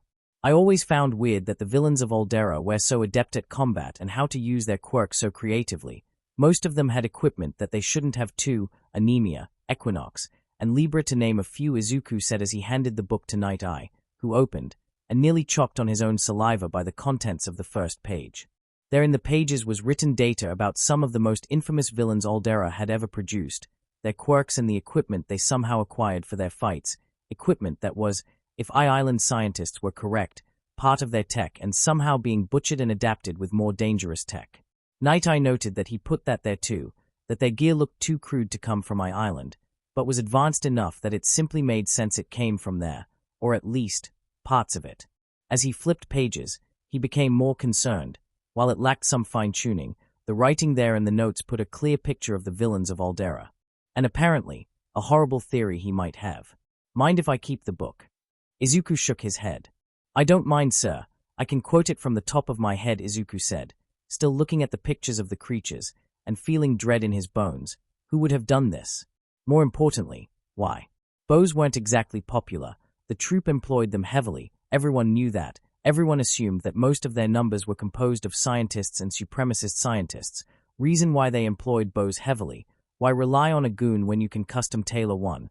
Also, they sold well enough for wannabe tyrants, despots, and major gangs around the world to buy. What made bows not popular, aside their price, was how they were made. The majority of them were at one point a human being, or a clone of one, with enough biological modifications and cybernetics jammed into them that the troop was among the most wanted organizations in the world. And even then, most bows, despite being used by despots, tyrants, and gang leaders, these monsters still answered to the troop. One single word and those things can turn against their buyers. What made Izuku more concerned about all this was the obvious improvements visible to the creatures.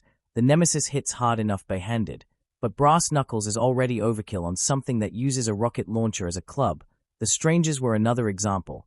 Their strong feet were outfitted with Jurassic Park raptor-like claws, curved and cruel-like. Also their small hands had these claws, surely when they grasped someone.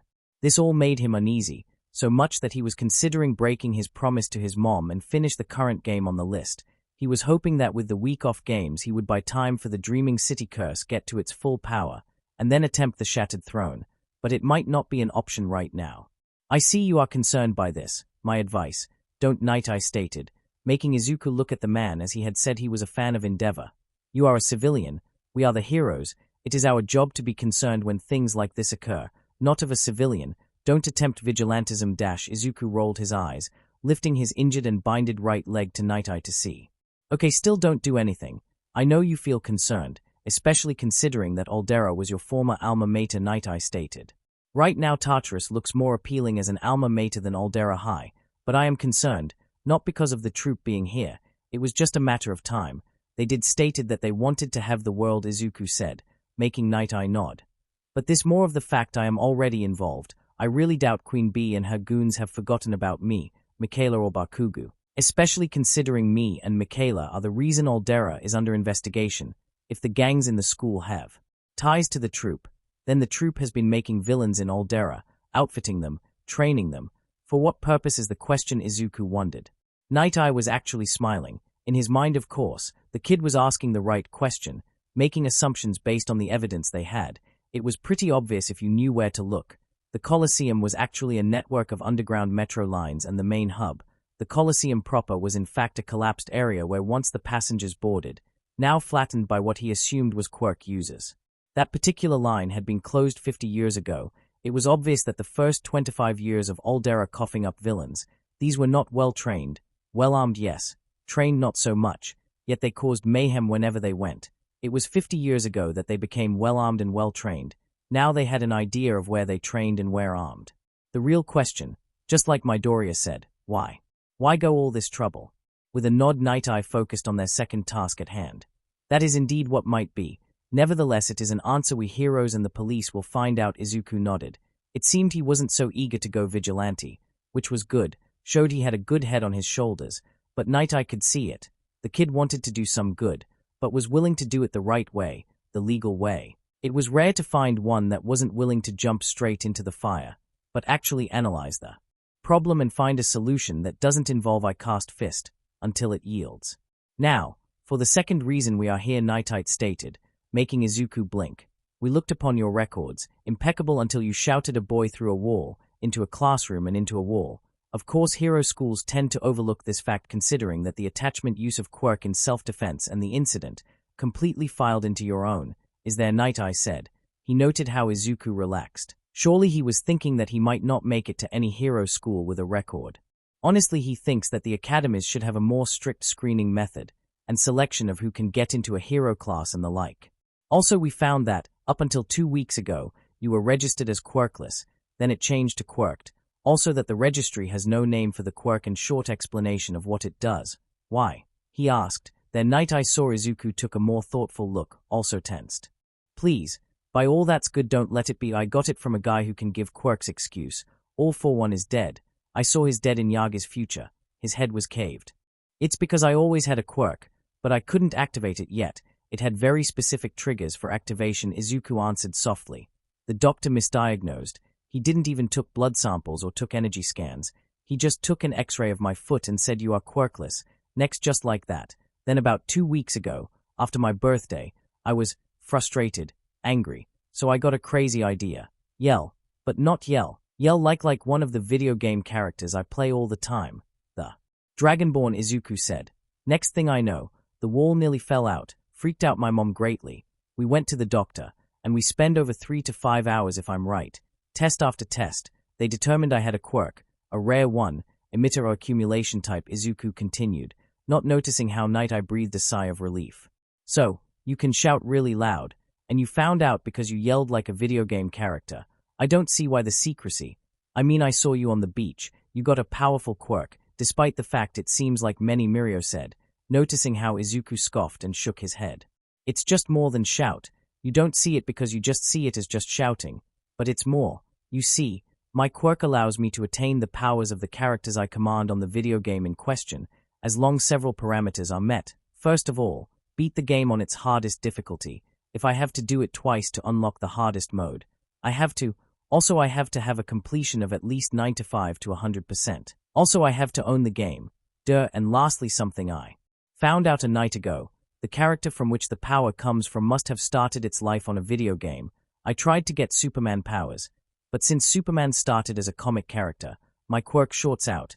I can't get his powers. The same applies to any other superhero that started as a comic or book character. The Dragonborn started as a video game character. It met the parameters, so I got his power. The Thuum, or shout in dragon language. Night Eye and Mirio blinked at that. Wait, back up. Are you saying that you got a totally fictional power that's now functional thanks to your Quirk? Izuku nodded at Mirio's question. And since your Quirk is an accumulation type, you can get more. Izuku nodded again, this time with a smile. Yes, I got Blade Mode as my second. It pretty much slows my perception of time to a 50%, 90 if I activate it after a parry, and increases my reaction time to at least double or triple my average reaction time. The third one was kinda of an accident, Izuku said, rolling the sleeve of his left arm and exposing the intricate alien designs of his siren tattoos. I didn't check the difficulty setting and ended up beating Borderlands 3. I had previously beaten it before with its 3 first characters, but Amara's powers were the only ones my Quirk could copy, as the other 3 depend on an object for their own powers. Also something I forgot, My quirk cannot copy powers that depend on an object, like Leonidas's spear in Assassin's Creed Odyssey. As the spear is the provider of much of the power one gets in-game, I am going to check if I can copy the Light of the Traveler, but the fact most Guardians depend on a ghost kinda has me worried I might not get them. Night Eye and Mirio blinked again, but for different reasons. For Mirio was the fact Izuku had a really strong and apparent versatile quirk. It was obvious from the get-go that its main weakness was training the powers and time disposition. Games take time. Also, it was obvious he was taking his time, actually thinking what to get, how it could benefit him and others. He was actually in an enviable position, to be able to mold your quirk to your preference. He would be lying if said he didn't envy Izuku. He kinda did. Of course it was obvious as well that his new powers had drastic effects on his body. His first power must have cranked his normal tone of voice to 1,000,000, so he has to speak softly or whisper, and his whisper are loud enough to be confused as normal voice tone. His third power carved glowing alien tattoos on his left arm, which wasn't odd in the current era. Night Eye was another matter entirely. Oh, how the hell this happened. Some weird all-for-one quirk analog. Nature has a twisted sense of humor, he thought with a grimace, one that turned around when he realized of something. An all-for-one quirk analog belonging to a kid with high morals and fan of Yagi. It feels like nature's way of apologizing for all-for-one in general, Night Eye thought. And while it shares many of the nuisances that modern quirks have, like specialized triggers, one can't deny how powerful it can become. But it must have a limit. He must know this as well. That's why he is taking it so slow, cherry-picking what he wants. He is testing the limits of how much he can accumulate. As for the reason I kept it a secret, Izuku sighed there, looking at Night Eye and Mirio in the eyes. I just didn't want to end like Bakugo, Izuku confessed. Katsuki Bakugo? The one that made the call. Izuku nodded at Night Eye's question. You should know what he can do. Night Eye nodded at Izuku's question. Indeed, specialized nitroglycerine sweat that can be triggered by specialized glands at the palms of his hands, can actually measure the output of his explosions, powerful and if well-timed can be used for propulsion and change of direction mid-flight, Night Eye stated.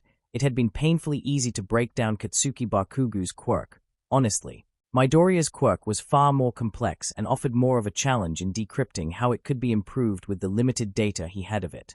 Yeah, well, he got praised by it, a lot, ever since it activated, so you can imagine how that got to him. Izuku began. The ego, the pride, it changed him, he added. There is no harm in pride. I am proud of my quirk, Mirio supplemented. Izuku shook his head at that. I am sure, but how much it cost you to tame it?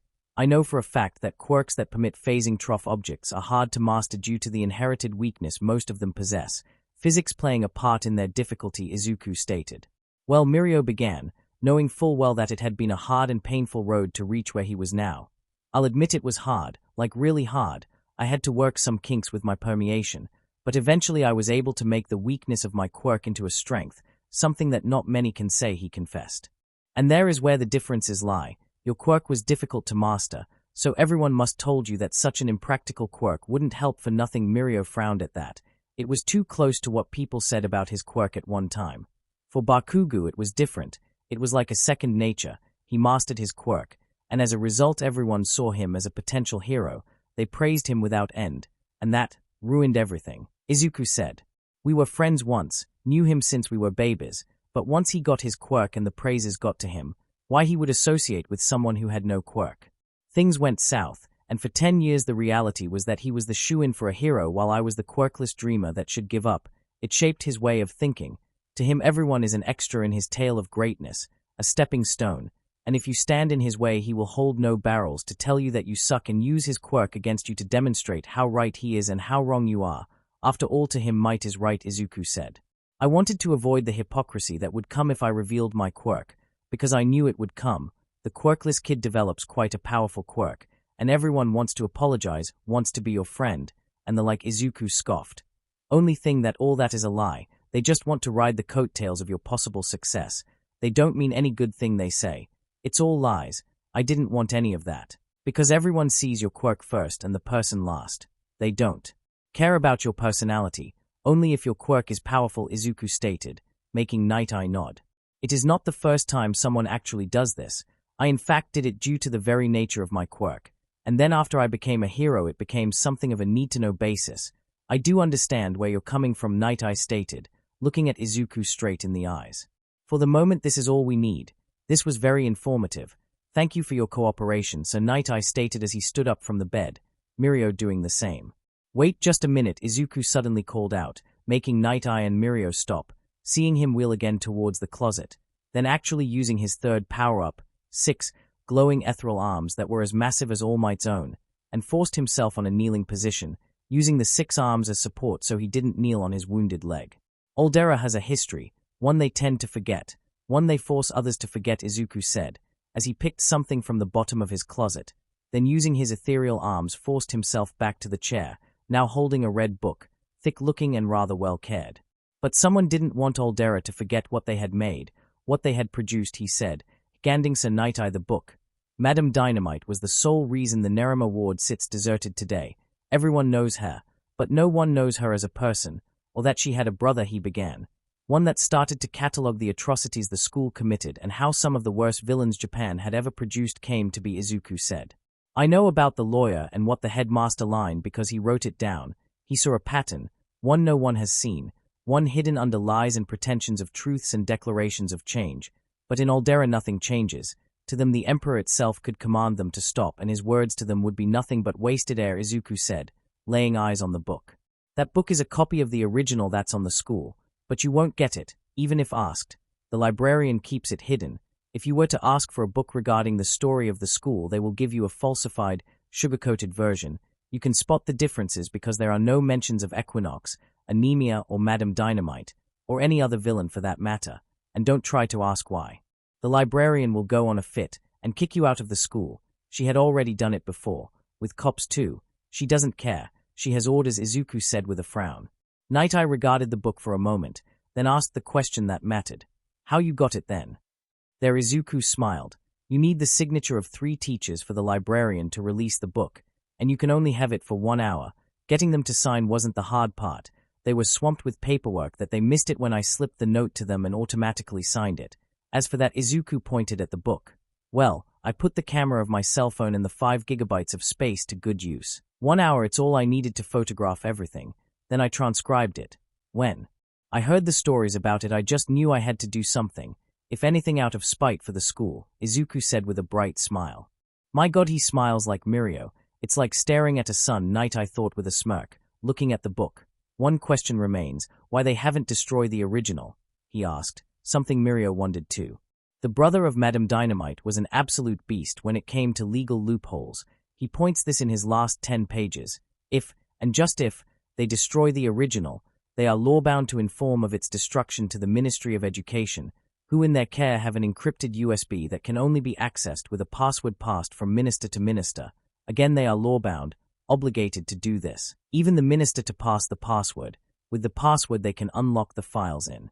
The USB, there, according to him, lays the very information that's in the book, and again, by law, they are obligated to publish it, not just print a copy, publish at the very least 1,000 copies and hand them over to member of the Hero Public Safe Commission. You can imagine the mess if that happens, Izuku stated. They could just destroy the USB, misplace it. No one the wiser. Night-Eye pointed the flaw in that plan.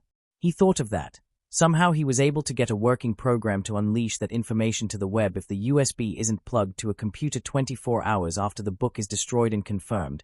Don't ask me how he did it. Just that he did it, and they can't find a way around the program, Izuku said with small glee. Now that impressed Night-Eye. Indeed, and what of the brother? I assume he is working hard and keeping tabs on this case. Considering he is, as you put it, a beast of legal matters, Night-Eye was honestly hoping to meet the man. If he knew as much as Izuku here, then, why hasn't he showed after the sexual attack days ago? He got his answer when Izuku shook his head sadly. Libra got him. He was his first victim that day in the hospital. Night-Eye didn't need to know anything else. He could put the rest in place.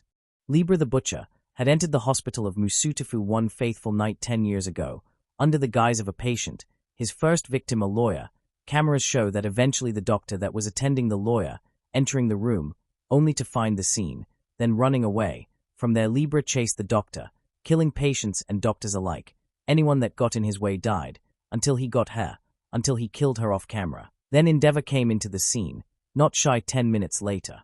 The camera would show his utter shock and disgust at the scene, then him firing a flame so hot that the camera was simply melted by the heat, and was not even in the way. Libra obviously did not make it.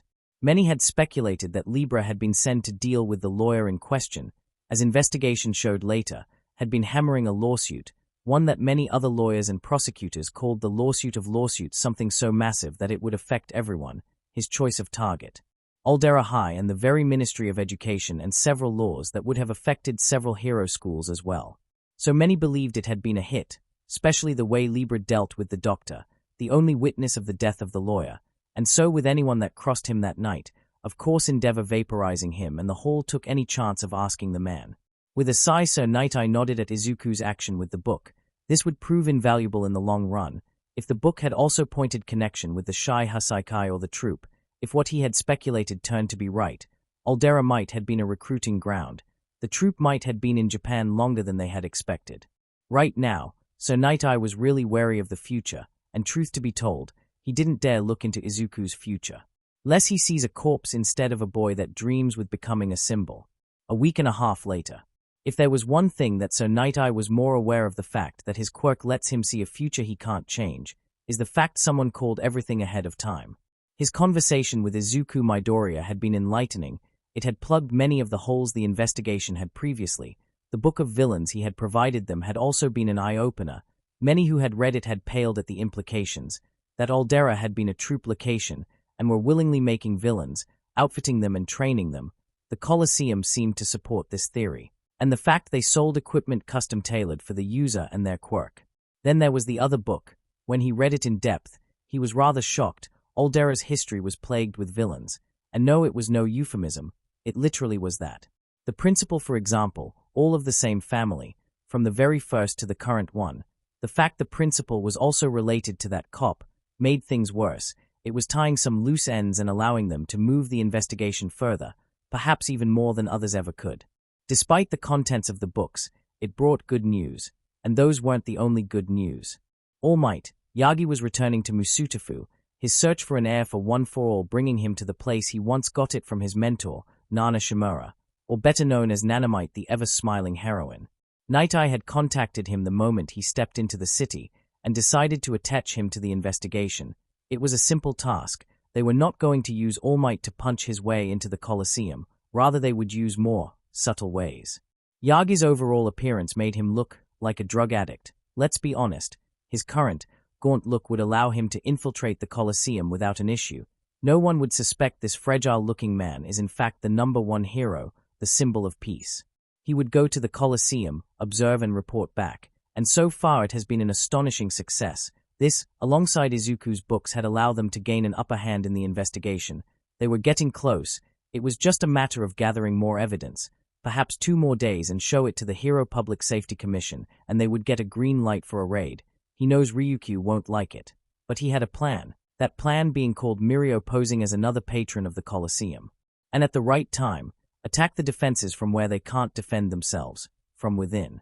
Between All Might and Mirio forming havoc from the inside, and a massive wave of heroes, police and army from the outside, with the defenses disabled of course, would allow them to start the finishing strokes against the troops' operation in Musutafu, decapitate several gangs of the city, get information of the Shai Hasaikai, and finally take Aldera and its collaborators down, all in one beautiful stroke. He likes it when a plan comes together. Bam! Night-Eye actually took a defensive stance when the door of his office opened violently. When he saw Bubble Girl's frame in the door, he resisted the urge to strap her into Tickle Hell Mark 5000. When he saw the expression of her face, pure panic. "Bubble Girl, explain," he commanded. "Sir, we got problems," she said, entering the room and rushing to him. "The police just called in. Some neighbors of the Midoriyas just complained about loud noises. They sent some officers. They found 2 bisected nemesis by what appear to be a pure energy current, 5 dead lickers with their heads caved in, and what I assume are 2 GOLEM scorched silhouettes on the walls. The apartment looks like a war zone, and there is no sign of Inko or Izuku Midoriya. I think this Queen Bee made her move on him, as he predicted," she said with a haunted look on her face.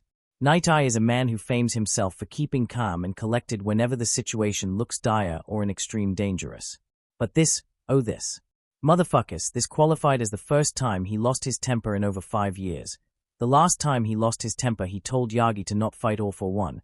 He didn't listen, and he lost his stomach and a lung as a result. Call Yagi and Lemillion. Bubble Girl. Tell them we have a situation. Chapter end notes. So, I did some world building in this chapter. While the world in My Hero Academia is fleshed out, some things aren't. As a result, I began to add my own twist to it. If you can't tell, this is an AU fic, like the fact Inko served in the military. We don't know her background, only that she is the worried mother of the guy who breaks bones when he punches. The next chapter will be more action-filled to those who carve some action. Also, I am going to update the tags of the story, erase some that make no sense. Honestly, when I began writing, I began to brainstorm a lot. Now that the path is laid in front, I can see I was grasping too much. After all, Hack is supposed to be part of a trilogy. Yes, I'm not going to add 150 chapter on one story. That's overkill. But my respects to those who do. At the minimum, this one will have 15. Depending on how I take the story. Obviously, this one will cover Izuku's time before UA. And as an AU fic, it means that things that happened in the manga might not happen. Izuku won't meet All Might the way he did before, and that's just one change. The second fic will cover his life in UA, as a student and hero aspirant during year 1 and 2 and what comes ahead, and the third will focus more on the life and times of the students during the last year and becoming licensed heroes. Although the third one might be a big if, it depends how Horikoshi takes the manga. Well, that's all for now. HYPN0S signs off, giving you a take it easy, fellows. I know the world looks crazy now, and honestly it might look we have reached rock bottom, but when we are down, the only thing we can do is rise up and go back to the top. Peace. Also, would someone tell me why the first notes I ever wrote on this fic are appearing now at the end? It's starting to worry me.